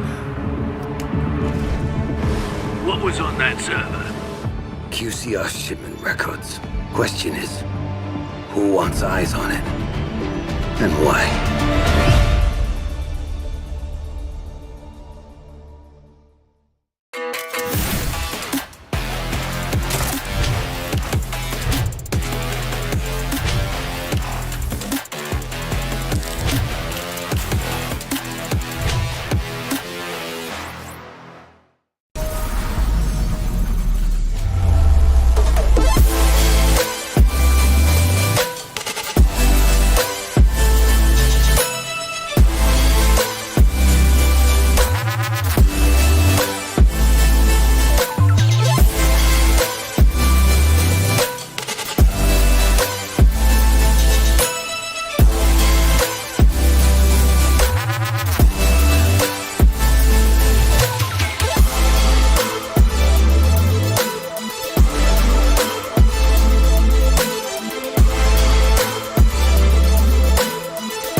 Even if I'm starting to lose face, keep my head out, still going on my way. Call my own shots until I'm breaking. Get a move on until I make it. But I can't hold back, and having regrets, hitting all the stacks, and that is why we're here. We're one gonna last. Tell me, what are you waiting? Take it over, and this is my year.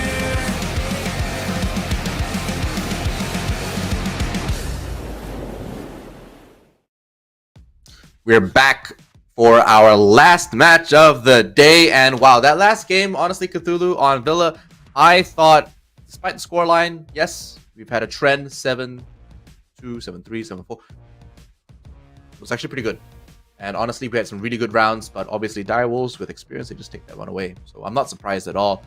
We've got one last match. You all know what it is. Variance versus Strength.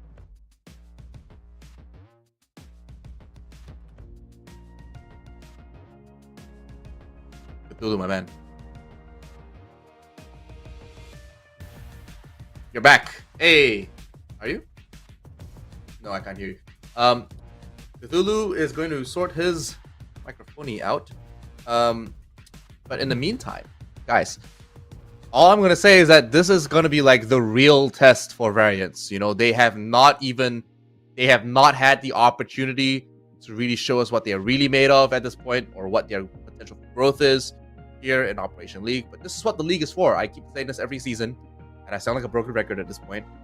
But don't forget, guys, Operation League is here to help teams like Variance and Astrape actually gain experience with tier 1 teams like Direwolves,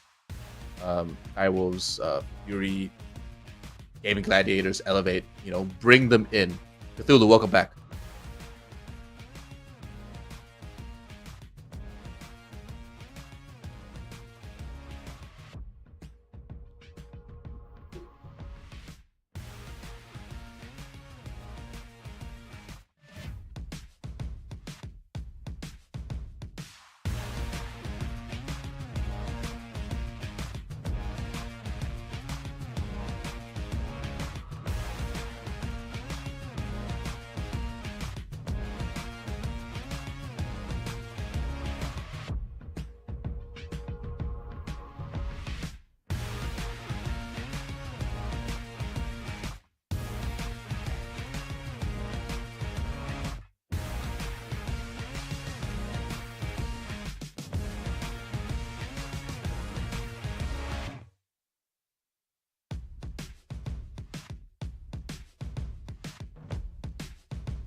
So we're going to Clubhouse now, and it does look like, I believe this was in a straight decision. So Strape had the option to go to either Oregon or Clubhouse, but going to the map like Clubhouse allows a little bit more flexibility. It's not as rigid as Oregon. It has its playstyles that are already set, but right now, honestly, I feel like this might be a great opportunity for variants as well. We actually don't know what their map pool is like.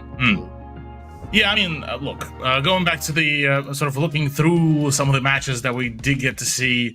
Well, unfortunately, actually, Wikipedia doesn't hold a whole lot of record in terms of what maps were played. But look, going back to Clubhouse is definitely a good sort of map to really go onto. It's one of those maps that sort of goes back to the standardized sort of play. Everyone really played in a similar way how Oregon basically been played by each and every team. So we're looking at, whilst it is going to be back to basics, but it is also looking to just leave out all the unnecessary sort of extra bits and pieces in terms of the map control, in terms of the map mechanics. And for both of these teams, that's basically the ideal way to go. Funnily enough, Variants were one of the first ones to ban out Villa, so they certainly want to keep away all that extra sort of flexibility, extra flooring to really work around with, even though technically you could argue that Clubhouse offers the very same sort of 3-floor flexibility, but it's not as big, as impactful as Villa does provide. So with all that said, look, I'm expecting a relatively by-the-book sort of play from both these teams, just as long as they sort of work on polishing their own performances. And curious to see how Variants will be able to be gauged here, given that first play day didn't particularly gauge a whole lot from them, given that, like you mentioned before, Ian, they weren't really presented with the easiest opponents in the league. No, Gaming Gladiators are definitely the second last team you want to be going up against on your first day. But that's just how the cookie crumbles and how the ladder is set up. They really don't have many options. Ironically, you know, God is shiny is not very shiny. If anything, he's kind of dark and blurry. Unfortunately, I suppose he's camera shy, I suppose. But in saying that, I like to see that Keith is sporting that Elevate jersey. Definitely has his idols, I suppose. Yeah, look, gotta have somebody to look out for. But on the side of Variants, pretty much everyone ready to rumble, all ready to game. Alec getting himself quite an RGB experience there with the shine from the monitor. But the ban phase is upon us. Good luck, have fun is there. Strip do get to start things off on Clubhouse on the defensive side, which should provide them with a interesting sort of momentum for the defensive side. Maverick out of the equation does make things a whole lot easier to really deal with, and sort of forcing the attackers to bring that extra sort of operator just to deal with the breach denial utility. Yeah, absolutely, and especially in a map like Clubhouse as well, he does have a lot of utility and a lot of uses. It's probably one of the more popular maps that he gets picked on. Jackal is an operator that doesn't necessarily always get banned, but has his uses, especially on a long map like Clubhouse, where there are 3 stories. Yeah, you got 3 levels: basement, ground, 1 floor up. He's actually very useful because he gets to track you on the other side of the map if he's lucky enough to find your footsteps. But that means that Nook is available. Very much so, yeah. Nook being available certainly will provide quite a lot of nice and sneaky gameplay, although I'm a little bit dubious that we will get to see a whole lot of Nook here to be brought out. It is interesting, though, that both of the rosters sort of, or rather more so Variants, rather than Strape, are looking to deny the Azami play. And that has been sort of a reoccurring thing with some of the newer freshly introduced rosters, where sort of Azami seems to be a bit of a thorn in their side. That sort of flexibility to expand on that save ground a little bit more for the defense seems to be a bit of a struggle for the attacking side for some of those fresher roster introductions. So with her out of the equation, plus the Cade, it's down to very much of a rudimentary sort of line.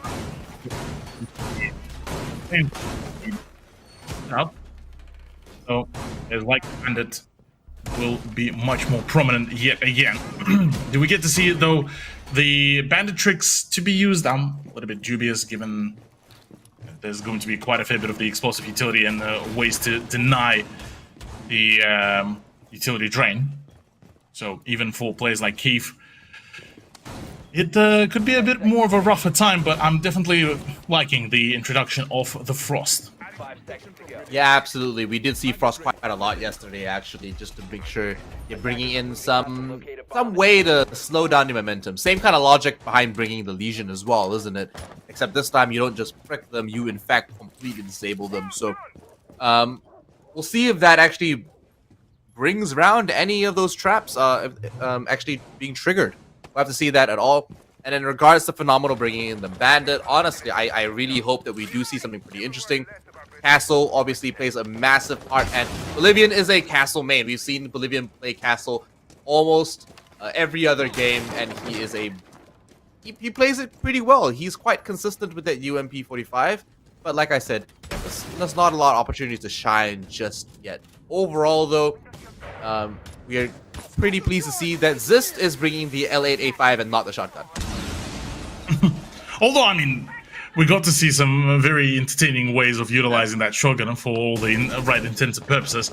But yes, you are correct. A little bit more of that sort of mid to long range capabilities will be brought out by Zist, although it doesn't seem like it is really helping him a whole lot, though he does claim the life of God is Shiny.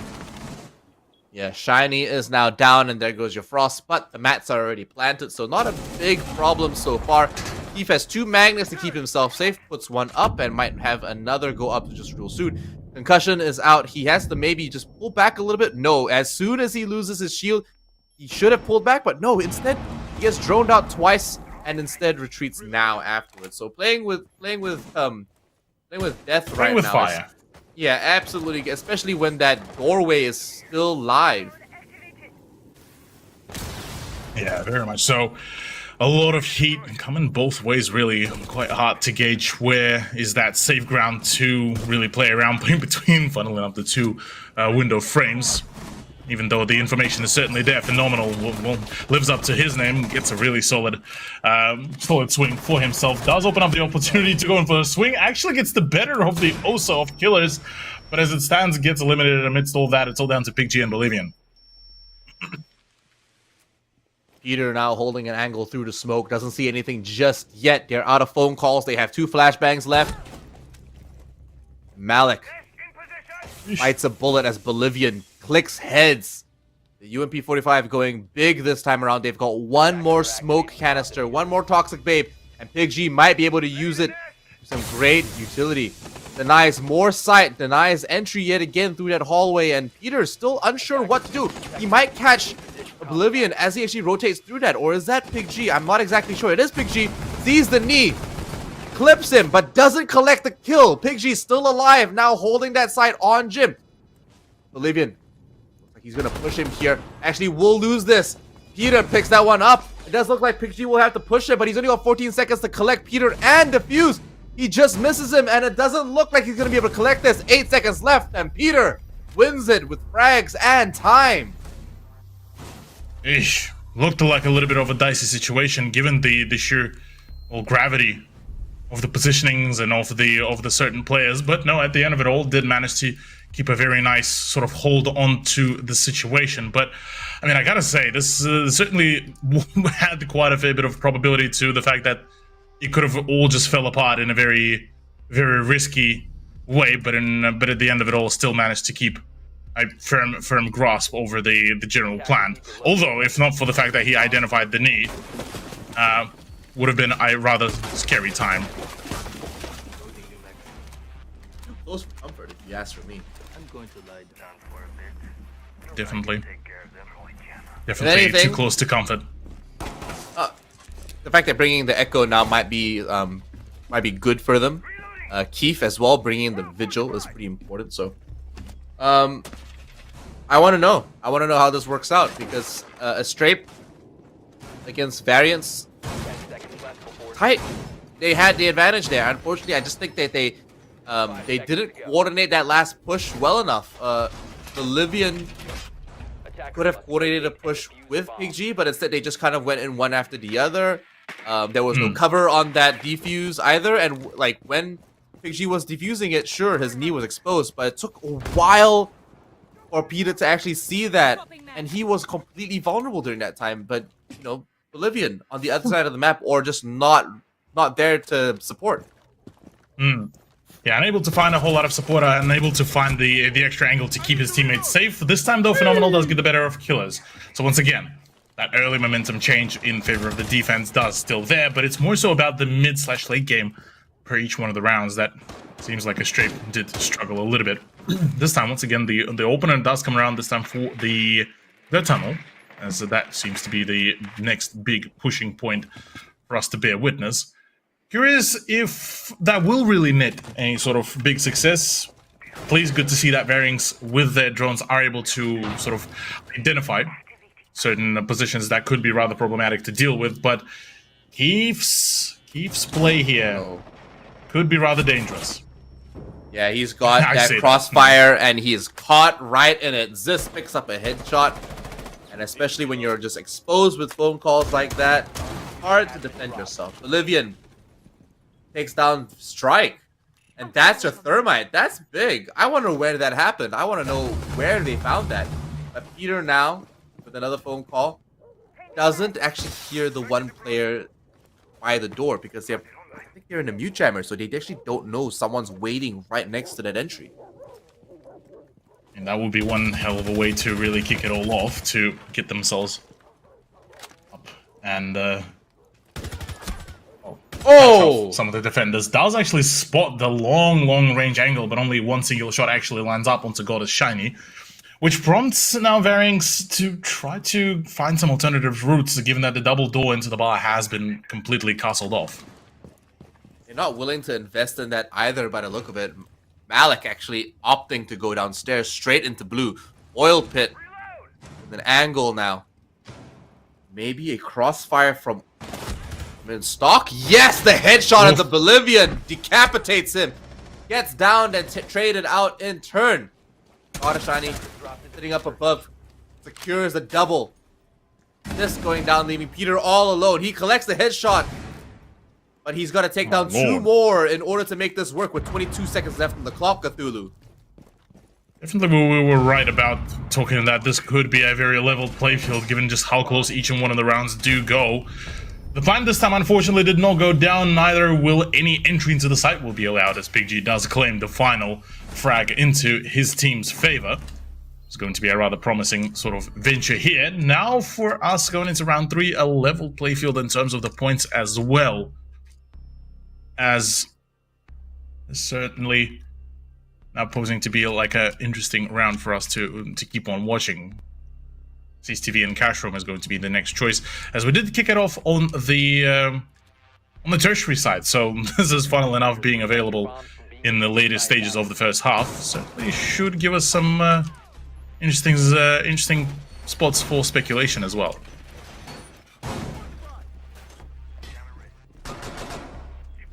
Yeah, it's definitely something for now, but I'm glad to see that so far it's 1-for-1 between Variants and the Strape.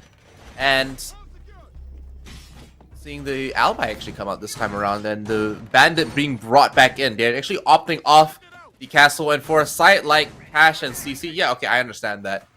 Not as much application available for Castle here. He still obviously has his uses, but not as useful as he would be downstairs holding bar, just because he actually has elevated platforms to actually, so on that last screen there, actually see the feet of any attackers pushing through. Actually gives them a massive advantage. Is probably one of the main reasons why we saw Variants actually decide to fall off that site and not challenge it at all.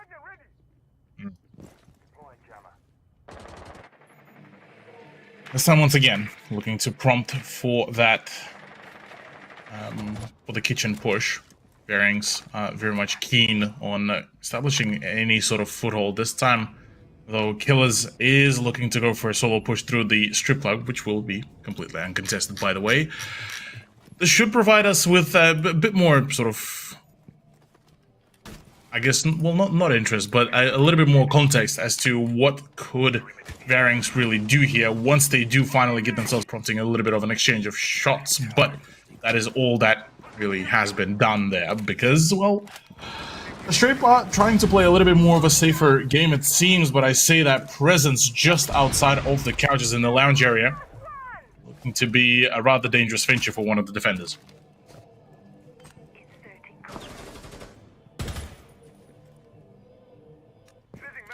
Trying to hold an angle like this might not be the most beneficial thing for Malik. It doesn't look like they're still trying to figure out exactly what they want to do. Peter now with an interesting angle. Might see the head. No, unfortunately just doesn't catch. I believe phenomenal as he rotates down. Or is that Wamai? Might have been the Wamai, but regardless of that. I believe Wamai holds that angle quite often. Yeah. Being unable, though, to find any sort of actual response to that rotation means that for Varings, that's the missed opportunity currently there. But maybe we could see some of the change-ups with the 56 seconds remaining, though. Zist's stuck between a rock and a hard place where he doesn't really have any sort of safe ground.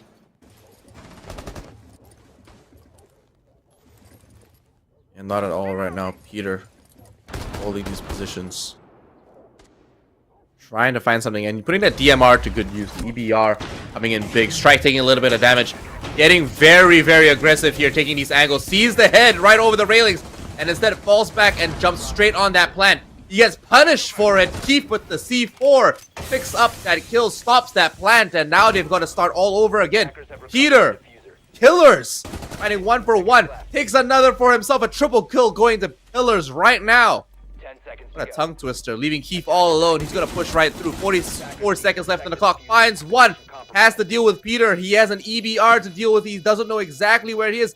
Has no real clue. Only a couple of guesses. Only some info from his rest of his team. Falls right over. Finds him! Collects that for a triple kill of his own. 2 triple kills on the board here. 1 for Variance, 1 for a strafe, and Keith saves it on round 3. My God. Stunner of a turnout, stunner of a result there. And yeah, I mean, this is a perfect way to really make it work here for a strafe, although not the ideal sort of scenario to find yourself clutching up, but that should be able to at least recover a fraction of their mental to get back into the lead in terms of the points. But with the way how the general sort of dynamic has been going, this still sort of at least hints at the fact that we will be seeing that back and forth sort of gameplay with possibilities of a 3-3 scoreline by the end of the first half. From there on, possibilities are endless. We could see Varings, start absolutely dominating on the defense if they do end up feeling a little bit more comfortable around the defensive side. Or, straight once they do go into the attack. Maybe in the offseason they've improved a whole lot, with the introduction of some of the newer players. Maybe we could see some of the better results overall. Absolutely, and it's turning out to be real heated so far. Like, only 3 rounds. On round 3, 2 triple kills. 5 seconds left. Give me a better riddle, I don't know, man, because right now it's it's already very loaded, wouldn't you say? Very much so. Very loaded lineup, very loaded gameplay as well as it is.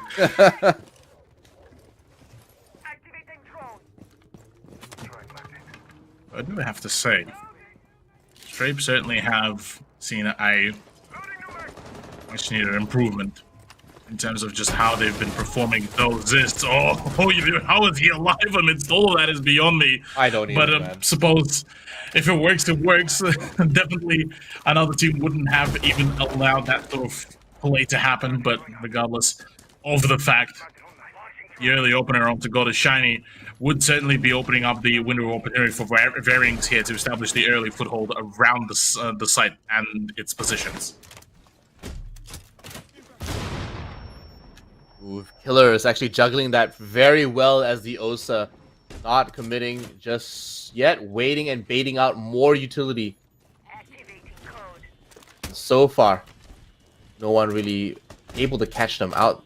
on that one just yet. So there we go. Finally got that window up. Oh, we see the Wamai denied vision.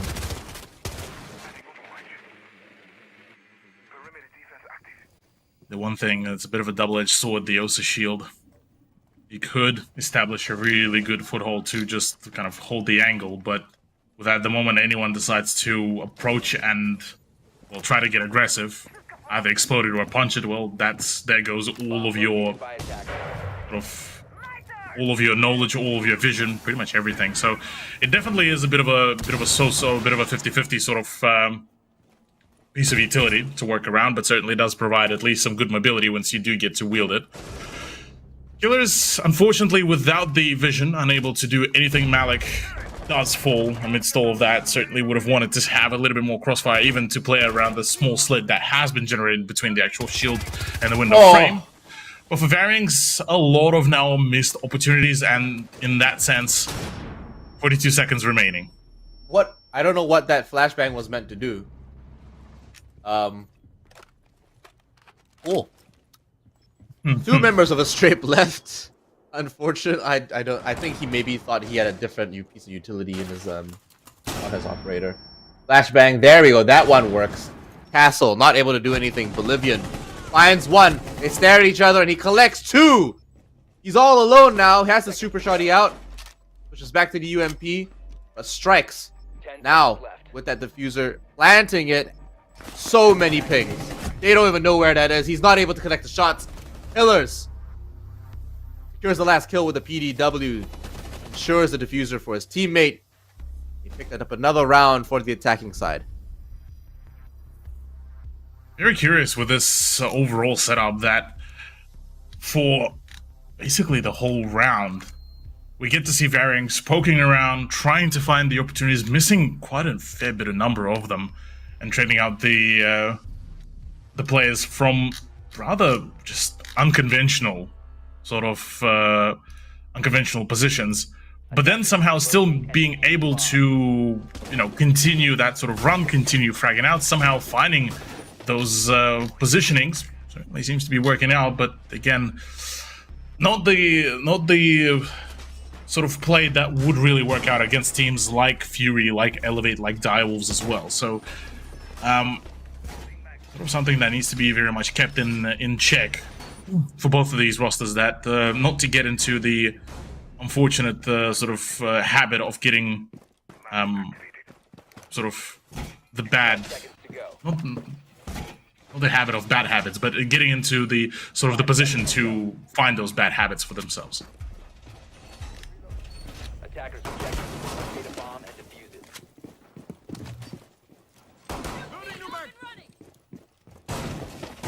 Black Eye camera is out now. Keith with the MPX and a C4. Considering his gameplay so far, I mean, it's quite even, balanced out. Everyone's kind of got the same score at this point. But he could be dangerous. He could be a real weapon, you know. So I want to see how he plays with that C4, if he's actually got the knack for pulling off vertical explosive plays. I'm very much certain that the explosive plays could very much happen. Indeed, they will, though. Well, we on the top floor, Zist. Yeah, Zist will be denying that very play by the use of his own one, as Malik as well gets the better of the phenomenal. Varyings opening up the scoreline for themselves really, really nicely. Now got a shiny, forced to be a little bit more cautious. Why do you end up reloading right in front of the open wall is beyond me, but look, I suppose that's his decision there. Pick G and Bolivia are the last two players standing against the 5-stack of Varyings, and I mean, yeah, this round definitely has been well and truly overpowered by Varyings. Yeah, Variants definitely have the edge here. I don't know. I honestly, if I saw someone like that while I was reloading, I'd just sprint. I would delta out of there so fast, dude. But unfortunately, just caught like a deer in the headlights, leaving Big G all alone. Unfortunately, not able to collect anything else other than this beautiful kill with the super shotgun. The supernova, sorry. Silenced as well, by the way. So, still don't know where he is. He's got one on his left. I don't know if he's realized that. And oh, unfortunately, yet again, the straight members being caught with their pants down.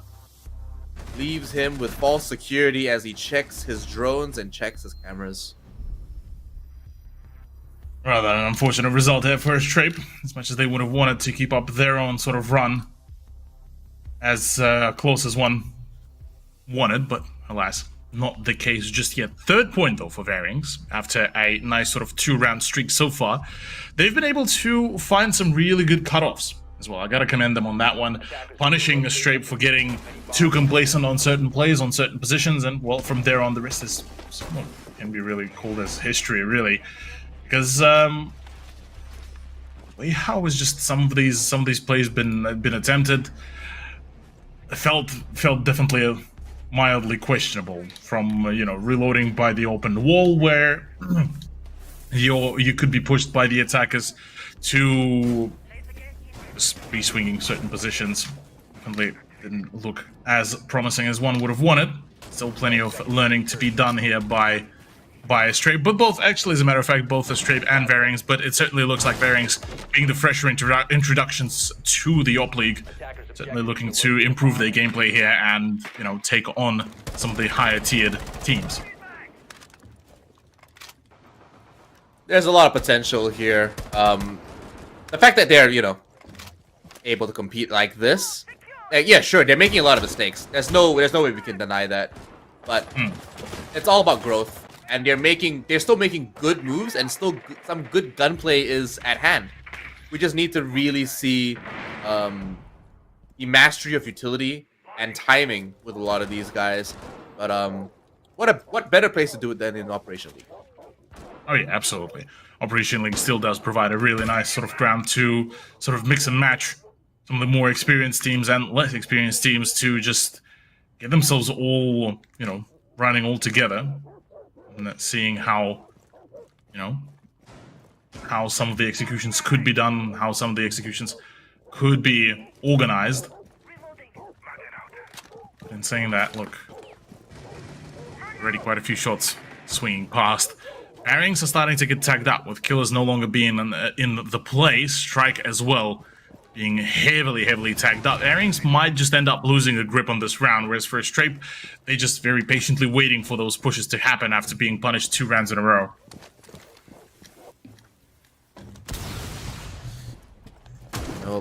Without Ace, it's not gonna be that much harder, but it's definitely not easy, especially when you keep getting caught.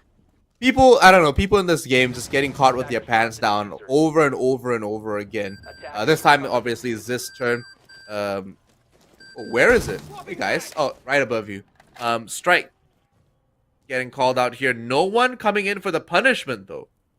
So Malik waiting to use concussions. No one coming in to punish anyone in the dirt tunnel. They do have sight on it though. We can see one member right behind the cargo, waiting for the right moment to push in. Peter still outside, not even in the building yet to back up the rest of his team. 2 members in dirt and 1 outside kitchen.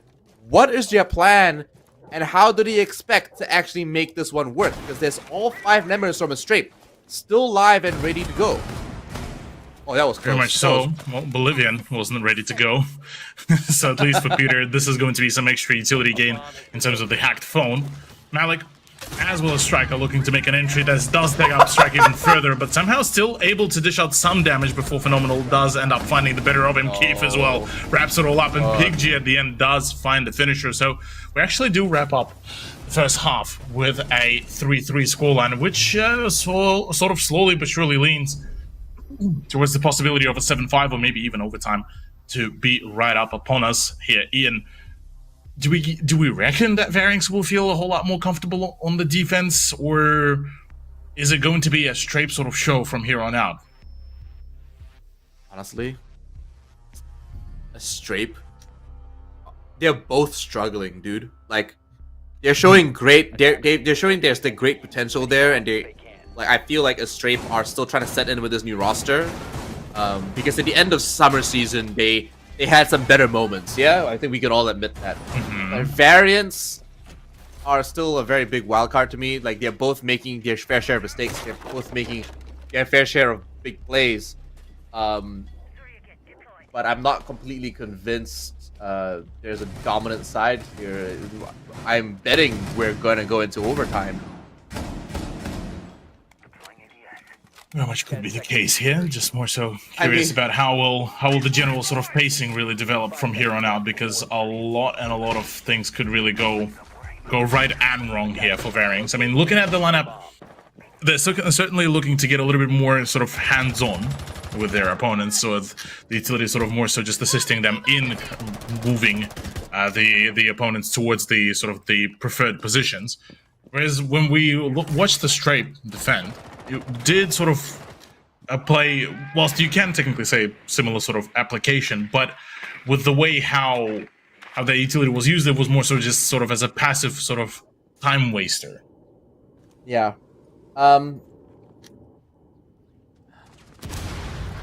I just think that this has been very clumsy. Time wasters aside, looking at this right now, I think Strape have always been a defender sided. Like, actually no, I take it back. I feel like they might have been attacker sided. They've had so many bad games. I can't even remember their closer ones, because they always pull off like the unknown and like unexpected clutches, and there's never a pattern to it. So far though, they seem to be doing a decent job at clearing up top level. Ash now opening up some windows and doing a little bit of droning, but Ash shouldn't really be droning for herself. There doesn't seem to be a lot of coordination with who is on the drones, mainly as they try to push up, or who's really providing that support. They do see the head, unable to collect it just yet. Trades a little bit of health for it, but finally collects Strike, taking down the mute, and now gaining control of Central Stairs. You getting that nice soul control would certainly provide all the right goods possibly here. As right now getting the breaches done and trying to get Keith that position to try to control the machinery angle. ADS is now drained. The drop down could happen, but they don't really yet know about the position of where that player Peter tagged up to all hell, but given that there's no confirmation about whether damage was or not, they can't really fully dedicate to that push. Peter could still do a lot of damage here, but a singular shot will be basically enough to just down him, which is something that Pharynx might try to avoid at all costs. They take down to Surigate. No more Toxic Babes left for Peter. He's sitting right behind a generator in blue. He doesn't have a lot available to them, and unfortunately, getting their own team getting concussed, but they finally do manage to find Peter in the end. A couple of crossfires here over into Armory, and they need to find him. Big G gets taken out. Phenomenal. Malek, God Shiny, only 2 members on each side, and you're running right at each other. They're racing for those final kills, and it's Sis on Variants defying Keith as they just go in for an absolute melee of a gunfight. Look at that! Look at that! Yeah. Not too shabby at all. With that sort of push, as Strape do manage to claim a very thorough control for a little bit before Variants just completely overpower their opposition in every possible way.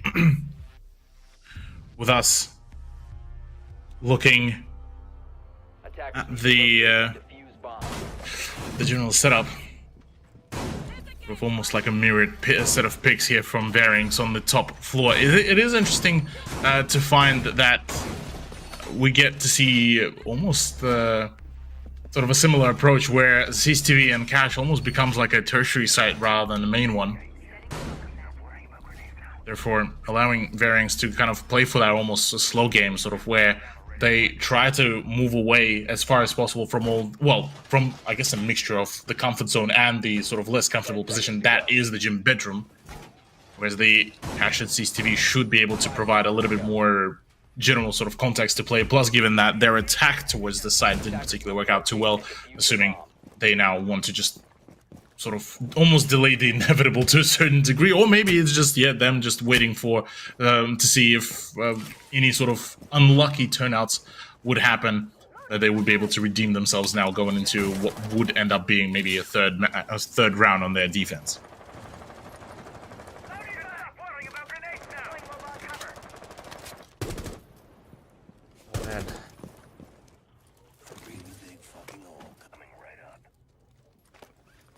No, it won't. Still Big trying G. to find the position. I'm just saying, he's saying a really big hole is gonna come up, and I'm like, no, it won't. It's really struggling here, my dude. Up, finally gets it. There we go. Exothermic gets popped. We get their big hole, and now an entry is being made into CC. They just need a little bit of vertical support now and a little bit more information. Doesn't look like Keith is going to be able to do too much with this right now. He's got to scope out for the by himself for the rest of the team. And in the meanwhile, on the other side of the map, we've got the Selma charges and God a Shiny opening up Jacuzzi wall, trying to get an angle on the gym. Bolivian trying to cover this rotation. Might not work from the outside. He needs a little bit more backup to be able to push this. And then they need to get into sync, and then they need to execute. Tulu, they've only got a minute and 30 seconds left. It sounds like a lot of time, but honestly, considering how far off every team member is, it doesn't sound like a lot.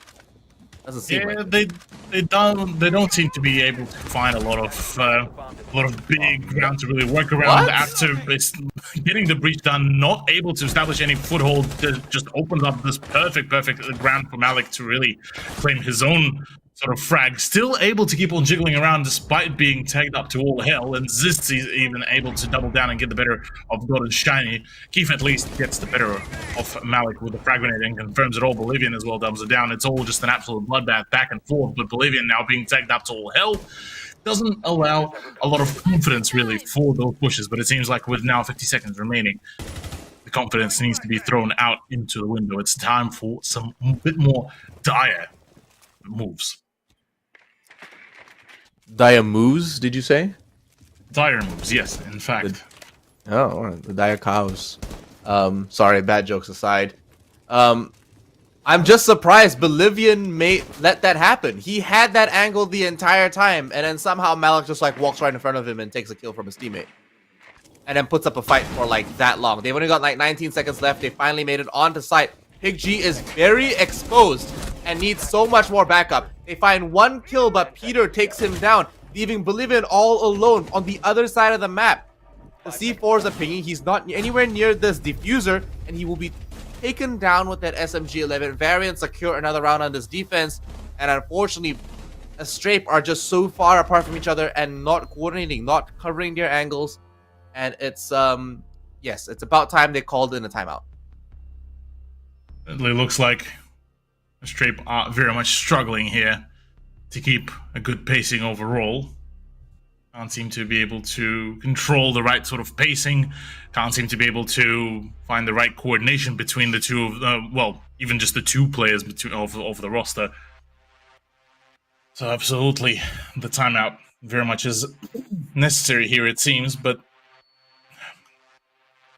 I wonder if Varynx will still be able to continue their sort of run, because whilst, yes, for Strape they're allowed to have a chat, so are Varynx. So discussing what could be done, what could be polished up on, is certainly a great way to talk about it, but gotta give kudos to Malik for being able to have the audacity even to just go in for the swing, go in for the push, and still get the frag and stay alive. So certainly that would be a bit of a tilting move that did prompt the Strape to have that sort of a chat during the match.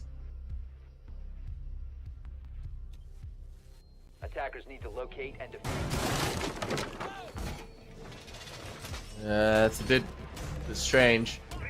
Killers has been performing pretty well so far, and on the castle, this defense, like I said, strong on bar. Definitely nice a lot of line of sight, but with operators like Zafia, it becomes pretty easy to manage, especially when you also have an ace in your pocket. It's starting to slip away. They're 2 rounds away from taking this away, and Variance might actually lead this one up and leave a Strape in the dust. Attacker's objective is to defuse a bomb. Attackers drop the bomb defuse. Yeah. Strape, certainly that's been sort of the running sort of talk about a Strape as well, is that a bit of a struggle fest when it comes down to the attack, gauging where they want to fully dedicate and fully commit to, where do they want to find their sort of general momentum. So at the moment I'm actually just more so curious, how will a Strape be able to gauge their even just overall teamwork, because that's been a big talking point about them, even just for us. But it seems like the general consensus will be sort of pressure around the garage, maybe CCTV room. But I say that you got a Shiny trying to play around the western wall, but what is he going to do against the reinforced wall as the sledge is slightly beyond me, but who am I to gauge that? I believe it was simply a wrong estimation of his movement. Thought he might re-peak that, and he tried to pace the tempo of his shots to actually catch him, but unfortunately he does not. Instead, he gets taken down some other method, some other way. So things go out there, and the Evil Eye gets taken out. A very interesting position to place the Evil Eye. Does provide a lot of sight in that room, but not necessarily my highest priority personally. Bolivian now taking this point up. Still has 2 claymores in his back pocket. Hasn't placed them down just yet. Has a lot of utility.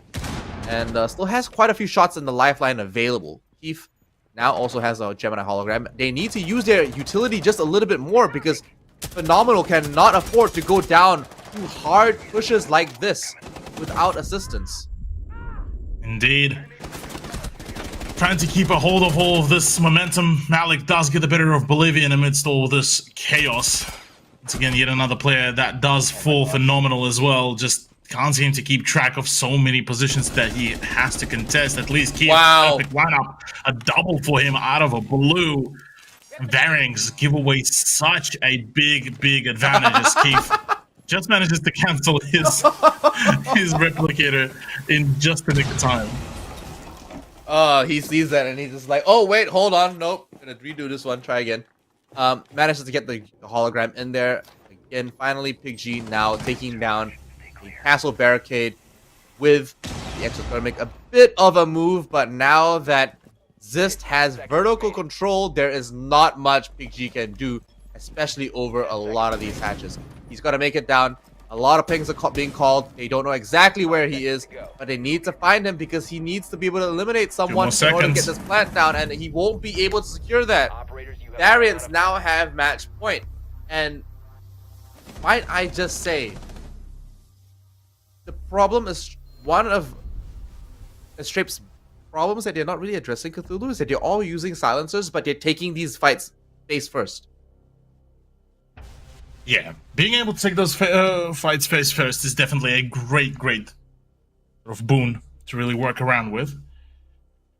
And definitely it is a bit of a odd sort of transition, given that for Strape they were looking pretty sturdy, all things considered, going into the first half. The attack certainly leaves so much to be desired of, which sort of prompts me for a question, just how we're going to see a Strape sort of perform going into the remainder of the season. Because, I mean, last season we tried to give them, you know, all the benefits of the doubt, given that the freshest introductions to OPL, but the skill differential seems to have been such a big one that can't really, you know, do much. I believe we will have to go through a bit of a rehost if that gets called in. But Strape, it's certainly a bit of a dire sort of start for the season if they do end up falling through.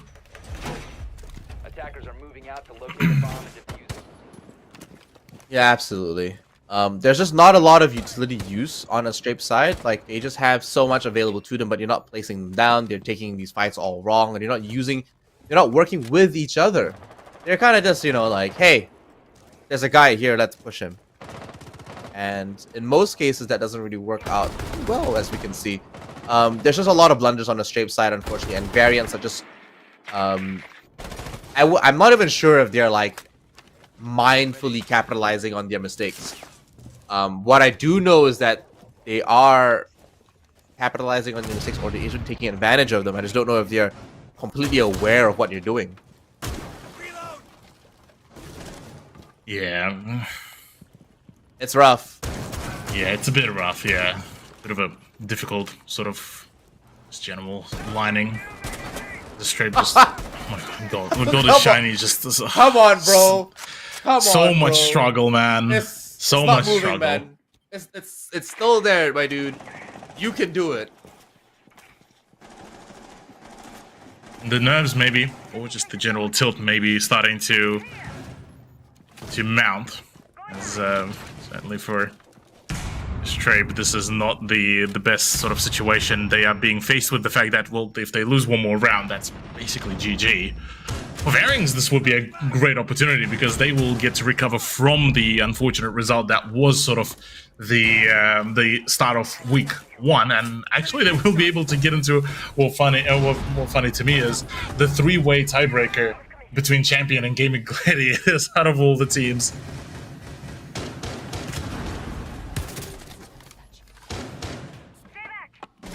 Ian, thoughts? Yeah, sorry, I was writing something down. I absolutely agree. But hey, look, a positive note, an even trade. They're opening a lot of their flooring now, and they're trying to move in. Bolivian starting to make his way onto the hatch. I'm not sure if they've drone blue. There is no one there just yet. They're calling up a couple of things to maybe find a little bit more information on the site. Maybe you use concussion here to gain information. Does know, of course, that there's a lot of utility being used, and the Vulcan shields deny entry for so long. This is gonna deny them. Oh my gosh, did he slide cancel that? That looks so smooth. Yeah, so that was definitely a smooth one. Smooth swing, smooth play. A Strape, oh no, all falling apart. 1v4, Big G tries his best. But at this point, it is a GG, a well played, and a conclusion of our 4th matchup here. Oh. Well, we're tying this up 7-3 to Variance. Oh my gosh.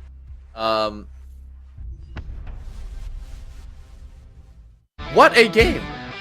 What a game, indeed.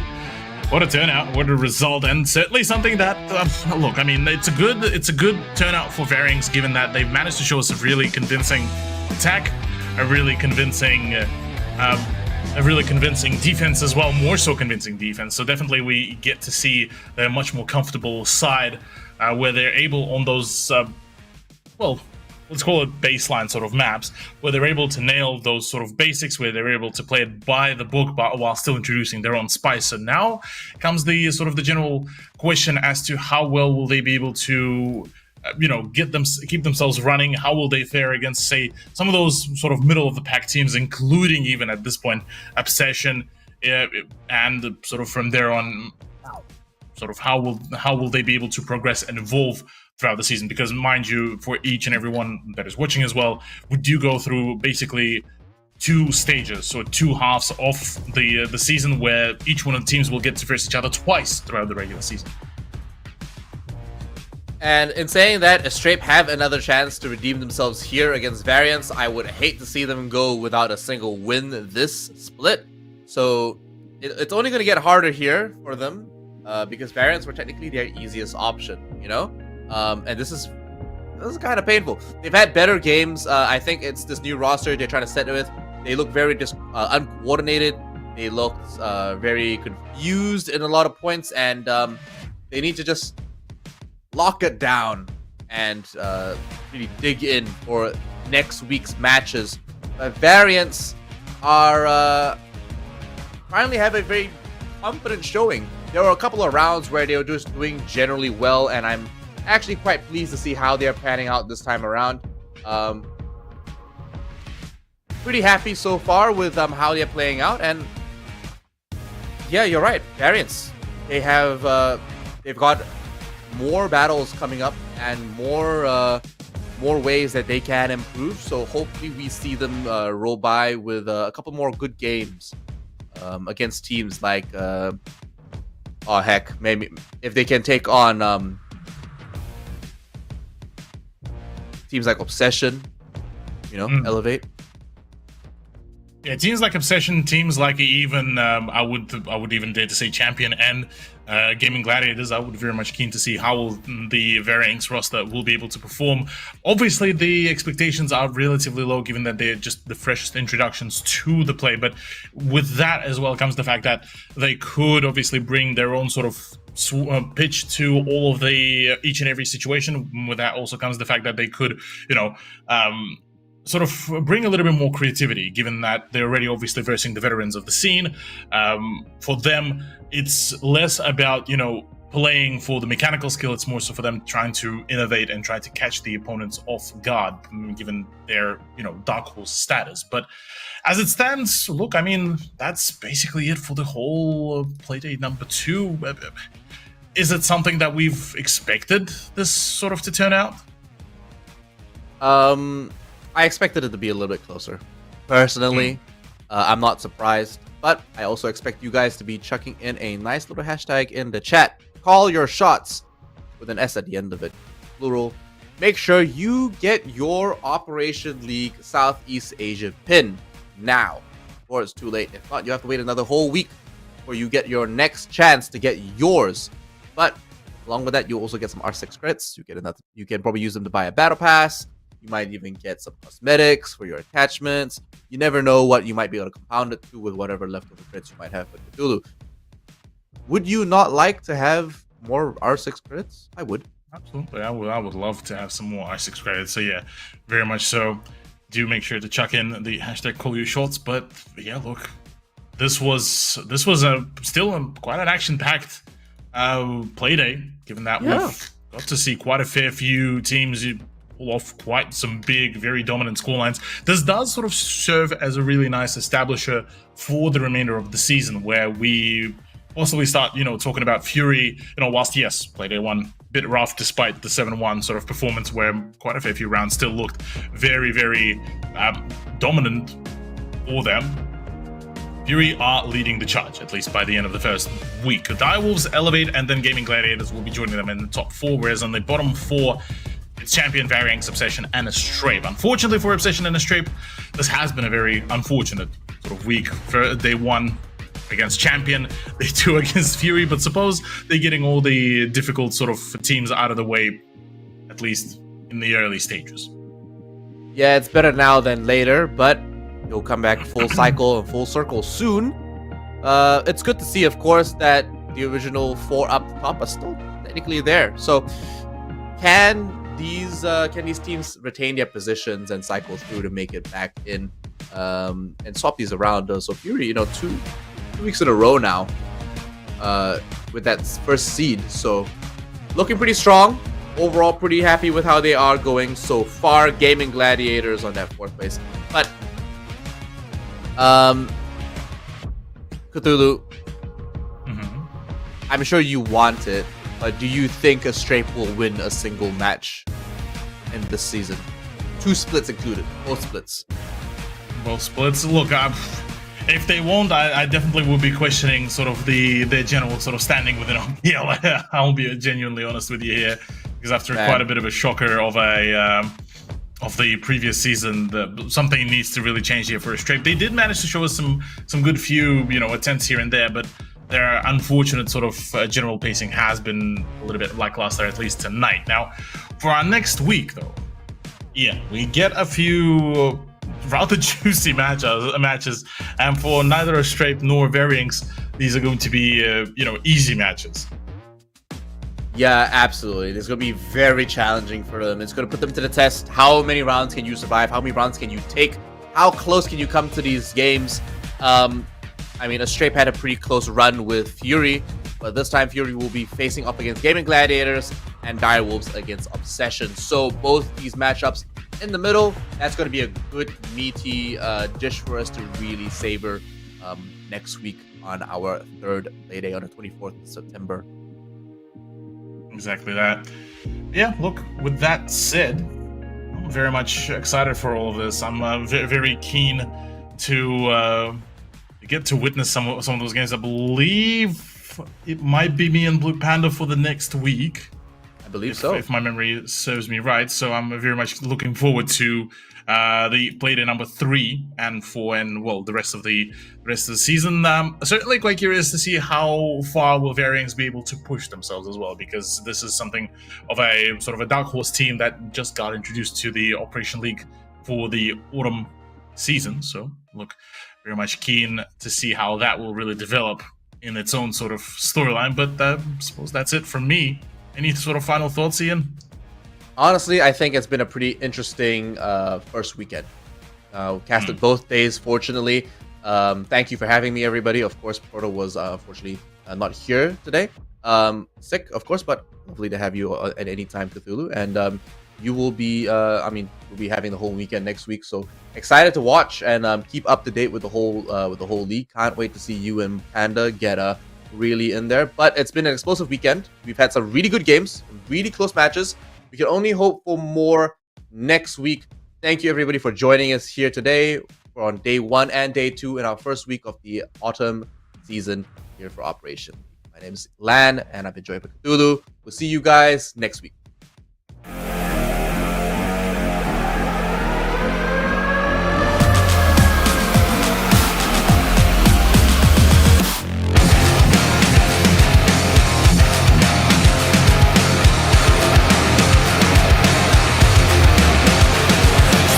To the come on, it's the first page, but I shift the road up just like an earthquake. Still follow my dreams, even in the worst way. Still doing my thing, no break in my birthday. Take a long way home, had to lean on myself. Let's try to swallow me whole. Jump so high, it's not about a cushion in the next, but all about power through the struggle and the test. Dirty air in my lung, I can't even breathe. Praying to the sky, even almost getting sick. I am who I am, even talking from the street. If you want some beef, they'll turn me to the beast. Before getting caught up, I need to get caught out. Stuck in the cage, trying to find my way to broke out. Got a whole lot of pull now, I just need a boat out. One day on my shelf, so my tickets will be sold out. Used to be the kid, now I'm here the top. Hustle pay the price, so we don't stop. Racing time, fighting with the clock. I'm a runner, played out from the start. Even if I'm starting to lose face, keep my head out, still going on my way. Call my own shots until I'm breaking. Get a move on until I make it. Ready for the ride, ready for the fight. I said I move too quick, don't last, leave the highlight. No time, I got no time. Road to the hilltop, always so rocky, so tight. Gamble with my life, hard to be on my own. Trying to stay in line, so I leave it on my phone. You can find one of a kind person like me. Live it in the moment, had to set my mind free. Cause over fear, anytime's near. I'm to the tears, finally don't shed tears. Betting on me is the right way to stand now. Always pulling down the rain before the rainbow. Used to be the kid, now I'm here the top. Hustle pay the price, so we don't stop. Racing time, fighting with the clock. I'm a runner, played out from the start. Even if I'm starting to lose face, keep my head out, still going on my way. Call my own shots until I'm breaking. Get a move on until I make it. But I can't go back and having regrets. Hitting all the stacks, and that is why we're here. Real one gonna last. Tell me, what are you waiting? Take it over, and this is my year. Can't tell me nothing, don't know why. I'm around for the long ride. Look up, kiss the sky, waste no time. I'll be fighting all my life. Used to be the kid, now I'm here the top. Hustle pay the price, so we don't stop. Racing time, fighting with the clock. I'm a runner, played out from the start. Even if I'm starting to lose face, keep my head out, still going on my way. Call my own shots until I'm breaking. Get a move on until I make it. But I can't go back and having regrets. Hitting all the stacks, and that is why we're here. Real one gonna last. Tell me, what are you waiting? Take it over, and this is my year.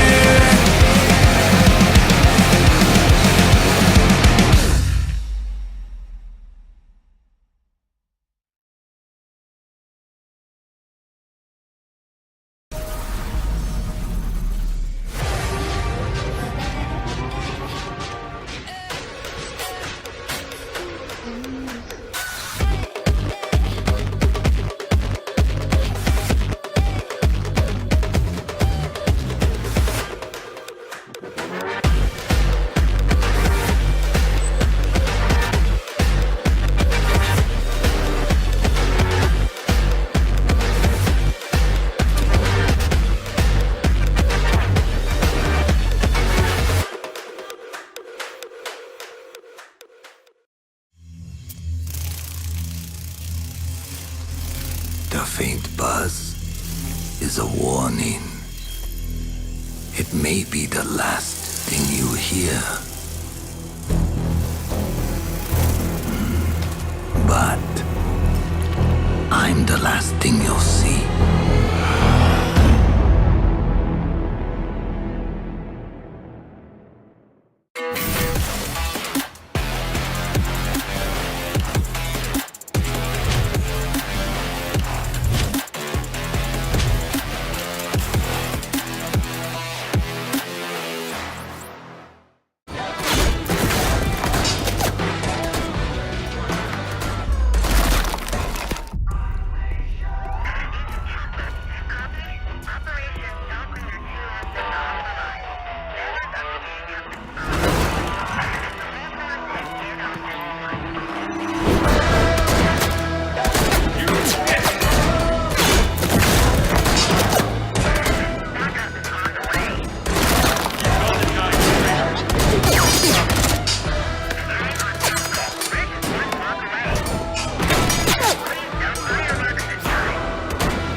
Was hit hard.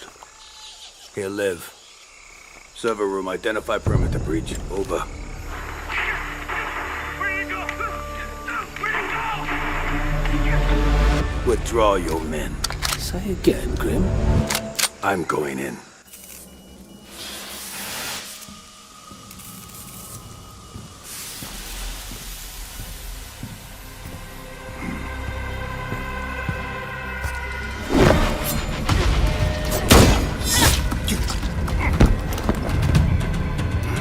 My turn.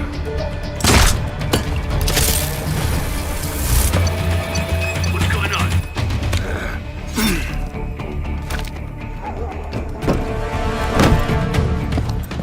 What the? Impossible. Didn't think you spooked this easy. Micro recon drones. Cute.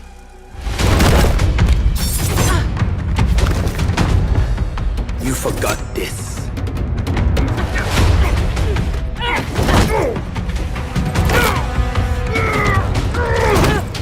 The data key on your jugular.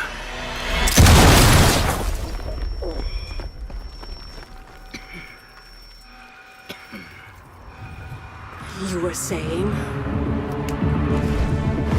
What was on that server? QCR shipment records. Question is, who wants eyes on it? And why?